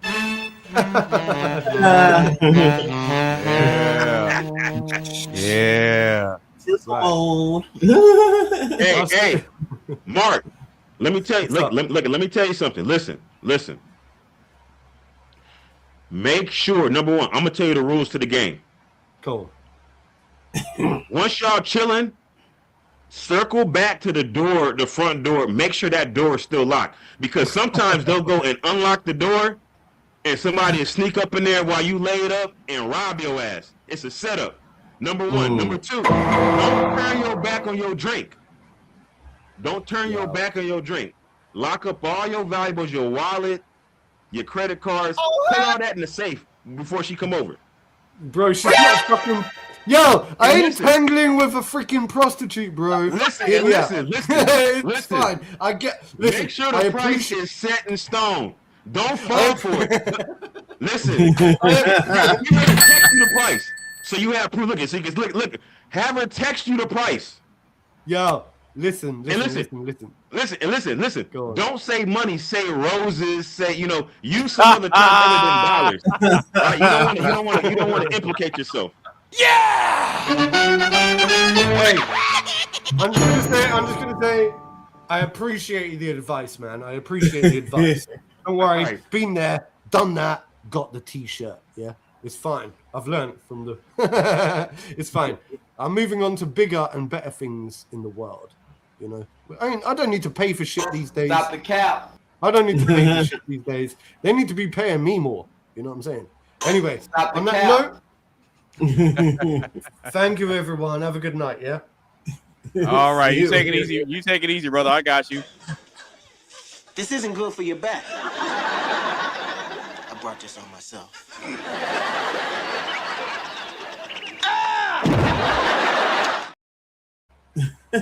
All right. Okay. Mr. Triz, go ahead and finish up. Yeah, go ahead and finish up your perspective. And then I'll get back into what I was saying earlier. You got it, bro. No, go ahead. No, I think I pretty much covered it. Go ahead with what you were saying. Oh, okay. So basically what I was getting at when I was saying that clout or reputation is worth way more than money is because we can look at a plethora of historical examples of memorable names. But if we ask you what the person's net worth was, a lot of times we're not going to have the answer to that. Like if I'll give you an example. If I ask you what Martin Luther King Jr.'s net worth was when he died, what would you tell me? I would imagine that his net worth was actually probably relatively low. Yeah, okay. I would think the same thing too. Okay. So if I ask you, what do you think Mother Teresa's net worth was? What do you think it would be? Probably less than Martin Luther King. If I were to ask you what Mahatma Gandhi's net worth was at the time he passed away, what would you think it was? Could have sworn I seen it. Well, no, maybe that was somebody else. No, I think he had a pretty decent net worth. Okay. So if I go back to the good book that I had referenced earlier, in terms of Christ Jesus, if I were to ask you, what do you think his net worth was? What would you say to that? 0. Okay. And you know why I say that? Yeah. Because Christ specifically. Now you're talking to somebody who's read the Bible and the Quran.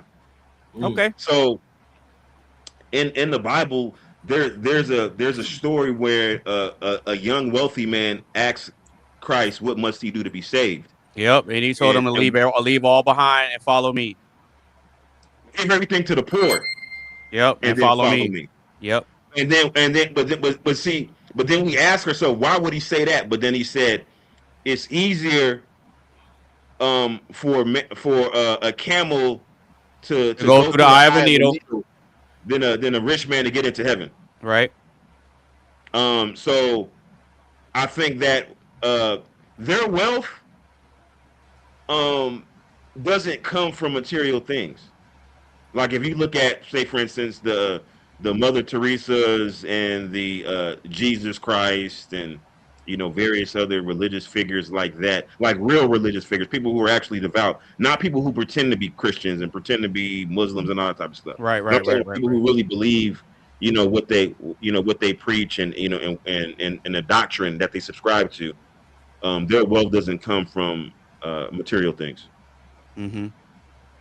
Okay. So I just threw out a few of those examples, right? So one of the biggest reasons that I say, and this is what I was talking about earlier, that I say a reputation is worth a lot more than money is because a lot of the companies where we spend our money in exchange for their products, more often than not, they have a name attached to them. Would you agree or disagree? Well, you say what has a name attached to it? The products, a lot of the companies where we spend our money in exchange for their products and services, they have a name attached to them. Would you agree or disagree? You're talking about like the brand name? Right. Correct. Yeah, absolutely. Yeah. Okay. Yep. So with that being said, I could make the case that because of the name attached to it, you're willing to trade your money for a piece of something that has that name on it. So by that logic alone, you're valuing the name more than you value the money. Hold on for a second, because hold on. No, go ahead. Okay, because let's just say, okay, we'll use Gucci as an example. Right? I was literally thinking about that, but go ahead. Yeah, that's what I'm thinking about. So you said that. Well, okay, so you have the actual product itself, right? And then attached to the product, but you're talking about. Let's say, for instance, you have on like a matter of fact, I got some Gucci shoes, right? I got some Gucci shoes, right? But the Gucci shoes I got, you can't tell they're Gucci, right? They're like some white. They're like white. They're white with some python leather on the back of it, right? Unless you like know Gucci, you wouldn't know those are Gucci shoes, right? right? But I like the style and aesthetic of it, and the build quality of those particular shoes is extraordinary. And so there's a certain base level of craftsmanship you expect from certain brands, right? There's a certain, and so but in order to get to that level of reverence for those brands, the brands themselves have to spend money in marketing. They have to spend money in like things to preserve their brand equity. Like for instance, they could have gone the route of say Coach.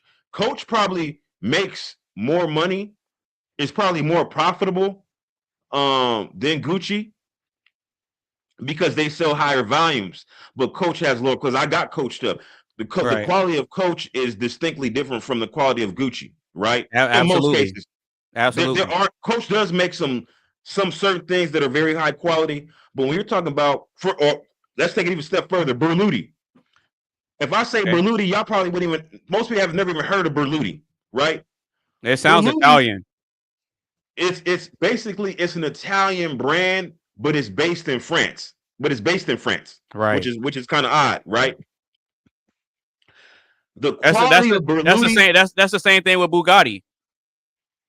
Yeah, because Etouar Bugatti is a Frenchman, but it's an Italian car. Yeah, but yeah, I get what you're saying.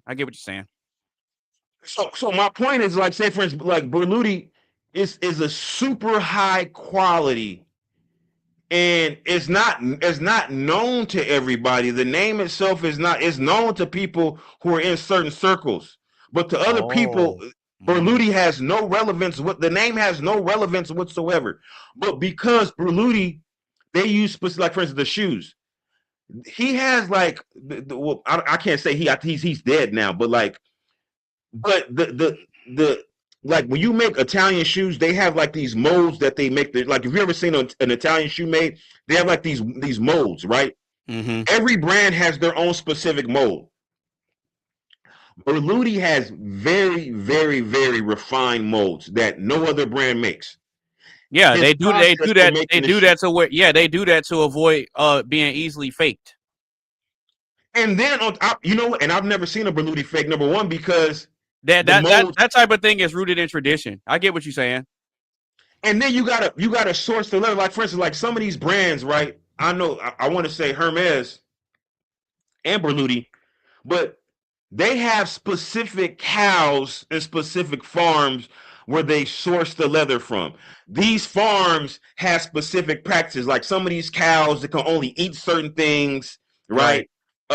They're not allowed to go out into the pasture because they can get injured and damaged, like the hide. Like it's very, very specific. And so when you buy these brands, you're buying it with the expectation that they adhere to what made them great. Only using leather sourced from these cows, hand inspecting visually.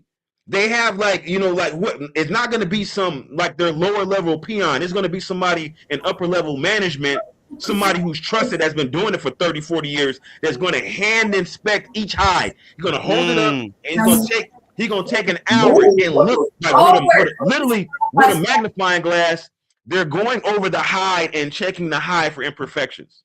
Okay. Right? Yeah. And so this is the reason why that name comes in, has value, because you're expecting a certain level of quality that won't be compromised, because the brand that you're buying it from, they value their name and reputation, and they're not going to do anything to tarnish that. Shout out to Raising Cane's. By the way, yeah, I saw it was Raising Cane's when she opened the box. Shout out to Miss Snow Bunny Supreme.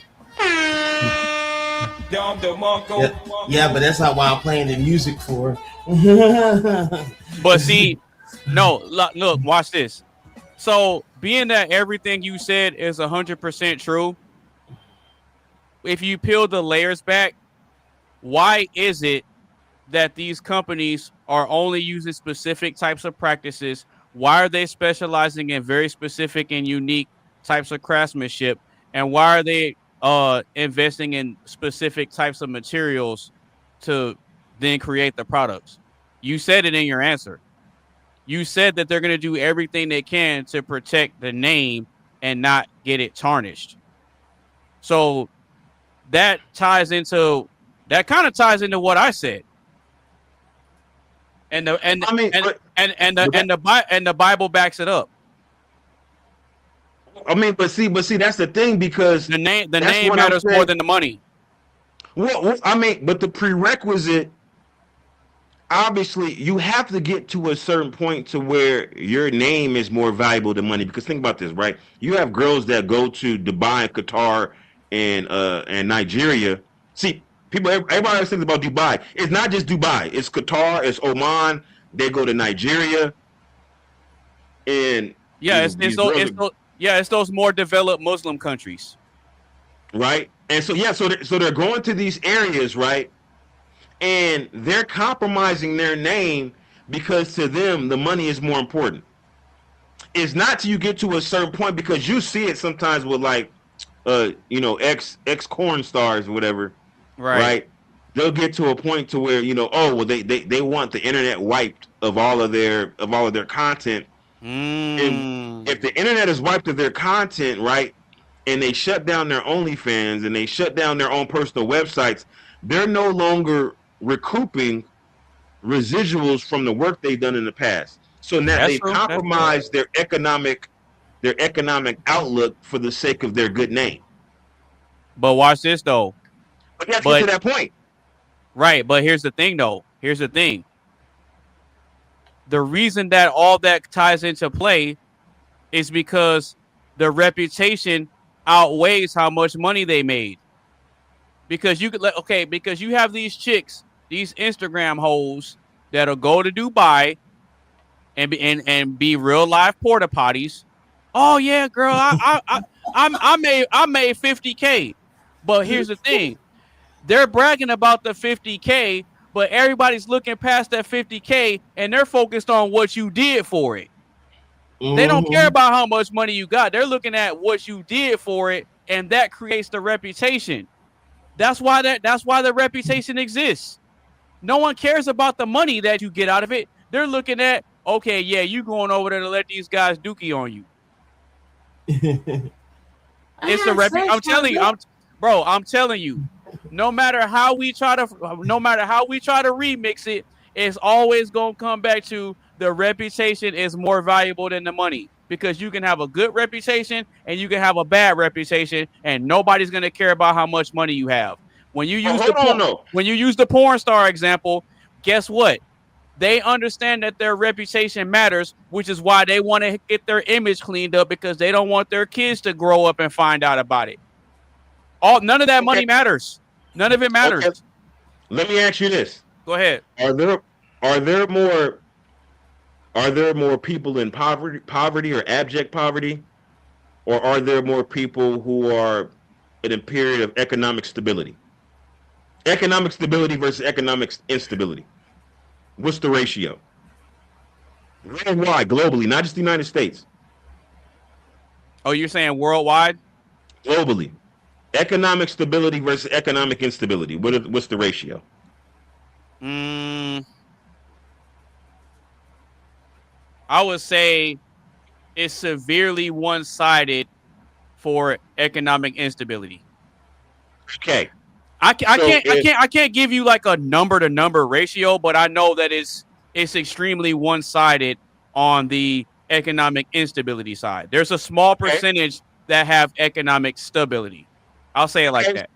So in that case, the actual ratio really isn't that important. We just know that it's heavily skewed. Yes. Heavily skewed. And so for that reason, the amount of people who are in economic instability outweighs those that are in economic stability. Okay. And so that conversation that we had earlier about what people value and what they're willing to do, right? And how they're willing to leverage their time, they're willing to leverage their good name for the pursuit of money, right? Okay. Yeah. So if, let's say, for instance, I'll use an extreme example. Yeah, go ahead. Philippines. Okay. If you go to Philippines right now, shout out to the Filipino bunnies. Shout out to them. Right. And this is no shot at the Philippines, but if you go to the Philippines, right, you can meet a woman. She won't tell you that she's married. She'll be married with a husband at home that she sleeps next to every night. Kids at home, the whole nine. She will meet you at a hotel, do gymnastics, kick it with you a week straight. You wouldn't even listen. Like in your mind, there's no way this woman could not even have a boyfriend because she's with me. Her phone hasn't rang. She's been with me the whole time. We've been like a couple. She talking about getting married, all kind of stuff, right? The whole time, she's there at the behest of her husband. Okay, gotcha. Her husband sent her. The objective is to get you to fall in love. So when you go back to the United States, you're sending remittances to her. Okay. So she's compromised not only her name, but her own, like, she's basically disrespected herself. Her husband has disrespected himself. He's disrespected his wife for the sake of money. So if most people are in economic stability, right? Economic instability. Economic instability, you can get most people to compromise themselves or compromise those around them for the sake of money. But watch this though. No, you're right. But here's the thing. Like I said earlier, how can you wait? So how can you say your name is more? I get where you're coming from, and listen, we here with it. Okay. But we have to remember that most people are not at that point in their life. Some people will never get to that point. They'll never be stable enough to where they wouldn't compromise themselves for even a small. For us, it would be for pennies, right? Okay. Like for me, I would never do porn. Right. I would never be on a sex tape that's open to the public. I'm talking about like something that I put on the internet. I would never do something like that as a man, right? I would never do something like that. I would never put myself out there. And I'm not saying everybody thinks like me, right? But for me, I think that would tarnish my name and reputation for being. If some people may not even think that would tarnish themselves. So for them, it's a different story. But I think that would tarnish myself. So it's no amount of money that you can pay me to make me put out a sex tape. Oh, so that means the reputation matters more than the money for me, because I'm at that point. But for most of the world, they're not at that point. So if most of the world values money more than their reputation, then we got to say that money is more important than reputation. Nope. False. Okay. False. Okay, go. I'm listening. You know why? Why is that? Because it's not the money that they're chasing. That's not what it is. You know why? Because it doesn't matter how much money a person has. The one thing that a person hates being called or labeled is broke. You don't want to be known as the person that's broke. That's what gets people. They can have money in the bank, but what do women do when a man says I don't want it? When a man says he don't want to spend money, or if he has a logical reason for why he doesn't want to waste money, the first thing a woman does is they try to attack his reputation and his name. Oh yeah, if you broke, just say that. This dude could be a millionaire, but because this dude don't want to spend his money, now all of a sudden it don't matter that he got money. It's just I don't have access to it, so oh yeah, you just broke. Not only that, but I'll tell you, I'll give you another example of why the name matters more than the money. People are willing to compromise themselves in certain instances, which you are right. You are 100% right. But guess what comes with that? It comes with the feeling and the title of and the reputation of I got my family out the hood. I'm the one that saved us. It comes with they want the respect. which ties back to the reputation. It doesn't matter that I did this and this and that. I did it so I could do what? I could feed my family. And now they look at me different. And now my reputation and my name means something in their eyes as well. I'm telling you, bro, no matter how we try to remix it and slice it, it's always going to come back to the name. Now, with the example with the fashion designers and the brands, I can still make that same case, right? Now, you are going to invest in certain high quality materials and all that type of stuff, right? But you're still putting out a product with a name on it, and you want people to invest in that name. So when people invest in that name, the name is what you're pushing. The name is what's going to get remembered, not what your net worth was and not what your bank account was. It's the name that matters more, right? So I'll give you another example. When Trump was popping in the 80s and the 90s, no one cared about how much money he had. No one cared about where his money came from. They just wanted to be associated with the name itself. Right? Mm-hmm. They want to be associated with the name itself. No one was concerned about whether he was a billionaire or not. No one was concerned with that. I'll use another example. When you look at a historical example like Alexander Graham Bell or some of your founding fathers of the United States, it's their names.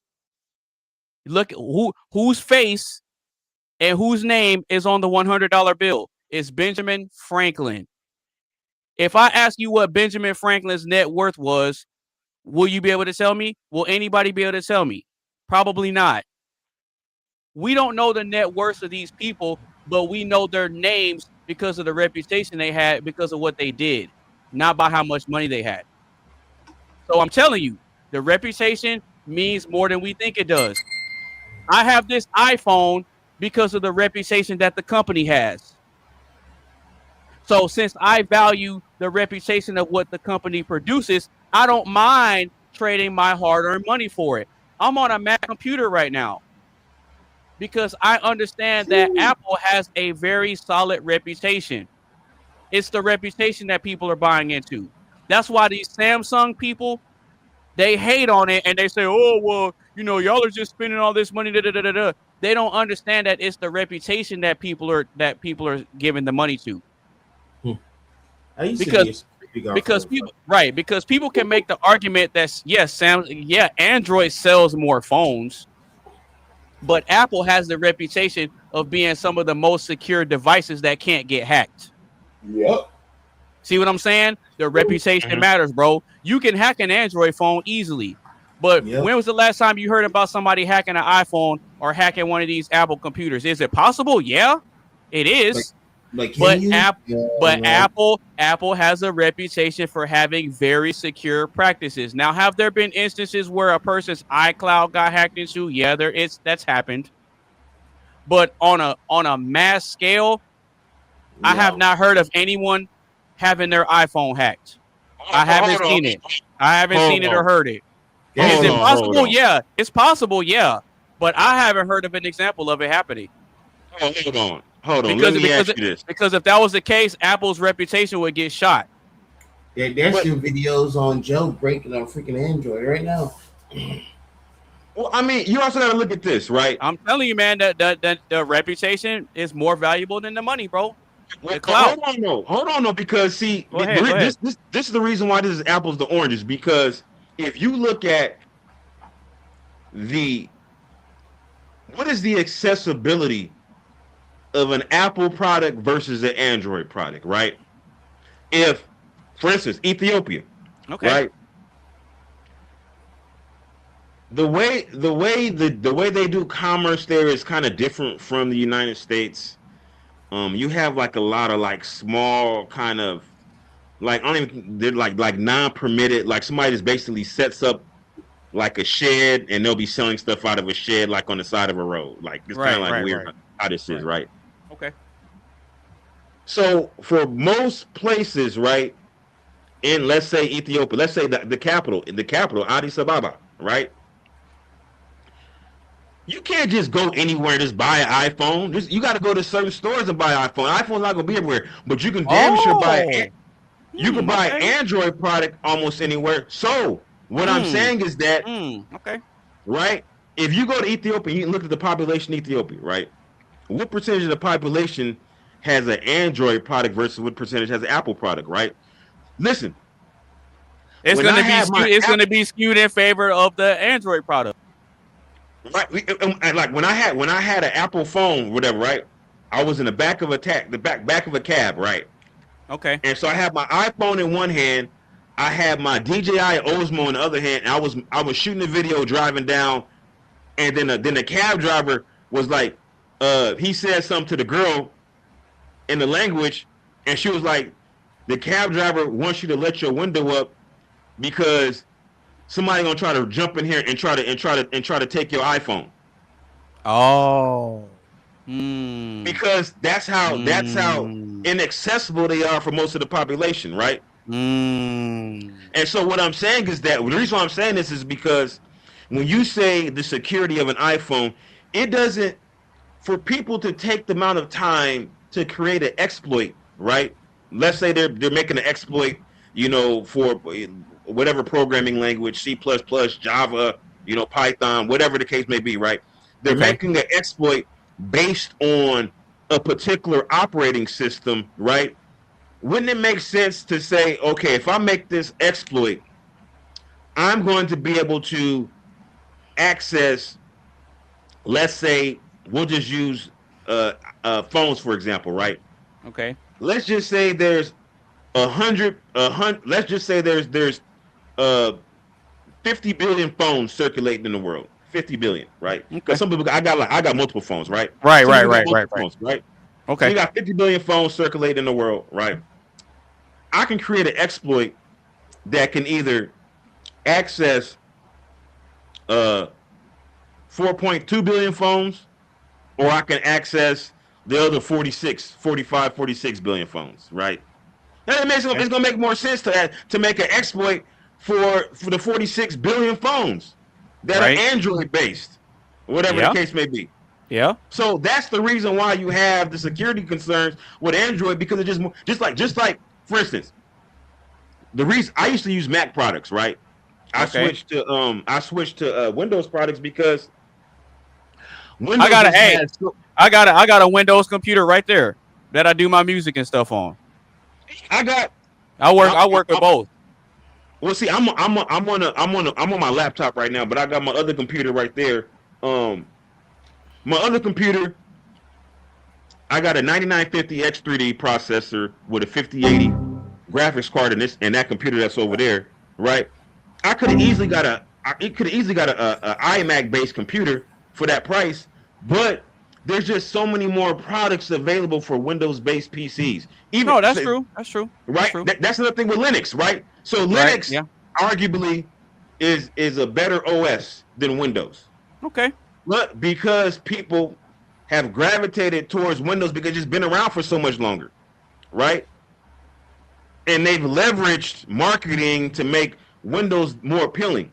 So, in that, for instance, is the name. So they have leveraged their name as far as Windows is concerned, even though Mac arguably has a more prestigious name than Windows. But there's more people there's more Windows users than there is Macs. That's true. That's true. However, Apple is $1 trillion company. This is very true. This is very true. But I would say, is Microsoft a multi-trillion-dollar company? You got to look at this, right? Okay. We want to know why? What's the average price per unit for an Apple product versus the price per unit of a Windows product? It's significant. It's significantly higher. That's why. Why? Right. But see, you're still making my argument though, because people value the name that's attached to the product, so they don't care about the money. But it's intertwined because. But that's what I'm saying. Like, no matter how you try to slice this, you're still proving my argument though. Okay, so if Apple products, because if we go with the Ethiopia example that you gave, right? There's a reason why the cab driver said, "Hey, man, you have an iPhone, and people are trying to hit a lick on you to get that." Why? Because in the U.S. and the Western world, the iPhone is looked at as a status symbol. It's looked at as a status symbol. When people see you with an iPhone, they assume you have money. There's a reason why, even in Western dating, women find it a turnoff if they text you and the text bubble is green.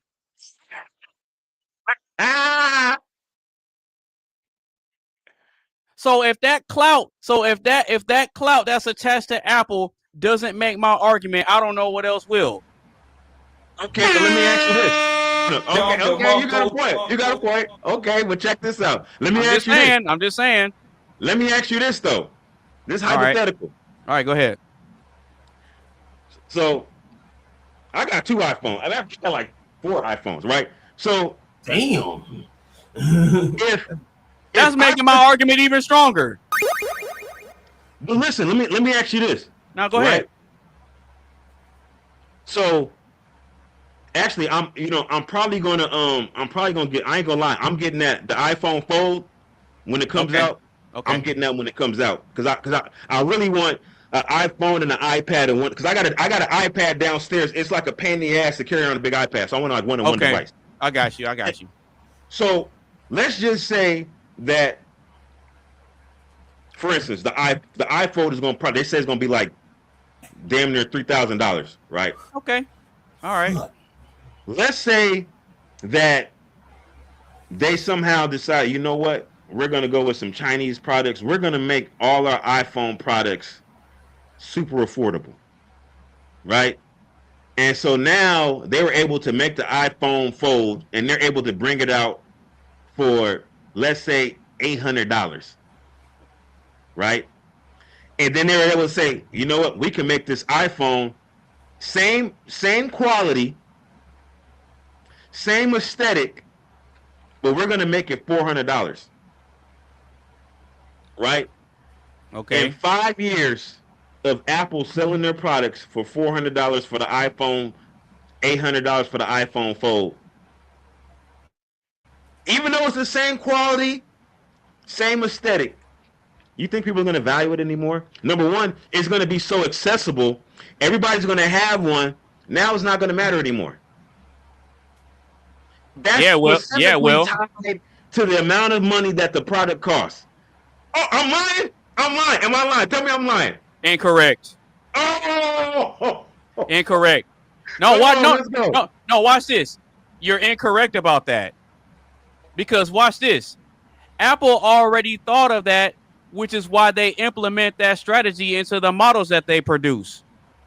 There's a reason why you have multiple versions of the same phone. You have ones like this, which is the 17 Pro Max. This is on the higher end. And then you have a more affordable version of the 17. Same model, but they have an affordable version, which is the 17E. Hold on. Wait a minute. And they still buy it. Wait. I said iPhone Fold $800. I was very specific.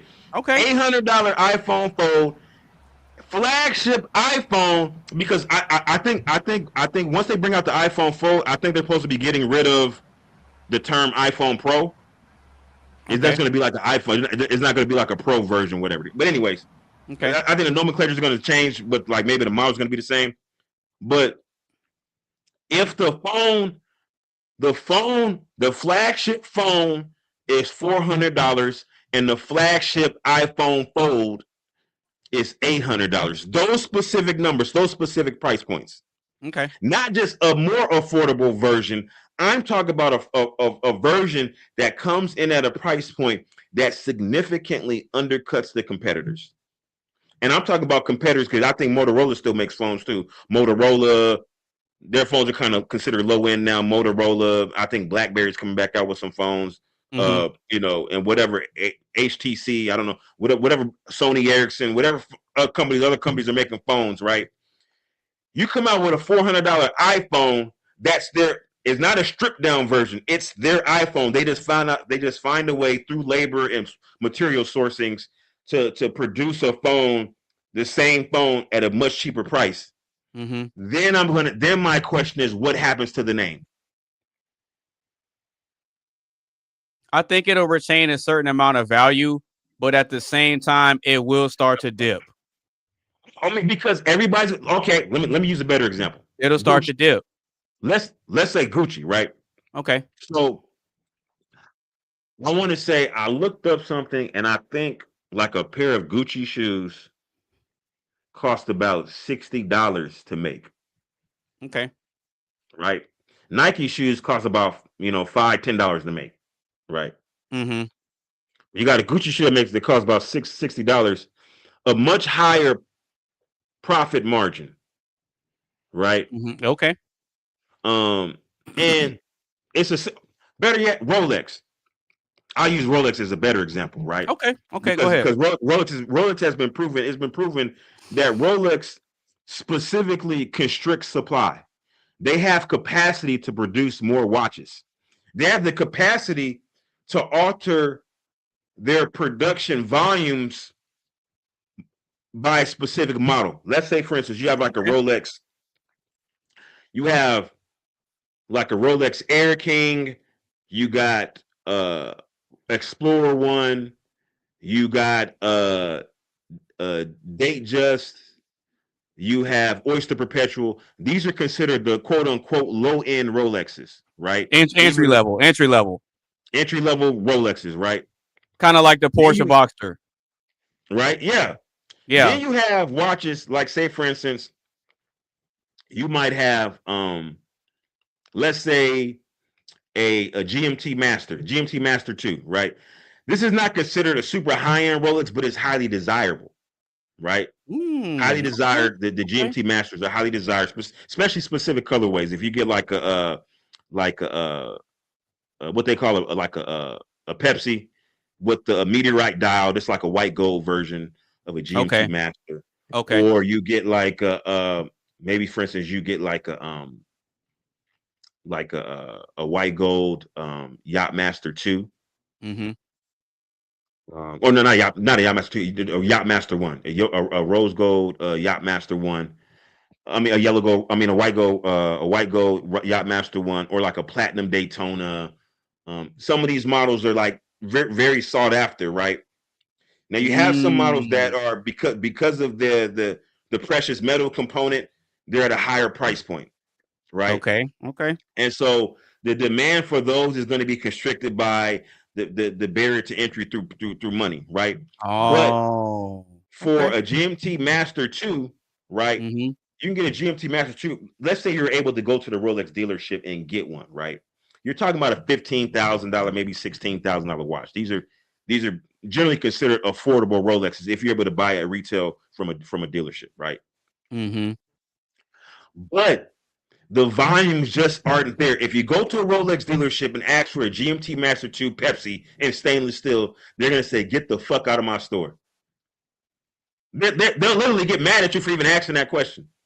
Why? Because they're not going to have it. And if they got one, as soon as it comes in, it's already spoken for.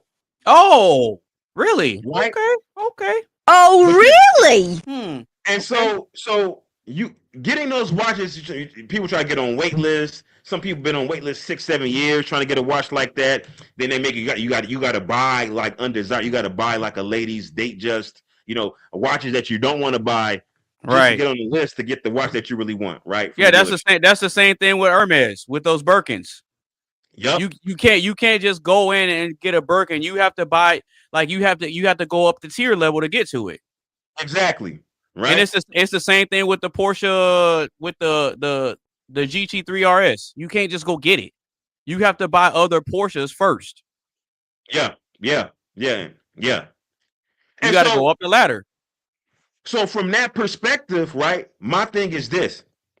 Rolex could easily just say, you know what? People don't really care about ladies Datejust. People don't really care about Oyster Perpetuals like that. They don't really care about the people don't really care about the Air Kings. we'll just shift our production capacity to match the demand for the GMT Master 2. Okay. What's going to happen when they do that? Now the watch is ubiquitous and it's no longer as highly desired anymore. Part of the appeal of Rolex is that it's exclusive. Okay. And so they limit the production values of that particular watch. So if Rolex were to make that watch as easily available, people would no longer value it anymore if they were able to bring down the price. Let's just say they were able to make the GMT Master, right? Because let's be honest, it's made out of stainless steel. They use a 916L stainless steel. It's a different composition of stainless steel than most other watches, but it's still stainless steel. That watch probably costs about, let's say they were able to shift production to China, right? Okay. They could make that watch easily for about $1,200. And I'm talking about to maintain the same quality standards. They could make that watch for $1,200. Mm-hmm. So how much would you need to sell that watch for? If you make it for $1,200, in order to turn a profit, you could probably sell it for $1,500 to $1,700 and make a profit when you calculate shipping and marketing, all that stuff. You could sell that watch for arguably $1,500 to $1,700 and make a profit. Mm-hmm. What do you think that would do to Rolex's brand reputation if they made the GMT Master 2 $1,700 retail, and they made it so widely available you don't have to buy it secondhand anymore? You just go walk right into the dealership and buy it. No gray market dealers, no black market dealers, no eBay sellers, no Chrono 24, no Crown and Caliber. I can walk into Rolex and buy the watch I want at a price that I can afford easily. Matter of fact, I don't even got to be rich. At a $1,700, somebody can say, you know what? Instead of going to Houston for spring break, I'm gonna get a Rolex. It wouldn't diminish the value of it, though. You know why? It wouldn't. It wouldn't. You know why? No, I'll tell you why. So I'll pull something up. I'll pull something up that'll support what I'm saying. Okay. So the reason why the value overall will not go down, because we're looking at Rolex, which is a Swiss company that was founded 121 years ago. Yep. Okay. So think about this. If you have over a century of your name increasing in value, what makes you think that if they were to drop the price of one particular watch, that it would tank the reputation of the name? It wouldn't. It would not. It would I'll give not. you an example. It wouldn't. It just wouldn't. Have you ever heard of a watch brand called Invicta? Yeah. Invicta used to be a prestigious brand. Okay. Invicta used to make precious metal watches, like using real gold, right? Mm-hmm. But then they said, you know what? We're going to chase the value niche of the watch market. So we're going to make watches at a specific price point. The watches became so readily available. I remember seeing QVC commercials back in the day. QVC, Home Shopping Network. I used to see, they used to have Invicta watches. And then they start making, now they still kept their core models, right? They make some decent looking watch. Like some of their watches, if you really look, they got some watches that are decent, but then they got a lot of watches that are just overly gaudy. They got watches that are like 60 millimeters cases with like crazy. That's huge, bro. That's huge. And I'm not exact. I think they got a watch that's 62 millimeters. They got like a 62 millimeter watch. They got these weird they had like a Hulk watch, like an actual licensed Marvel Hulk watch. They had like a Spider-Man watch. They had a Venom watch. Like all these different watches. Then they got like watches with like these weird designs on them and stuff like that. And so you end up seeing these watches like on Amazon and freaking, you can get it's so like if you look up right now, you could probably get an Invicta watch for like $60, right? And the value proposition is there because you're talking about a watch with an automatic movement. Yeah. Right. Okay. Especially if you get like a stainless steel, you don't get like you can get like an attractive Invicta watch for like anywhere between $60 and $80, but it's an Invicta, and they associate that name with just mass produced QVC home shopping network. They're associated with some nigga with an 862 millimeter baggy watch where he didn't get the links removed, is hanging all the way halfway down his hand. Exactly. Put his arm up and fall down his arm. This is what they associate Invicta watches with. Right. So all of what you said is still strengthening my argument that the reputation isn't there. But it was there. So no, it's not. No, it was there at one point, but then when the watch became ubiquitous, because they pursued brand, they what they pursued was market saturation. Even though the company was highly profitable. Okay. They had a, because they sold the volumes, they moved so many volumes, the volumes of watches that they moved made the company profitable, but they flooded the market, saturated the market. So it was right. Everywhere. By that logic, you don't want to walk in somewhere and everybody got the same thing you got.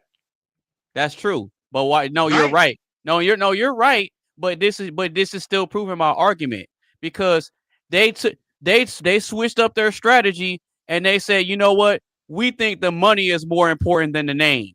And that's what ruined them.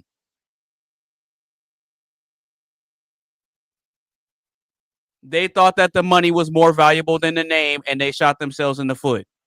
Okay, Walmart thinks the money is more important than the name, but guess what? Saks Fifth Avenue off Fifth, you know, their clearance site is being shut down. Okay. Walmart ain't going nowhere. You know why, right? Why is that? Because they went into a business with the idea of catering to a specific demographic. That's why. That's why, because think about this. That's why the reputation of the name Walmart is not good, bro. But they still make it, but they're still highly profitable. No, I get it because they sell cheap stuff. And you got to look at the demographic that they're focused on. They're focused on people that can't afford certain things, or they choose to stay in a certain type of lifestyle level. Right? There's a reason why you've never seen a Lamborghini commercial. There's a reason why you've never seen a Rolls-Royce commercial. What it is that Invicta shot themselves in the foot because they're focusing on a lower quality of customer base. So what you're doing is you're cheapening the reputation of your name. They intentionally lowered the value of their name. They did that, not the customer. So they chose to flip the focus and say, you know what? Let's focus on making more sales and we'll worry about the name later. But because of that, the name of it is associated with bad quality now. Think about it. If you're a man and you try to get with a girl and get her to take you serious, and you tell her you work at Walmart, you think she's gonna respect that? Or would she date a guy that's working at the Louis Vuitton store? Shout out my Walmart employees. Like, come on, bro. If you go on a date with a girl and she asks you, you know, what do you do for work or where you work, and you tell her you work at the Gucci store, or you tell her that you work at the Louis Vuitton store, their eyes gonna light up. But if you tell her you work at Walmart or Subway, they gonna say you broke. That's what I'm saying. The reputation and the name means everything. Because if I tell a chick I work at the Louis store, she don't care about how much money I make. It's because I'm attached to a prestigious name that has a lot of value to it and it's widely respected globally. So again, she's not gonna care about how much money I make. Let me ask you this. I could make $45,000 a year as a cashier working at the Louis store, but she's gonna see Louis store. Think about this. You and I both understand that women care about titles. Yeah, they do. As a matter of fact, I know you know this content creator. It's complicated. I react to his videos all the time, and we follow each other on Instagram. We stay in communication because he actually came across my channel and he hopped in my DMs on Instagram and was like, hey, bro, I like the work you're doing. Keep it up. This was a while back. You know, it's complicated. No. Who is this? Who is the content creator? His name is It's Complicated. What does he look like? He's a white dude. Because on most, yeah, It's Complicated. Yeah. Well, let me look him up real quick because I that name kind of sounds familiar. Okay, I'll tell. Look, when you're commenting on those clips that I post, they're clips of me reacting to his videos. You say that one more time now. It's Complicated. No. What were you saying? You said when I commented on those clips or something like that? Okay, no. So when you're commenting on those video clips that I post on my channel, they're clips of me reacting to his video. So I'll do a full reaction on a full video, and then I cut them up into clips. Wait, so is it It's Complicated channel? Yep, that's it. Rules of modern dating and understanding women. Exactly. So I make reaction videos to his content and I give my perspective on it. So the stuff that you're seeing me post is me giving my perspective on what those people in his videos and that he's interviewing is saying. So I don't know how, but he came across my channel and seen that I was reacting to his videos, and then he personally reached out to me on Instagram and was like, hey, I love your reaction videos. Keep it up. Yeah. You see what I'm saying? Yeah. So when it comes to the whole clout thing, he had a video that he did where he asked men and women the same question, but the answer was different. So the question on one of his videos that he asked, and this is another example of how clout matters more than the money. So when he asked women this question, would you rather take a high profile job for no pay or work in the sewers, cleaning sewers for $100,000 a year? All the women said that they would take the high profile job with no money. But then when he asked that same question to all the men was like, oh, I'm cleaning sewers for $100K. Oh, absolutely. You see what I'm saying? Yeah. So this is why I was saying earlier, if you tell a chick that you work at Walmart, she gonna call you broke. Yeah. You could be a store manager. You could work in corporate. But all she's gonna hear is, that's what I'm saying. You can make a lot of money in management at McDonald's. No, you're right. But the name McDonald's does not have a high reputation for quality products. Exactly. Yeah. So it doesn't matter that you have on your signs billions and billions served. It's cheap food and it's easily accessible and it's not associated with value. Well, let me ask you this though. People care about the name, bro. They do. You just made. I was just gonna say this point. Go ahead. A product that comes in at a lower price point can provide value to a much larger audience than a product that is more prestigious but is only accessible to a few. You just mentioned McDonald's used to having that sign, billions and billions served. No, I remember being a kid. It used to say million. It used to say millions and millions served. No, I remember the sign. The sign. There used to be a sign that had an actual number. Like I remember the sign saying like 85 billion, 100, 266 billion served. They used to actually count the numbers. Then they just start saying billions and billions. I remember that. And so, but my point is that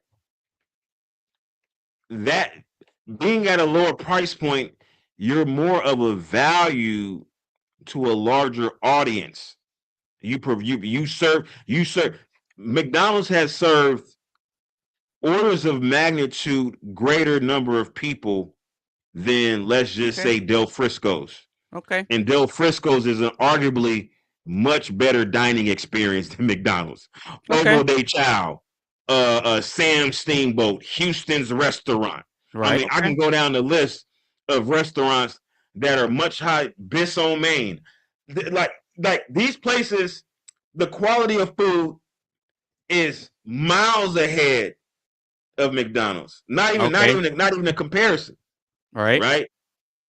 I'd rather have leftover food from some of these restaurants than to get something fresh from McDonald's. You just proving my point. That's me. That's me. No, that's society in general. Well, most people never eat at these places, so it's irrelevant to them. Right, but the thing is, it's because of the name. The name is why they want to go there. They don't care about how much it costs. Right. Because if they had the money, they're gonna give it up anyway. That's why when people get their income tax money, they live it up a little more than what they're used to, because they're investing in the name. But my point is that because it's inaccessible to them, right? They don't entertain it. It provides them no value. I've actually, like, let's just say, for instance, right? You know, it's crazy. You know, I'm not gonna lie, man. Sometimes I'll drive past like a Burger King, and I'll see like a guy, listen, going to the Burger King and sitting down to eat in Burger King is crazy, right? Like, you got your tray, right? It is like you sit down to eat in Burger King or like, you know, McDonald's or some type of place. And I'm talking about McDonald's. You ain't got no kids with you. It's like you there and you sitting down. Like I may go grab something in the drive-thru or something like that. But I'm not sitting down and eating no Burger King and like, you know. But at any rate, my point is that more people are able to experience that. Theoretically, or actually realistically, more people experience that, so more people have valued more of McDonald's and Burger King and you know, Taco Bell. They provided value to far more people than more prestigious restaurants.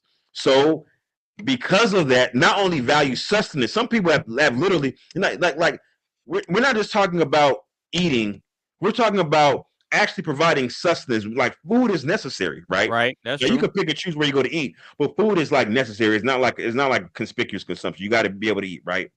And so people have actually benefited, even though McDonald's is not the healthiest, Burger King is not the healthiest. It's provided sustenance. It's provided nourishment to people. The basic of the basic. Far more people than Ruth Chris, right? Schmick and McCormick. But they don't stop them from wanting it though. Even if they they only had it one time, the feeling that they get from experiencing something that has a very high level name attached to it is worth more than all the McDonald's burgers that they had even when they were a kid. Yeah, but McDonald's burgers have filled their bellies and provided them sustenance far more times than Schmick and McCormick restaurants. I get it. But if you're gonna tell me that money is more valuable than a name, then it can't be true. Because if you want to take that same logic and apply it to sports, that reason alone is why when you look at the NBA, you only remember the greats. You don't remember everybody else that was on the team. You remember the people that had the reputation and the name. Yeah, you don't care about like ain't nobody talk about Tyronn Lue or what's another name? I can't think of it the other day, but Tyronn Lue just came to my mind. I remember it's Tyronn Lue. If you think about the NBA, most people are not gonna be able to name off the top of their head a bunch of franchise coaches. But one NBA head coach that always comes up in a conversation is gonna be Phil Jackson. Yeah, Phil Jackson. Yeah. But why? Because he had the Lakers and he won championships and all that stuff. 3-peats, bro. Reputation. People wanted to go to the team where Phil Jackson was the coach, bro. So his name is associated with greatness. That's why a lot of these coaches are trying to follow in Phil Jackson's footsteps and they're trying to figure out, okay, how was he able to do what he was doing? Because they're all in the same league doing the same thing. So why aren't they standing out the same way as Phil Jackson stood out? Phil Jackson is a legend as far as head coaching is concerned. And then you have legends that were on the court. Now, Phil Jackson used to play too, but his reputation and his name was solidified in the head coach space. You see what I'm saying? Yeah, but again, now you have a Michael Jordan. Michael Jordan started off playing baseball, but his reputation and his greatness was solidified when he stepped on the basketball court. Mm-hmm. So if I take a piece of trash, if I take a ball of paper, and if I'm going to act like I'm shooting the ball, whose name am I going to say? I'm going to say either Jordan or Kobe. I'm not going to say LeBron and hope I make it. I'm going to say Jordan and hope I make it. Well, it depends on what age bracket you are. Some younger kids may say, but even in a general sense, bro, in a general sense, they're going to say the name Jordan. I don't see I've never heard of people lining up outside to reissue LeBron James sneakers, but they'll do it for Jordan though. You never heard nobody do a layup and say, "Cool, coach." Exactly. I'm telling you, bro, the name and the reputation that's attached to the person or whatever they provided is worth more than the money that their products cost.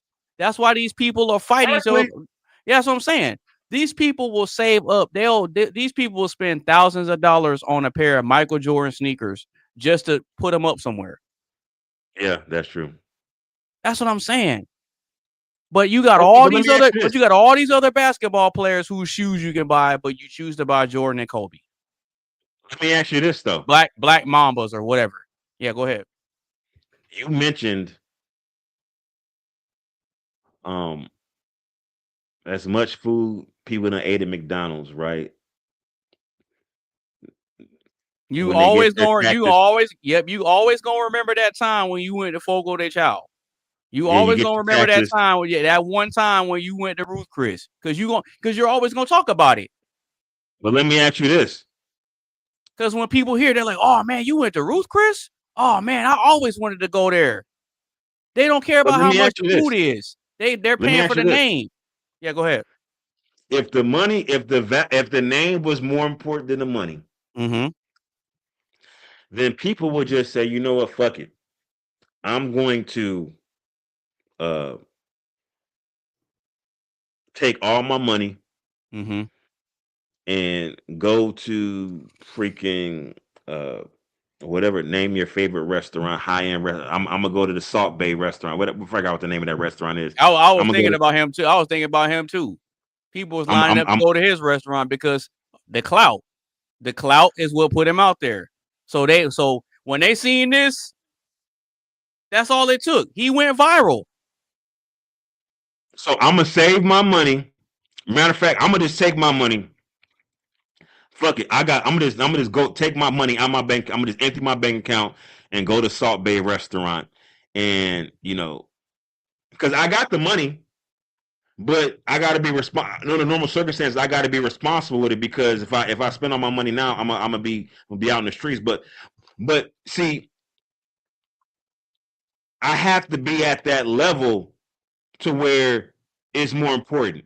So most people are not gonna compromise their financial outlook for being able to eat at the restaurant one time and then they be homeless for the rest of the month. Most normal people. So what I'm saying is that even though the name is more prestigious, is more value associated with this particular, name, brand, or whatever the case may be, most people don't have the financial bandwidth to spend that type of money on certain things. So they just it's more aspirational than anything, but actual value extrapolated or extracted from something is more associated with more affordable brands for most people. That's just what it is. That's true. But watch this though. See, again, no matter how we try to cut it up and remix it, I'm telling you, the name and the clout that's attached to something is always gonna matter more than the money. I'm telling you, because out of all these Dodge vehicles and Mopar vehicles, what do most people want? They want a Charger or a Hellcat. No, they want the Hellcat. That's what I'm saying. They don't care. They don't care about the Dodge Durango. They don't care about the Dodge Avenger that gets good gas mileage. They don't care about that. They're like, man, I'm trying to get me a Hellcat. Well, I mean, I think I want to say there's a Hellcat version of the Durango. So the Hellcat is just basically a trim level. So you got different models. They don't want the base level that Challenger. have a Hellcat version.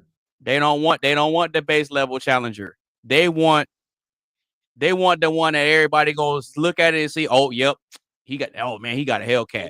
But guess what, right? They don't want the Charger RT or the Challenger guess RT. What, though? Guess what? They want either you got a lot more Scat Packs rolling around than you do got Hellcats. Yeah, but if they had the option, but when they see a Hellcat, they wish they had the Hellcat. But see, but see, look at this. But think about this, right? Even though they wish they had the Hellcat, they not fit. Listen, they got that RT, they got that Scat Pack. Matter of fact, no, bump that. You got a lot of niggas riding around in STs, the V6 version, right? You got a lot of people rolling around with that. So my thing is this. There's a level above the Hellcat. There's the Demon. Yeah, it was the Demon. And then there's the 190. There's, people forget about the 190. Yeah, right? The Ghost. The Ghost. Yeah, right. And so they got the Demon and the 190. And so when those pull up, because they didn't make that many of them. But see, that's the thing, though, right? People know that there's a level above, and probably they wish they would have had even the Hellcat owners wish they could have got a Demon or a 190, but you know what? They're like, okay, I ain't got the Demon or 190, but I got a Hellcat, so I'm good. Yeah, because the Hellcat was the top dog until the Demon and the 190 came out. Then they're like, oh man, there's something better than this. Again, it's the name, bro. It's the name. You already got a Dodge. You trying to get another Dodge, but it's because of the name. I'm telling you, bro, the name is the one that carries the value to where they don't care about the money. The reason you go and buy something is because you see more value in that product than you do see in the money that you have. But there's only a select few people, is what I'm saying. The people that actually make that decision. Think about it. Before the Hellcats, we had the 200C Chrysler and the 300C Chrysler, right? That's a fact. Right? The 200Cs, that's like a baby mama car. Like, and but some cats, they couldn't get the 300, so they had to ride around a 200. They pull up to the club. They got laughed at sometimes, depending on who was up there, right? And then you had the cats who got the 300. I remember when they was getting the Rolls Royce front end kits and all kind of crazy shit going on. No, they were getting the Bentley front end kit. No, it was some cats that in Houston they had a Rolls Royce front end kit for the 300. I seen it. I believe that. The crazy part about it was, matter of fact, I remember one time I seen a guy. He had an old Rolls Royce. We're talking about like a Rolls Royce from like '86, right? And this is back in like it must have been around 2010-ish, somewhere around there. I was in Houston. This guy had, let me see. No, it had to have been after that, because I had a Mustang at that time. Must have been like 2011. So this cat I remember he had a pearl white Rolls Royce, like a 1986 Rover. Now, I know cars. I know cars very well. So when I see a car, I know when something funny, right? So he had like an 86 Rolls Royce, but he had a Phantom front end on it. I walked past, I was like, yo, what is wrong with this car? And so then I looked at the interior. I saw the dashboard. It was like an old ass Rolls Royce, but he had a new Phantom front end clipped on, right? Like, and they did a good job. They did the Bondo and they painted it so it looked decent, right? Girls went crazy because girls don't know the difference. They just, we got a Phantom. They was acting a fool over this. What they thought was a Phantom was really like an old ass Corniche, because it's like, wait a minute, y'all do realize that the Phantom ain't convertible. But they didn't know any better. Yeah, because the Phantom was a 4-door. Yeah, but they didn't know any better. But, you either had the Wraith, the Ghost, or the Spectre. But back then there was no Ghost, there was no Spectre. Yeah, it wasn't yet. Yeah, that was the early 2000s. Yeah. So, I do get your point. I guess my point that I'm trying to make is that even though that there's value associated with something, because value is only what you're able to actually experience, is my argument. No, I get what you're saying. There's no value in it's almost like saying, yo, imagine this, right? You got a girl, let's say you got a baddie, right? Okay. You claiming her as your girlfriend. Okay. She let you claim her as your girlfriend. Y'all go out to eat. Y'all go to walks in the park, and y'all posting pictures on Instagram. But she ain't letting you touch that cat at all, and she make it quite clear, like, you ain't never getting none of this, right? So then it's like, what's the value associated, even though she is valuable to you, but because you don't get the experience of it all, it really isn't valuable to you. You understand what I'm saying? That's how we're able to quantify value, is when we're able to experience it. Yeah, but but watch this though. The cat is more valuable than the money that you're spending. Yeah, but she don't let you touch it. So what difference do it make? You can't touch it. She's not letting you touch it. So why would I still be there? Because this is like the baddest chick you've ever seen in your life, ever. Like, we talk about, like, gee, this is the baddie. Like, you've never been able to get close to a baddie. This is the baddest chick ever be able to get to, and you just holding out hope. No, I'm not doing that. That's dumb. I'm not saying you. Yeah. I'm just using hypothetically. Listen. Well, you got some guys that will do that. No, we got a lot of guys that will do this. Come on now. Guys will do that. Yeah, a lot of guys are going to do that. A lot of guys are going to do that. They going. But they're not extracting any value from that particular person. So you know why, right? You know why? And why see, is that? Watch this. Even this example right here is still proving my argument that the name means more. You want to know how I know? What's that? Because if the man would instead place a higher value on himself and his name and what he's trying to build versus this woman that's temporary, then he wouldn't be in that situation. You think that this woman matters more than your name, and she doesn't.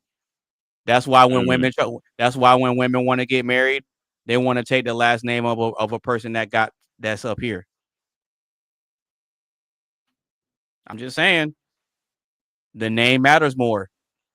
The name, the title, and the status matters more, bro. I'm telling you.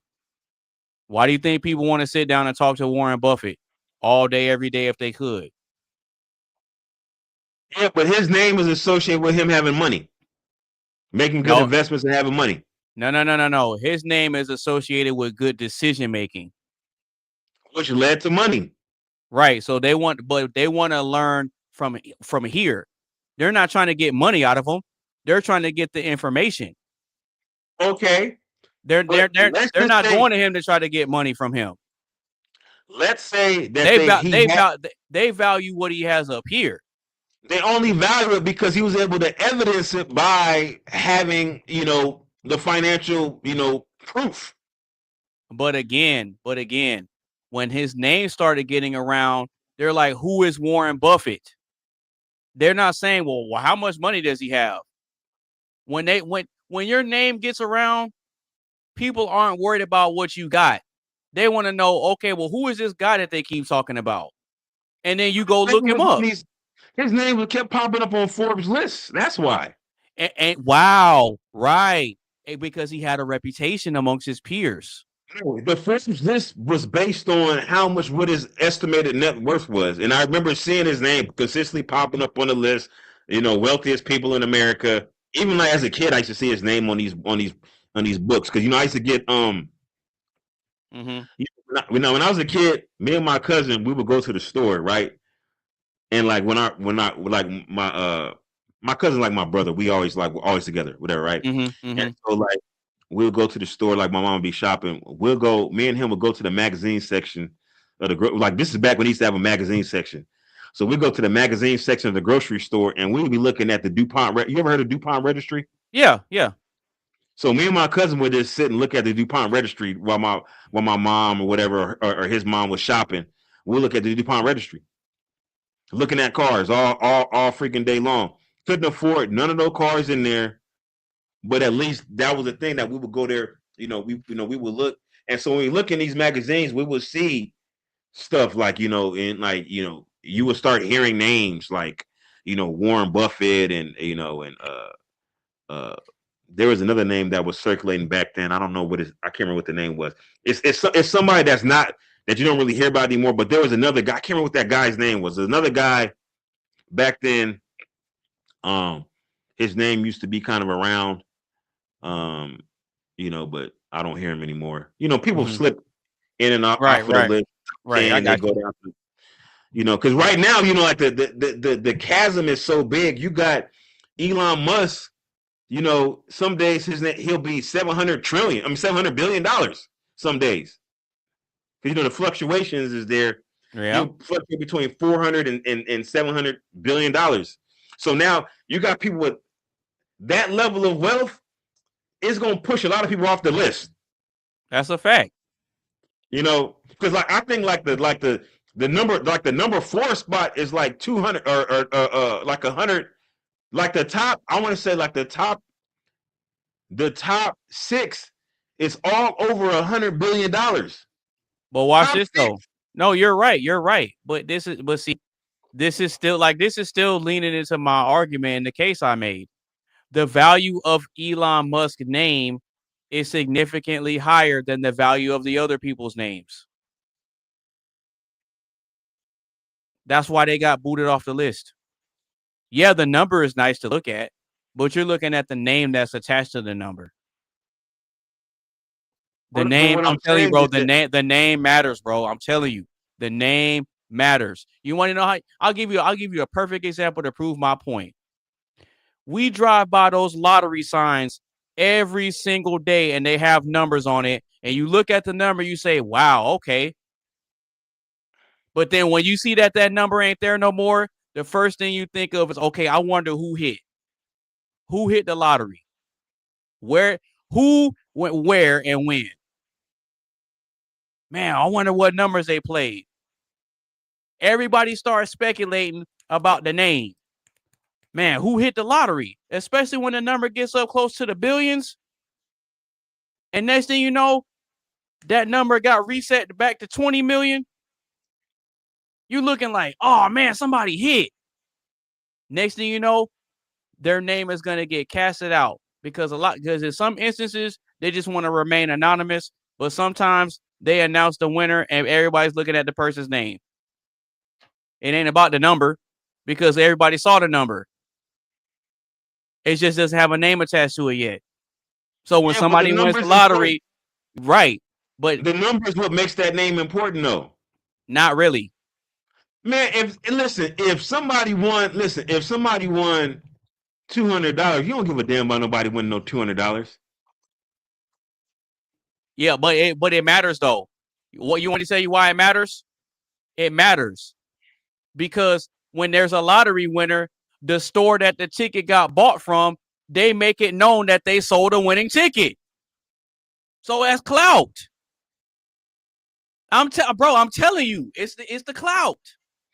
Yeah, it's clout because people like, damn, like I need to go there and go buy a ticket. Now, for me, I'm looking at a place. No, but see, I think when I see somebody win a lottery ticket somewhere, I'm like, okay, I'm never buying no damn ticket there because they done already used their damn luck. Well, yeah, you go about it that way. But what I'm saying is people know that there's a store in their area that sold a winning ticket. So guess what? It's going to drive up the demand to go to that particular location. I'm telling you, bro, no matter how you try to mix it and slice it, it's always going to go back to the clout and the name.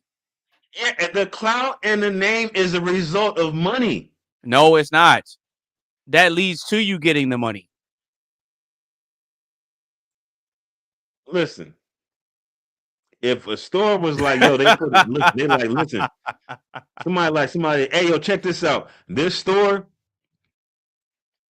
they selling Nutella jars full of boo-boo. You're not gonna go to that store and go buy no Nutella. Yeah, man, the clout, they got clout. They all over the internet. They all over IG, TikTok.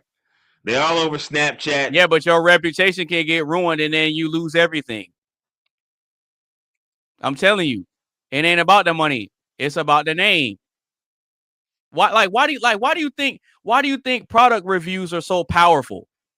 Like, why do you think that people go online and before they spend their money on something, they look at a Google review and they want to see what other people said? But you know what though? I'll look at a Google review for a specific product, not a specific brand. Well, I'm looking at products and I'm looking at the rating of the product. I don't care about the brand per se. Okay, cool. Right? All right. And so the actual, and then like the way I sort my ratings, I sort by most recent. I don't care about the rater, whatever. I'm looking at the most recent ratings, and I'm looking at, and so then I'm going down the list. You know what I'm saying? I want to buy this particular product. I don't give a damn about the brand per se. I'm buying the product for a specific reason. I need to do something. I buy the product, and then next time I look for a product, I'm not looking up that brand again specifically. I'm looking up now certain brands that I associate with certain things. Like if I'm looking at a watch, I want to buy right. Specific brand, whatever the case may be. But my thing is the money issue is just more important for most people because most people don't have the financial bandwidth to extract value based on a particular name and a reputation, because for them there's a more immediate concern. I need to do something like for instance, people will buy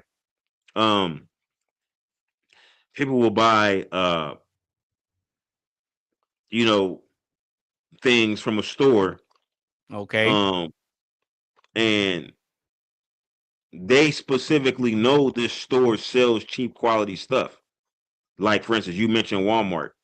Yeah. So if you buy somebody a gift for Christmas and they found out that it came from Walmart, they're going to get mad. But the person that got mad, it could be a pair of socks. It could be a pack of underwear. But if they find out you got it from Walmart, they going to be mad. But check this out. Yeah, the person that got mad, it provides value, but they're looking at where you got it from, and they know that they sell cheap stuff, bro. I'm telling you. Listen, the person that got mad, look, check. Here goes the irony. Yeah, go ahead. The person that got mad does 90% of their shopping at Walmart. That's a fact. Right? But, no, you're right. You're right about that. But this is the caveat to it. If a person is expecting to receive a gift, they're expecting something that's a lot more than what they would have spent on themselves. I'm gonna give you another example. The expectation is higher when it's not their money. That's the difference. Check this out, though. Yeah, go ahead. You got a lot of guys who be on the internet saying, "Oh, I can't stand baby mamas. If you're a baby mama, your value is lower in the sexual marketplace." Blase, blase, blase. Okay. But how many baby mamas they done knocked down?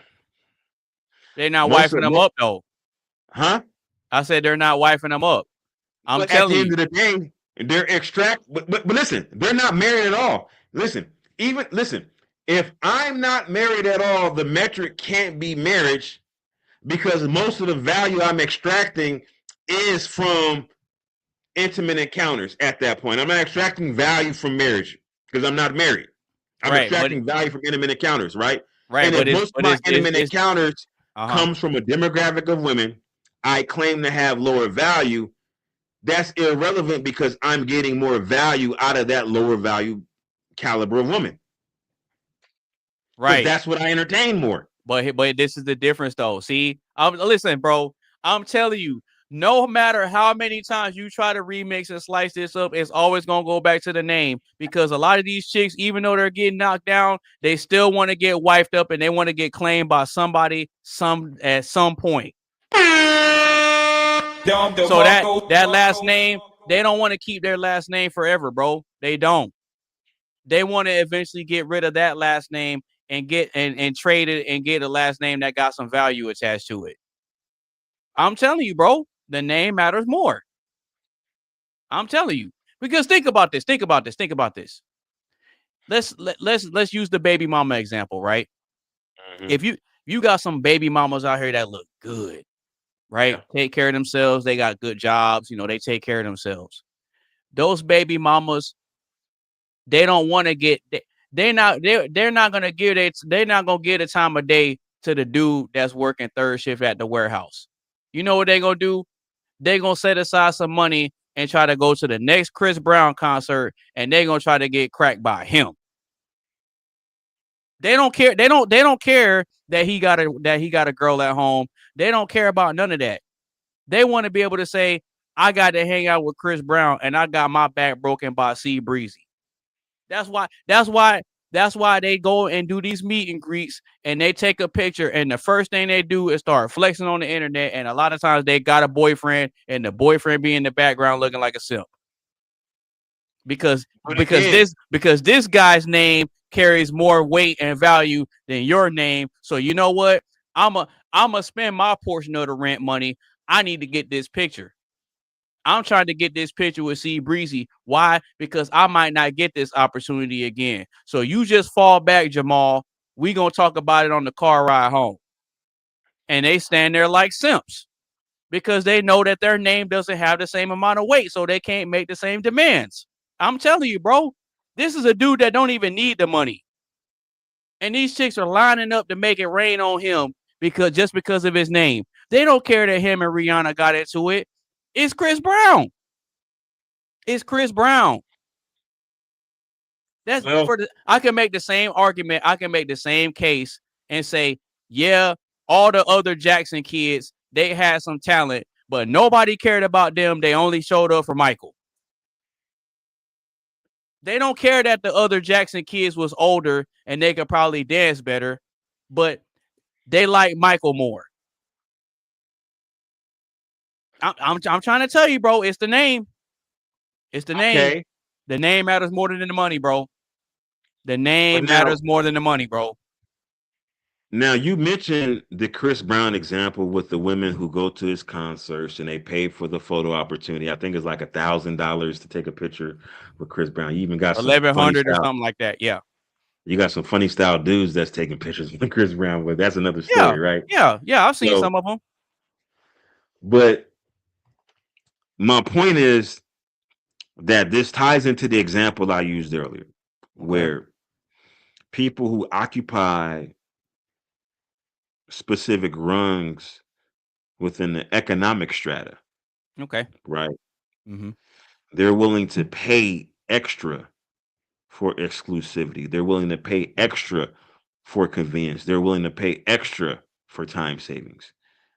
Because they have an abundance of currency that they're able to leverage for what they want, right? Okay, that's fair. So they don't have to settle for just, a seat on the airplane. They want a seat in first class. They want a seat in international business. Ditto for a woman going to a Chris Brown concert. Women don't have to worry about sexual encounter ever. They can always get intimacy. That's never an issue for any woman. I don't care how unattractive she is based on dating metrics. She'll always be able to have a win at the end of the night. Okay. So if I know I can get guaranteed intimacy whenever I want it, why not go for something like a Chris Brown, compromising the person that I came there with, my interaction? Because I may say, well, if I go there with my boyfriend and, you know, I know my boyfriend, you know, don't want me acting a fool and embarrassing him, but then Chris Brown says, come up to the stage, fuck my boyfriend, I'm going up to that damn stage and I'm turning up, whatever, right? Exactly. But it's because I know that, number one, my boyfriend probably ain't gonna go nowhere because I'm probably the best he could do. Or no, I'm just easy. It's easier for me to get somebody than it is for him to get somebody, right? Yeah, that's a fact. That's a fact. Right? And that's a fact. And so for a guy in the same situation, let's say I'm a guy, I'm going to a freaking who's a bad chick? None of these entertainers actually look all that good. Let's just say I'm going to a concert. Let's say freaking damn, I don't know, fucking Kelly Rowland. I'm going to a Kelly Rowland concert, right? No, that's baby right there. I like right? Kelly Rowland. Yeah, I like Kelly Rowland. I'm going to a Kelly Rowland concert. I'm going there with my gal, right? And Kelly Rowland says, come up to the stage and whatever, and turn. Who wants to come up to the stage and turn up? I'm not going on that damn stage because I'm gonna lose the gal I'm with over some little short that really ain't gonna amount to anything. It's just some on stage theatrics, right? And antics. I'm as a guy, most guys are not gonna risk it.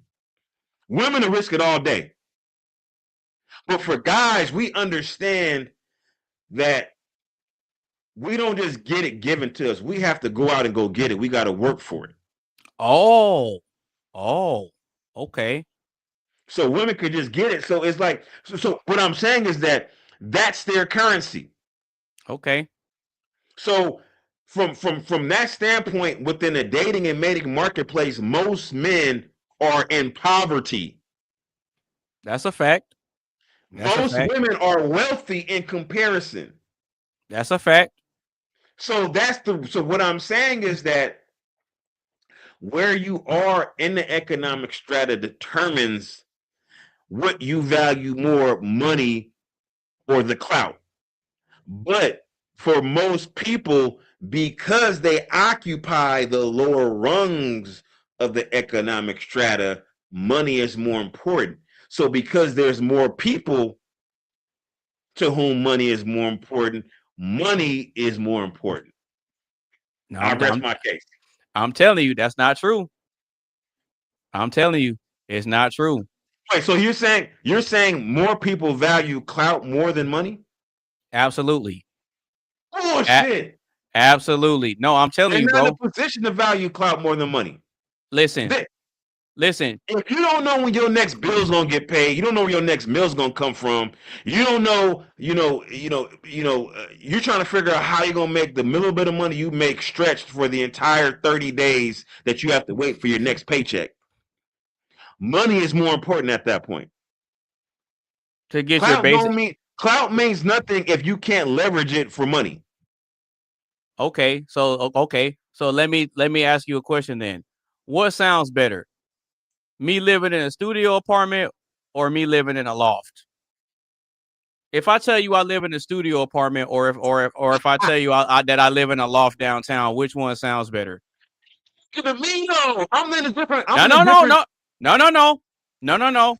Let's say that the price of rent is the same, $1,500.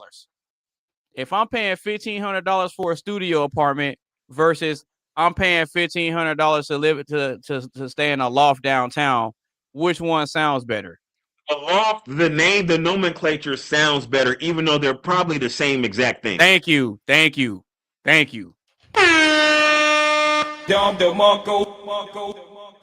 I gave you an example with the same price point.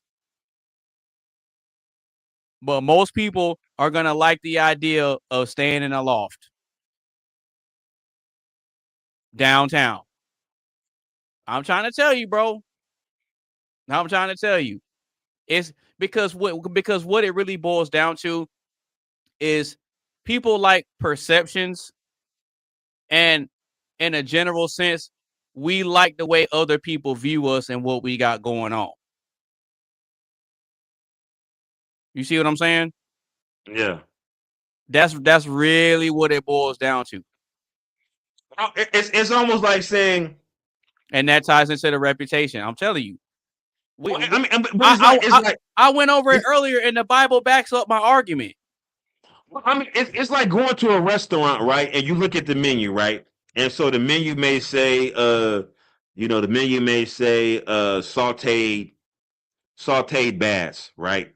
Okay. Like, let's say sauteed bass, right?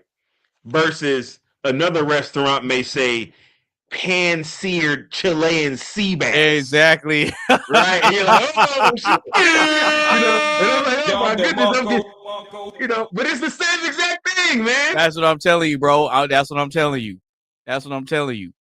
Because and companies do this a lot. They say like pan-seared tilapia. Like they'll phrase it a certain way, so when you read it, you're like, "Ooh, okay, it sound kind of nice." Versus you pull up to McDonald's, double cheeseburger, Big Mac. It's something it doesn't sound appealing.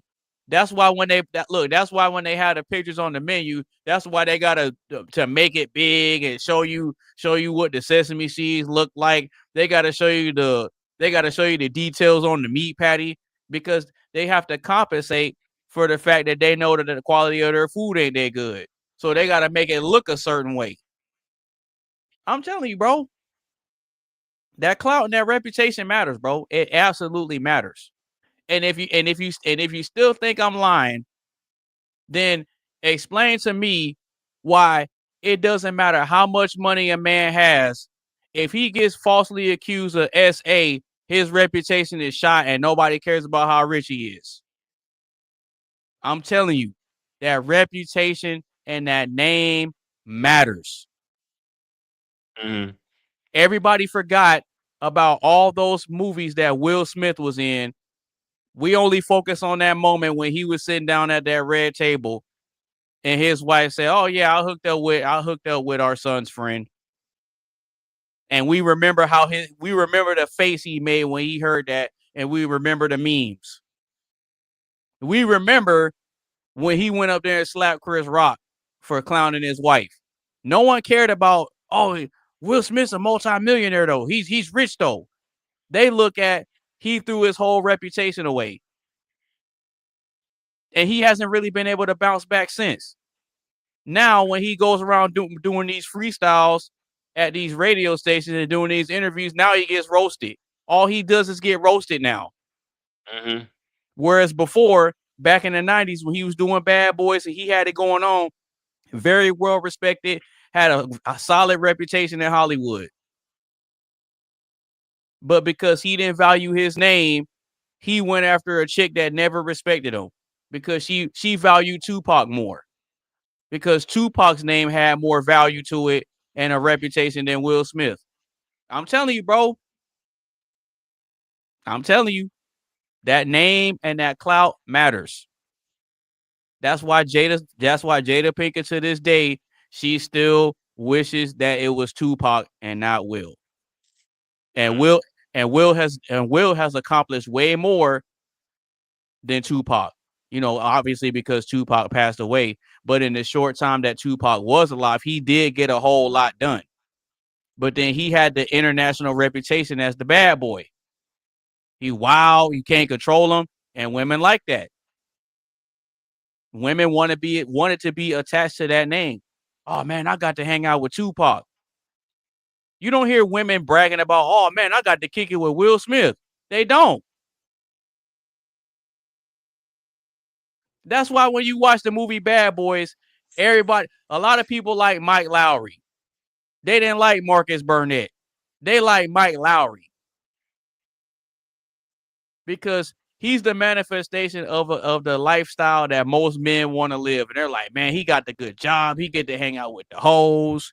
Oh man, I'm trying to be like that. He get to drive a Porsche to work. Can't nobody tell him nothing. You see what I'm saying? But they didn't want. They looked at Marcus Burnett and they're like, man, his life looked like it's miserable. He was complaining all the time. He didn't want to do it. He didn't want to go to work. But Mike Lowry, he was that dude. I'm telling you, the name and the clout matters. That's why when we I've never said that it doesn't matter. I'm saying it's more valuable than the money. Oh, but you know what? Let me put it to you like this. All right, go ahead. This all boils down to Maslow's hierarchy of needs.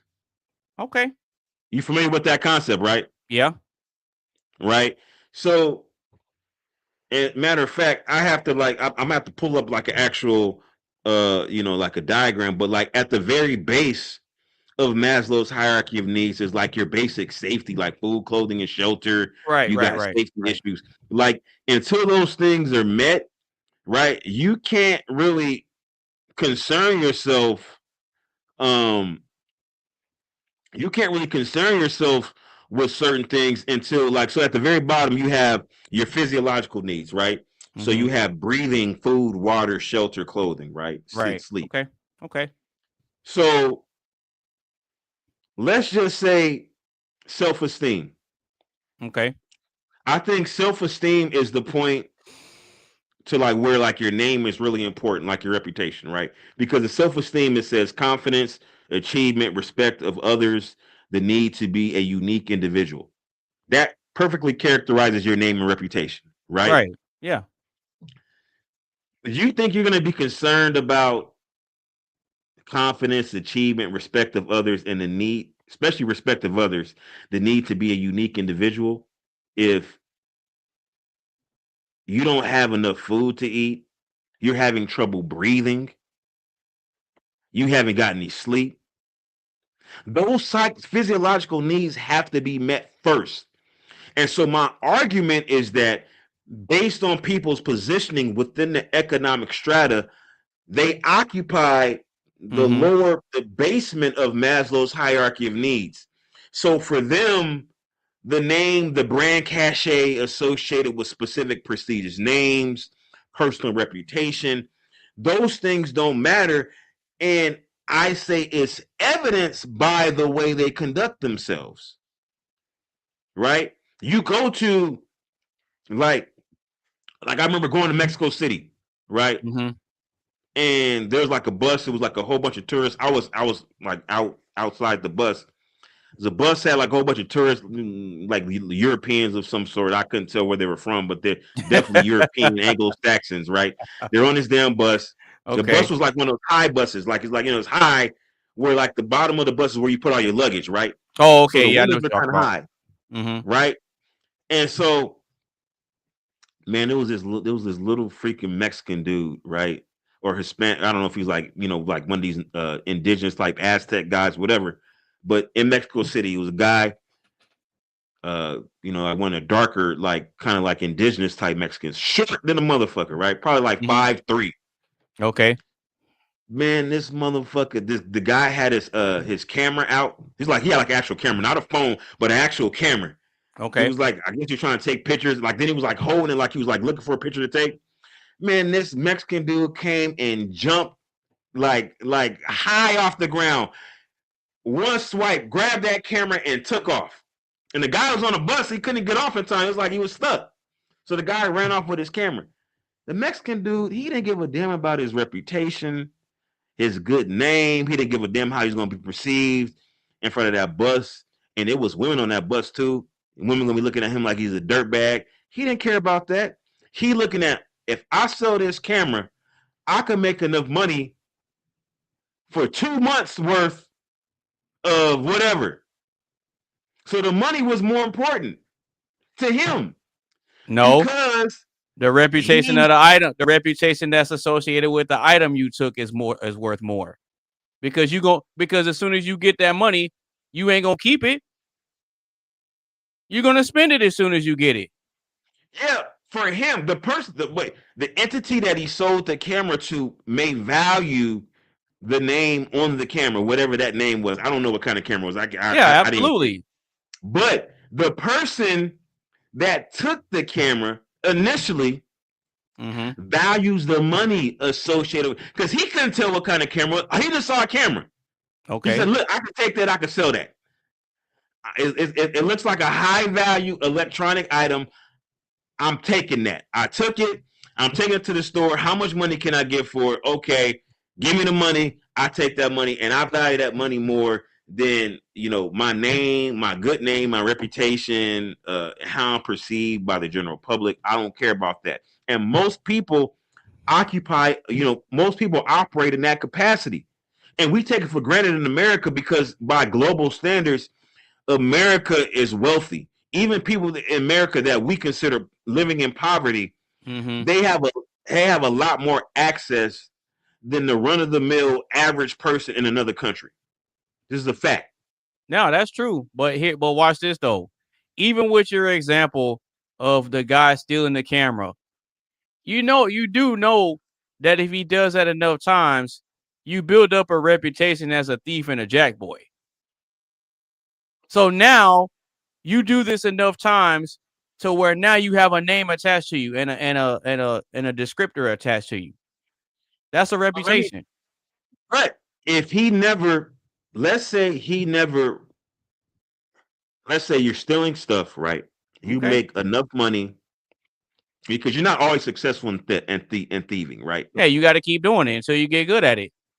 Right, but no, even if you get good at it, like there may be times where it just the opportunities, the cops may be around, or whatever. Or you steal something that's not worth a whole lot of money. Maybe you steal it and you drop it, you break it while you're stealing it, and so there's like so you got to weigh all that. So you're making enough money to where you're able to pay whatever bills you got, put food on the table, clothes on your back, stuff like that, right? But you're never able to make enough money to where you're able to say, okay, I'm going to put some of this money I have residual income from my criminal enterprise that I'm going to allocate towards self-improvement to where I don't have to do this anymore. And now I can raise myself on Maslow's hierarchy of needs. Most people don't get to that point. So they stay in that space of perpetual poverty. Then they have children, and it further stretches thin the amount of money that they make. And so they never actually elevate themselves. So they always stay in that realm, and they have children that stay in that realm. They just create more people in that realm. So the population of people, there's never a short supply of people in poverty. Yo, you're right. But watch this though. See, I'm telling you, no matter how you try to remix it and slice it, it's always gonna stem back to my argument that the clout and the name matters more than the money. How do I know this? Because even with that example that you just gave, you always gonna see some poor person walking around with some type of designer good. Every single time. Look, they value the name and the clout so much that they'll even go to the flea market and buy a fake version of it.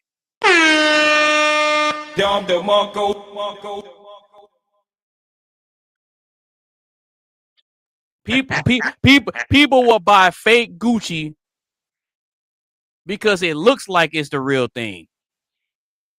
Just to say that even if they got the fake Gucci, they want to feel like they got the real thing.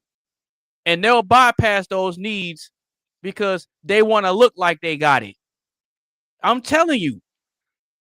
That's why people start to notice a trend, and they say, okay, the person that's trying to look like they got it, more often than not, they're broke. And we see it every single day. So that goes to show you that they're not really putting those hierarchical needs in the right order. We see it every day that people's priorities are messed up. When they get their income tax money, instead of taking part of that money and learning how to invest, what do? They go buy a big screen TV.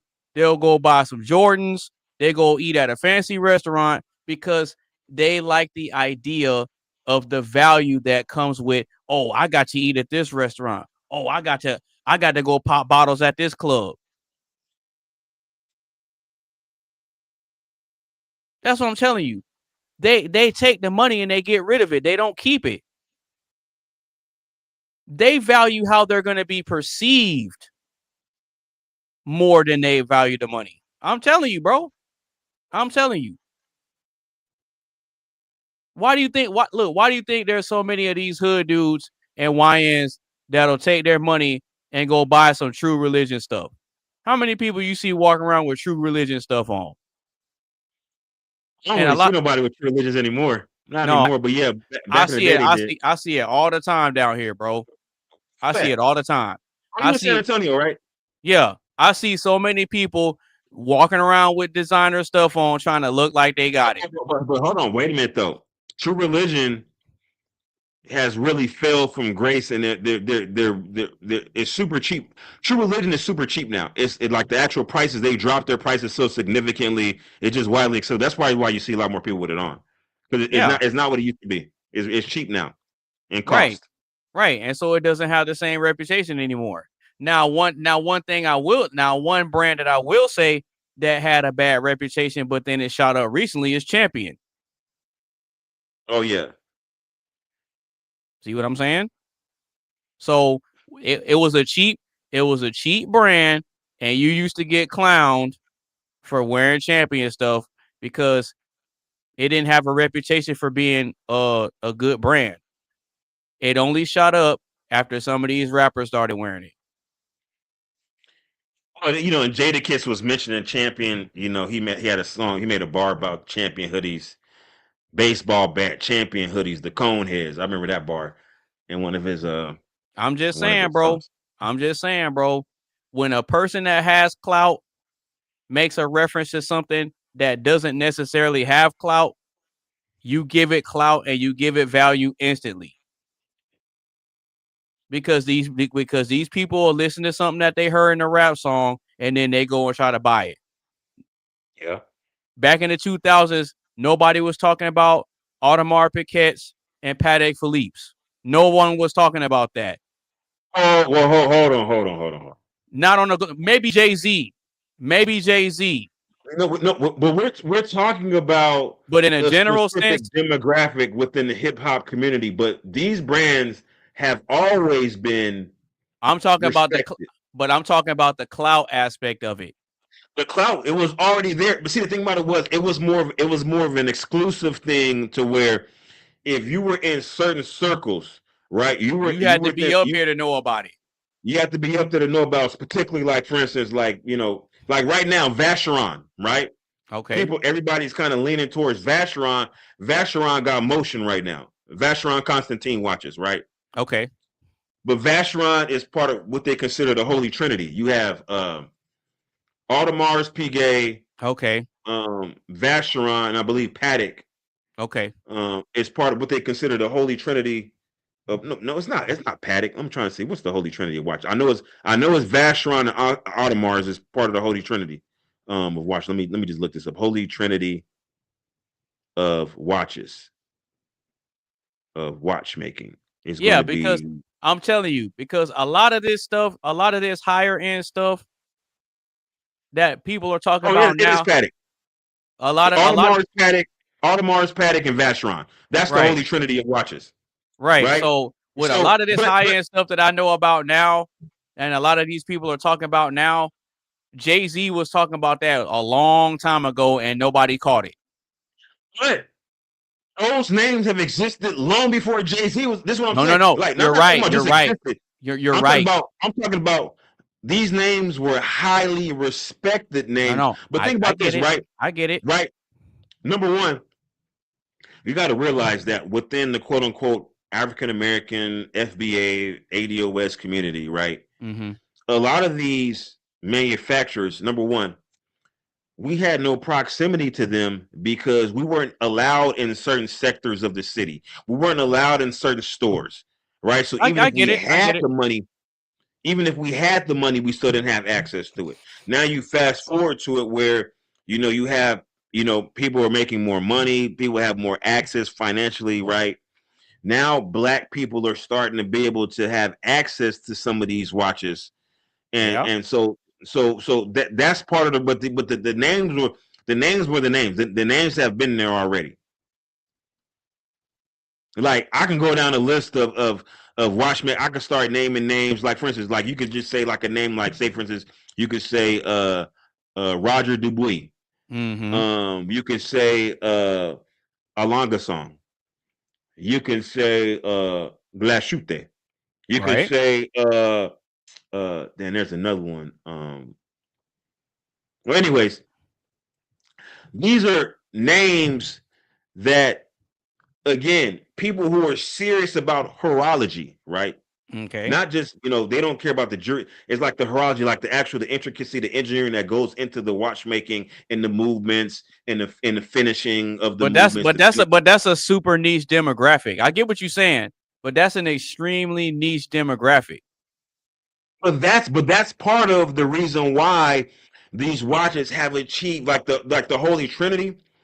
They got to that level through horology, by being innovative in the watchmaking industry, by pioneering certain movements, by pioneering certain what you call complications. Like you have watches, you have complications of a watch. Like say for instance, you have a watch and it tells time. You got the second, minute, and an hour hand, basic time telling. But then you may add what's called a complication, the ability to have the date on the watch. Yeah. That's technically a complication. Then you may have something like a moon phase where it rotates and it shows like a sun daytime, a moon at night, right? That's another complication. Then you may have like a different time zone. Yep, I've seen those too.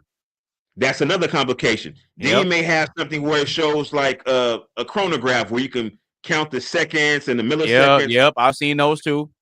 Then you may have a tourbillon, which is supposed to stabilize the watch and make sure it keeps accurate time. That's another. So you got all kind of complications that the reason why these watchmakers are where they are within the echelon of watchmaking is because they've been innovative in the space.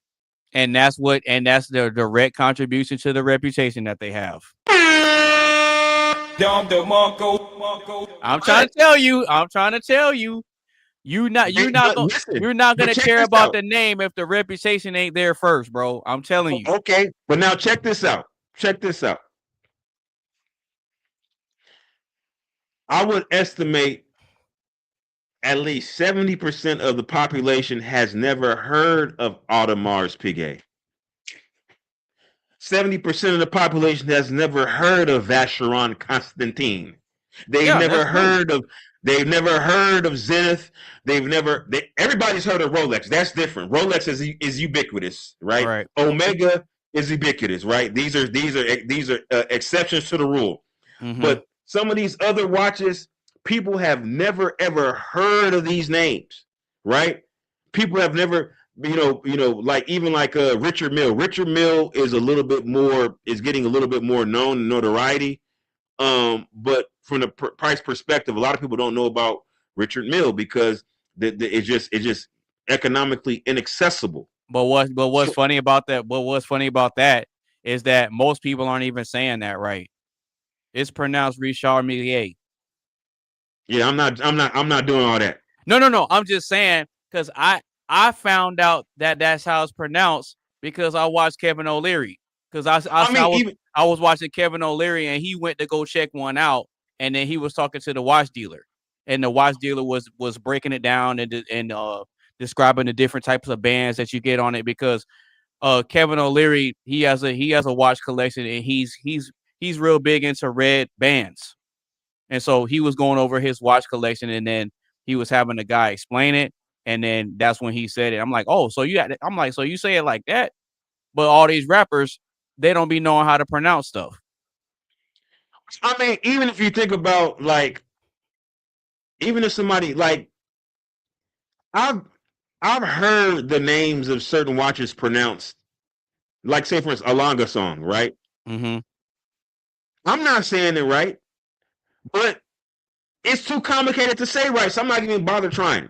I know what watch I'm talking about. Right. The name Alanga, some people know what watch I'm talking about. Most people, if they hear it a certain way, then yeah, they're gonna know. They're gonna know what it is. I mean, like people say. Some people say Patek. Some people say Patek. And I'm probably butchering that too. Just like we all know what a Maybach is, but that's not how you say it. It's Maybach. It's Maybach, yeah. Yeah. Just like we all know what Balmain is, but it's actually pronounced Balmain. Yeah. We all know what red bottoms are, but a lot of people don't know. Yeah, a lot of people don't know how to pronounce it. We all know we all know what Louis Vuitton is, but they don't know that it's Louis Vuitton.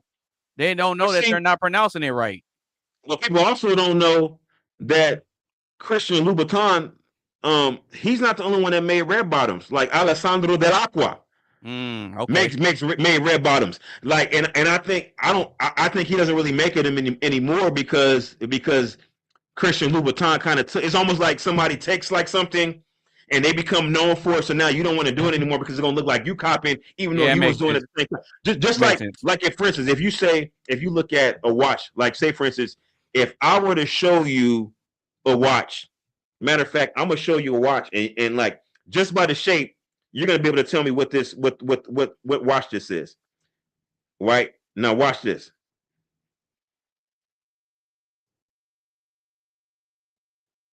I'm going to cover up. Matter of fact, I'm going to take a picture of this watch. I'm going to cover up the name. And then I want you to tell me which watch this is or who makes this watch. Okay. Now watch this. Yeah, I'll see if I know it. I'll see if I know it. But watch this, though. It's going to be a twist to it, though. It's going to be a twist. Let me see. How do I mark this up? Let me see. Here. There we go. Okay.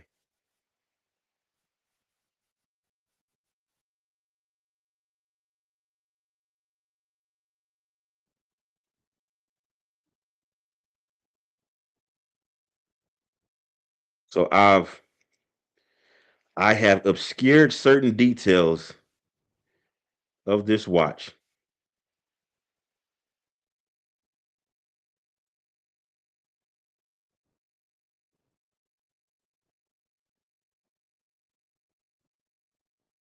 Now I want you to be able to tell me. Let me see if I can get you to focus on that. Okay, what watch is that? That kind of looks familiar. Look at the shape.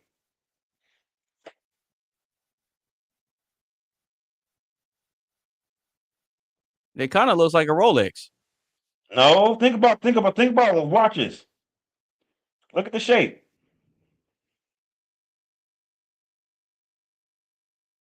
Now let me show you another watch. Okay. Yeah, because I'm not able to tell you that one. Okay. Watch this.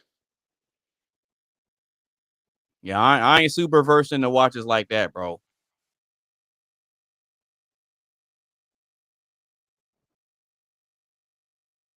But I'll get to that level. I know I will. Okay. Let me show you this. Hold on. Let me go back to this.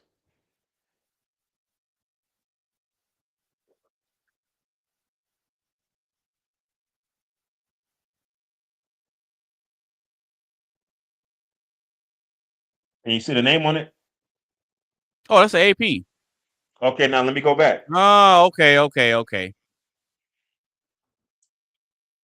Do you see it now? Yeah, I see what you're saying. I see what you're saying. You see it now? Now, what watch is this? What watch is this? It looks like an AP. Okay, but let me tell you this. That's not an AP.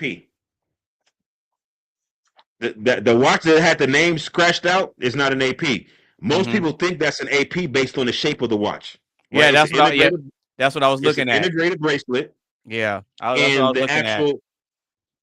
We talking about an integrated bracelet watch with a bezel that's octagon shaped. Yeah, I was looking at the two bezel. Watches like that. Yep, I was looking at the bezel. The AP has an integrated bracelet and an octagonal shaped bezel. Okay. Here's the difference. It's the Laureato. It's a Girard-Perregaux Laureato watch. The Girard-Perregaux Laureato watch had that particular shape around the same time. They came out around the same. And this is before the internet, right? I see exactly what you're saying, bro. It's like 100 years, 100 some years ago, right? Before the internet. But what happened is that AP got the clout more than Gerard Perregaux, right? And so people just, it's people who have never really heard of Gerard Perregaux. Gerard Perregaux makes some very expensive. You're talking about $100,000 watches and stuff like that, right? People who are into watches know Gerard Perregaux, right?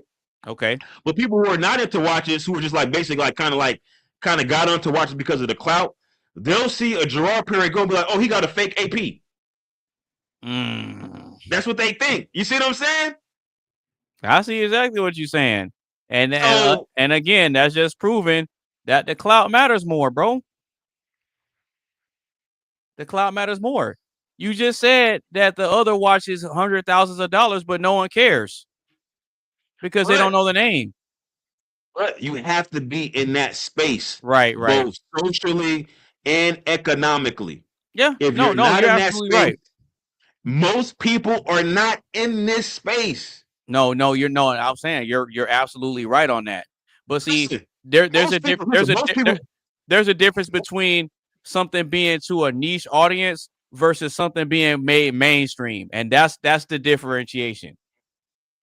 Yeah, and most people know. More people know Tissot is a Switch watchmaker, but entry level. More people know Tissot than they know Gerard Perregaux. Right. Not only because the Gerard costs more, but the Tissot is more known. But the Gerard Perregaux, if you look at a Gerard Perregaux watch, right? Like if you actually ever see like one in person, like when you look at a Gerard Perregaux with a magnifying glass, their watches are perfect, even when magnified. You look at the watch, there's not going to be a flaw on a Gerard Perregaux watch. That's how serious they are about watchmaking. You hold up a Tissot to a watch, and like you can have two Tissots side by side. You can look at them, even with the naked eye, you'll see like there's subtle differences because the actual quality controls is at that price point, they can't afford to like make a watch perfect. That's just what it is. Right. So you kind of get what you. I mean, Tissot makes pretty decent watches. Longines is another brand. They make good watches, right? But they're never going to compare to say a Zenith. They're never going to compare to a IWC watch. It's just not going to happen. There's just like a big chasm in quality. Now, as you get higher and higher up the rung, the differences in quality become so minute that the regular layperson can't tell the difference in quality. Right. Like if you say I gotta say, for instance, H. Moser watch versus let's say I don't want to say who, but that's a bad example. An H. Moser watch versus a Rolex, right? Okay. Or let me say an H. Moser and damn, I'm trying to think of another brand. H. Moser and a Gerard Perregaux, right? Okay. H. Moser, you're probably going to have a better quality, a higher quality finish, like more perfect with an H. Moser watch. Okay. Than a Gerard Perregaux. But unless you're like a super duper nerd enthusiast watch guy, or like an actual jeweler that has a jeweler's loop and like looking at the watch with a jeweler's loop, you're not going to be able to find a flaw in a GP watch. You're going to say, oh, both of these watches are perfect, but in actuality, the GP watch is flawed compared to the H. Moser watch. Now, see, and I'm glad you broke all that down, because you know what? Even with all that, my argument still stands that the reputation and the clout matters more than the money. It still matters more. You want to know how I know? Because how you know? Because the reputation justifies the price. Because if the reputation wasn't there, you wouldn't be able to charge that much for it. I'm telling you, they're leveraging the reputation to charge what they charge for it. And people can confirm and agree to the reputation of it, which is why they exchange the money. I'm telling you. The reputation of the watchmaker justifies what they're charging for it. And the market and the market is confirming such. The market confirms the reputation of the watchmaker by them agreeing to the price. So the market backs up my argument too. The market agrees with the reputation, which is why they're proud to say the name of what they have. So when they hear the name, they automatically know, oh, okay, he must have spent a grip on it. They don't have to tell you how much it costs. They just tell you the name. It's true. This is true. Yeah. That's what I'm saying. All they have to do is say the name. They don't have to tell you the price. See? I told you. Social capital, aka clout, is more valuable than money. Certain people. Well, I'm saying I got a caveat, man. To certain people, is more valuable. I'm saying all around, bro. I'm saying all around. Okay, so you can go to. We ain't even got to go to the Philippines. You can go to the Dominican Republic right now, and you could meet a married woman, and she'll take you home to her family and meet her mama. Okay. And you can meet her husband. She'll tell you her husband is her cousin. You don't know that's her husband. Okay. You think she give a damn about her name? She don't give a damn about her reputation. She looking at, wait a minute, I'm about to get this nigga for the bag. Why? Because they're at a certain place in the socioeconomic strata. But now, try that with a Dominican in Washington Heights, New York. It ain't gonna work. I know it ain't gonna work. Same people, but economically they're at a different place. So now they don't have to do that type of stuff. They don't want to do it. But the economic uncertainty pushes them and compels them to do things that they're not proud of. But for them, in that particular moment, the money is more important. And for some people, because of where they are in life and what their circumstances, they stay in that moment. But you know what? The money doesn't matter in the long. The money doesn't really matter in the long term. It's the clout. You know why? Because I don't know if you remember this video, but I seen this video years ago where Kanye West, he got up on stage. I don't know if it was a song he made or if it was a freestyle, but he said to the crowd, he freestyled. He said, "I sold my soul to the devil. I know it was a crappy deal, but at least it came with a few toys like a Happy Meal." And what do you get in exchange for that? It's not about the money. These people want the fame, bro. Like, I'm telling you, this clout and stuff is so important and it's so powerful that when some celebrities go broke, they don't lose their name. They still have their name. We still know who they are. Now, their reputation may not be in good standing, but they still have their name. Like, I never heard of a famous person that just wasn't famous no more. Like, you could have money and lose it, but once you have fame, you never lose it. That's how powerful it is. Well, I mean, but let's say, for instance, you can never lose fame, bro. I'm telling you. You can lose money, but you can never lose fame. I've never heard of an example of a person having fame and then they didn't have it no more. Because people that have fame when they were alive, they're still talked about in death. And they don't have no money no more. But we still talk about them because of the fame and the clout. I'm just I'm telling you, bro. I'm telling you, bro, no matter how you try to remix it and reframe it and slice it, bro, I'm telling you, it's always gonna matter more. It's always gonna matter more. Because a person can be rich and famous, but then they can go broke and still be famous. That's what happened to Gary Coleman. That's what happened to a lot of these people. But if you ask somebody who's famous, who's broken, destitute, who did some bullshit, something happened, they got of course they're gonna wish they didn't. Of course they're gonna wish they didn't do it. But they will be willing to trade their fame. That's true. That's true. That's true. Right? No, that's true. Because with clout and all that, a lot of times it makes you a prisoner. It'll make you a prisoner. And it's something you can't really get out of it. And it's so much so. Hold on. Okay, let me ask you this. Wait, listen. Matter of fact, I'm about to put you on blast right now. I'm about to put you on blast. Okay, go ahead. Right now, would you rather be rich or would you rather be famous? I'd rather be famous. Man, you a damn lie. Get the hell out of here. No, I'm saying, listen, you have to pick one or the other. You can't be both.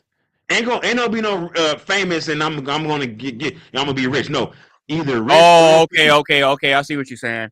I'd rather just have the money. Exactly, because money's more important than clout. You give a damn about no damn clout. It's not even that. It's just I know that there's a lot that comes with it that I don't want to deal with. Listen, there's a lot that comes with it that I don't want to deal with. I could deal with whatever I got to deal with, and I'm just being honest. I'd rather have the money. I just rather have the money because I just don't care about clout. I don't care about people knowing me everywhere I go. That really doesn't interest me at all.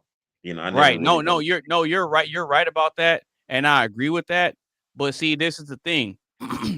With me putting myself out, my intention is not to get the clout. My intention is just for us to have these conversations and chop it up. I don't control who watches or who clips it or who does what. I mean, if you want to share it, if you want to talk about it with other people, I invite people to do that, but that doesn't mean that they're going to. And there's no guarantee that I will get famous from this. You see what I'm saying?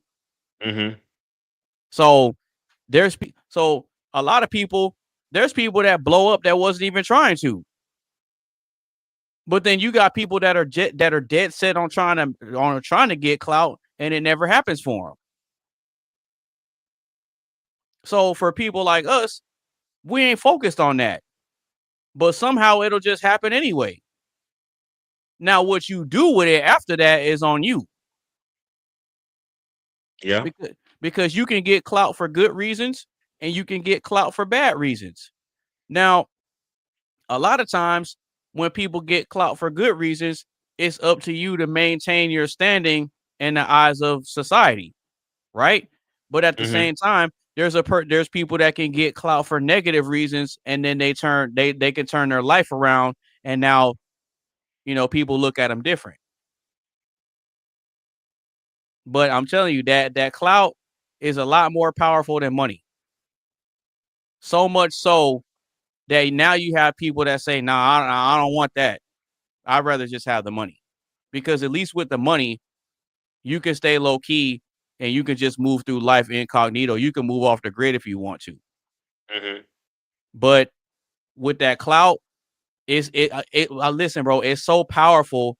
It's so much more valuable that people will sell their soul for it. And be broke, but you got what you wanted, which was the fame. And they become a prisoner to it. That's what happens with a lot of these Hollywood celebrities, bro. Now with some of them, they didn't make that deal themselves. Sometimes their parents sold them into it. Yeah, that's true. And so now the child or the family member becomes a prisoner of it. And it's like they can't escape it, bro. That's why you got some of these rock stars that's still out there working. They can't sit down and take a break. And even if they do, let's say they do retire from music, it ain't gonna make you not be famous no more. You're still gonna be famous, bro.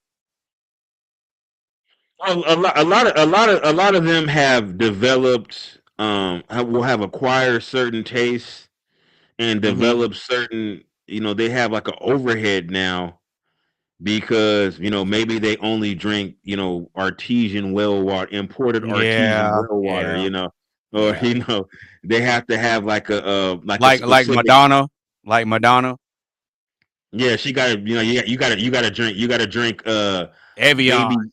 You got to drink baby goat breast milk, that's been hand milked by virgins from that's all those crazy from a Senegalese forest, from a specific Senegalese forest. Some weird, obscure type of shit going on. And so, stuff like that starts to add up like incrementally, all these, like even me, like I only drink I can't say I only drink, but 90% of the time I drink sparkling water. That I buy, right? And I was telling somebody, I can tell the difference in taste of sparkling water because that's all I drink is water. I was gonna say if you drink it enough, you'll be able to tell. Oh yeah, I can tell the difference in taste of water. Flat water, sparkling water, I can tell different brands. And I was telling somebody, of a specific brand of water, Antipodes. And again, it's probably one of the names I'm butchering, but I know this particular brand. And I was telling them, I was like, hands down, this is the best water. I said, like, one day you should just treat yourself and buy a bottle of this water. Yeah, man, I'm not paying that much money for no. That's what everybody's like. I'm not paying that much money for no water. Like, it's just water. I was like. I mean, it's not. I mean, it's expensive, but it's not like unaffordable. Like you spend that kind of money on alcohol, so it's not that big. Yeah, but see, when they say that, I can translate that.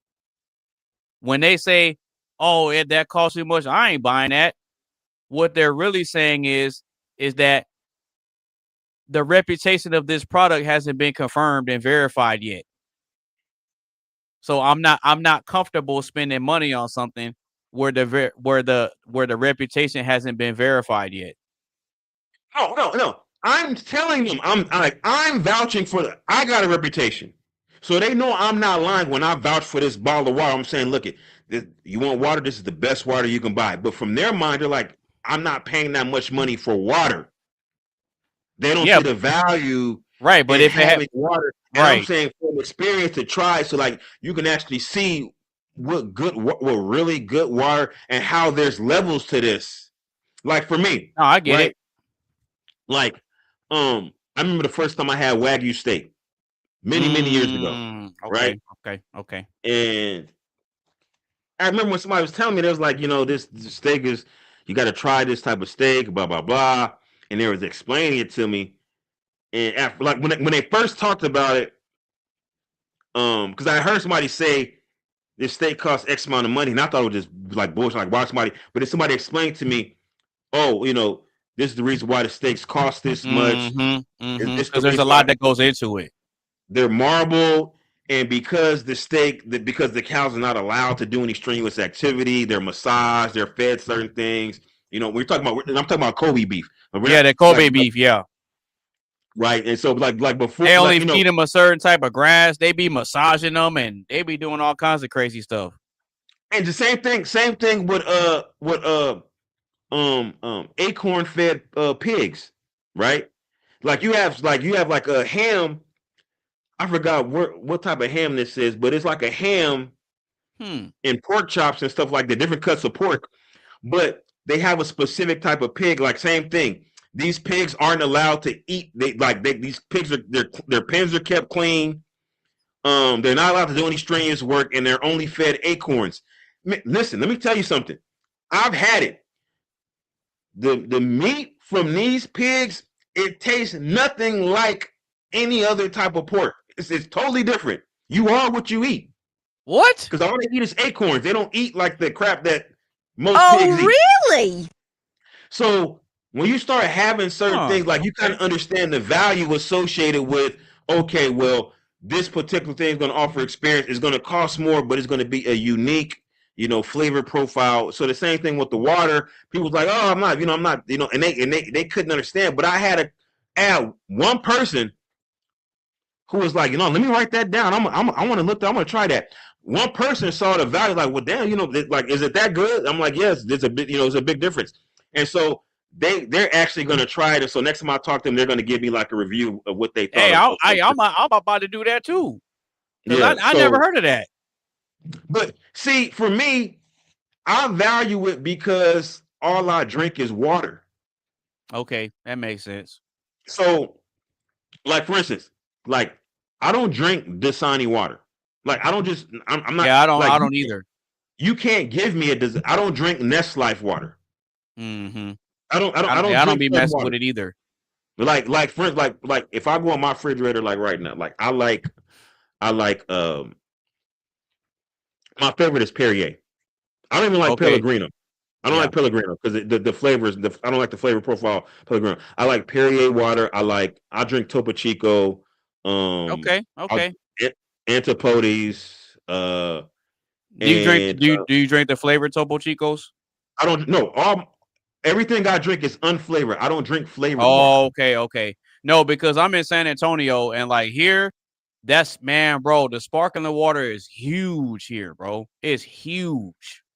But see, that's the difference is because I drink unflavored, that's why my taste buds are so in tuned with specific waters because I don't even drink. I don't put lemon. You're not overstimulating them. That's why. Yeah, no lemon, no lime slices, no flavored waters like all the LaCroix, different flavors. Nah, I just drink it straight, no chaser. So right, I can respect that. But I mean, you got anything else, bro? Man, no, it's been a good chat, man. Oh yeah, hey man, we've been going back and forth for quite a while. But no, this was great conversation though. I like this because it was good disagreement, healthy disagreement. Oh yeah, and then I ended up learning a lot about a lot of different stuff that you're into as well. Because I never knew anything about acorn-fed pigs, bro. Yeah, and I imagine there's a lot of different meats out there that, depending on what they eat, is going to give a different. And not only what they eat, like other environmental factors like stress and and then like you got to pick certain, like for instance, if you eat meat from a male, it has to be castrated at a very young age. Because if you don't castrate it, the meat has a different texture, then it has a different flavor profile because of testosterone. I was just about to say that because of the hormones. Yeah. Yeah. So it's like, and even female pigs produce testosterone in certain amounts. So you got to limit the amount of strenuous activity. You got to mitigate the stress because it'll change the flavor profile. So certain things like that actually matter. Okay. Now it's not something that you can eat every day because it's too cost prohibitive. But every once in a while, you treat yourself to something like that because the difference there, you can really tell the difference. You know what I mean? Mm-hmm. Yeah, See, I'm definitely. For me, I'd rather eat like average, like 90% of the time, and then eat super duper high end every now and then. Okay. Rather than just eat, high level, just basic high level. Like I'd rather eat here and then eat here, like every once in a while, than just normally eat here all the time. Right, I got you. You know what I'm saying? Mm-hmm. So that's just how I am. No, that makes perfect sense, man. Hey, man, you know what? Hey, shout out to you, bro. All right, so if you just now tuning in, or if you've been rocking with us the whole time, make sure you give the stream a like, share with a couple of your friends. Make sure you follow us on all our social media sites, and we are about to wrap up the show. So with that being said, I'm gonna go ahead and introduce next week's topic real quick. So next week's topic, we're gonna be talking about money. So next week's topic is going to be financial fortitude, financial freedom versus financial flexibility. So make sure y'all tune in next Saturday at 4 p.m. Central Standard Time. We're going to be talking about finances, and we're going to be getting into the nitty gritty about learning how to make different money moves, talking about investment. And it's just going to be an overall productive conversation because money is something that all of us are going to need, but then how you use it and what you do with it is going to determine your overall outcomes. Man, you just said clout is more important than money. Now we talk about, man, come on. No, hold on, because it all depends on what you do with it. Because money is something that we need to be able to make it by, but then when you start to move up in different levels of life, because today's topic was about what. Hold on, because today's topic was about the rules of social circles. So it's elite circles, right? Elite social circles. So it's completely different. So when I'm talking about financial fortitude, like with financial freedom versus financial flexibility, now I'm speaking to the wider demographic because finances are a lot of what is a majority of what people struggle with. So if we can have a productive conversation involving finances, then it can help people cater to the hierarchy of needs of what you were talking about earlier. See how it all ties back? I'm looking forward to this discussion. I'm really looking forward to the distinction that you're going to make between freedom and flexibility. Okay. Yeah, I'm looking forward to that. Okay, absolutely, man. I mean, so we're gonna go ahead and do final thoughts and get up out of here, bro. So, Mr. Triz, how was the show for you, man? Did you hate it or did you love it, bro? Man, I loved it, man. I wish I would have caught more of it. I'm gonna have to go back and watch the replay of the initial parts because I caught a tail end of it because I was occupied earlier during the day. But what I did came in. It did go out with a bang, man. I really enjoyed this. Yes, sir. Well, I would tell you to go ahead and let the people know where they can find you, but we already know they don't need to come looking for you. You're gonna be right over here on the channel, kicking it with me, kicking it with the other panelists, and having us a good conversation. So yeah, I'm definitely looking forward to you pulling up and then giving your perspective because I know that you have a lot of valuable insight because you come from a different part of the United States, completely different experience, completely type of financial and job background. So I think that the people that do tune in to hear you out, I think you're going to have a lot of valuable information that you can give to the people to kind of take that and kind of implement it into their lives. Because I think a lot of us are out here, trying to make something happen, right? Because like what we were talking about earlier, a lot of people, they know they need the money, but at the same time, it's like they know they need money to take care of their needs, but then they're so much more focused on luxuries and their image that a lot of times they tend to overlook what their necessities are, which is what you were talking about earlier, right? Yeah. Because you'll have people, they know they're starving, they know they're hungry, they know their stomach growling, but they'll say, "Oh no, I ain't gonna eat right now because I gotta make sure I get in line so I can get these Jordans before they sell out." You see what I'm saying? So it's a matter. So I agree with you 100% about the hierarchy of needs, but it's just that we got a lot of stupid people in this country, bro, and their priorities are messed up. So that's why I was making the argument that for a good amount of people, they value clout and how other people perceive them versus them actually having the money to take care of what they need, right? So you got people that got the money in the bank that don't care about how they dress or how people view them because you got a lot of wealthy people that are dressed like they're regular because they don't care. But then you got the people that don't got the money that want to dress like they got it because they care about their image. And that's where a lot of people crash and burn.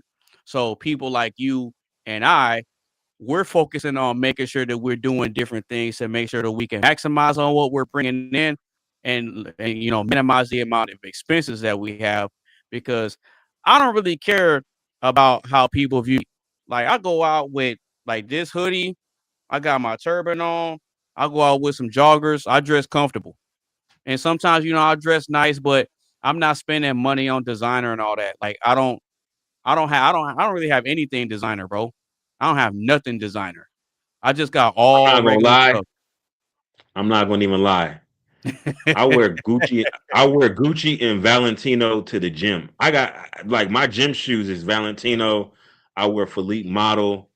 Look, Valley. These are the shoes I got on, bro. Some busted Vans. I'm barefoot right now, but like yeah, I dress regular. I'm focusing on making money and stacking up so I can, invest in different things, network a lot more, and get myself out there as far as meeting different people and then being able to leverage what I can do.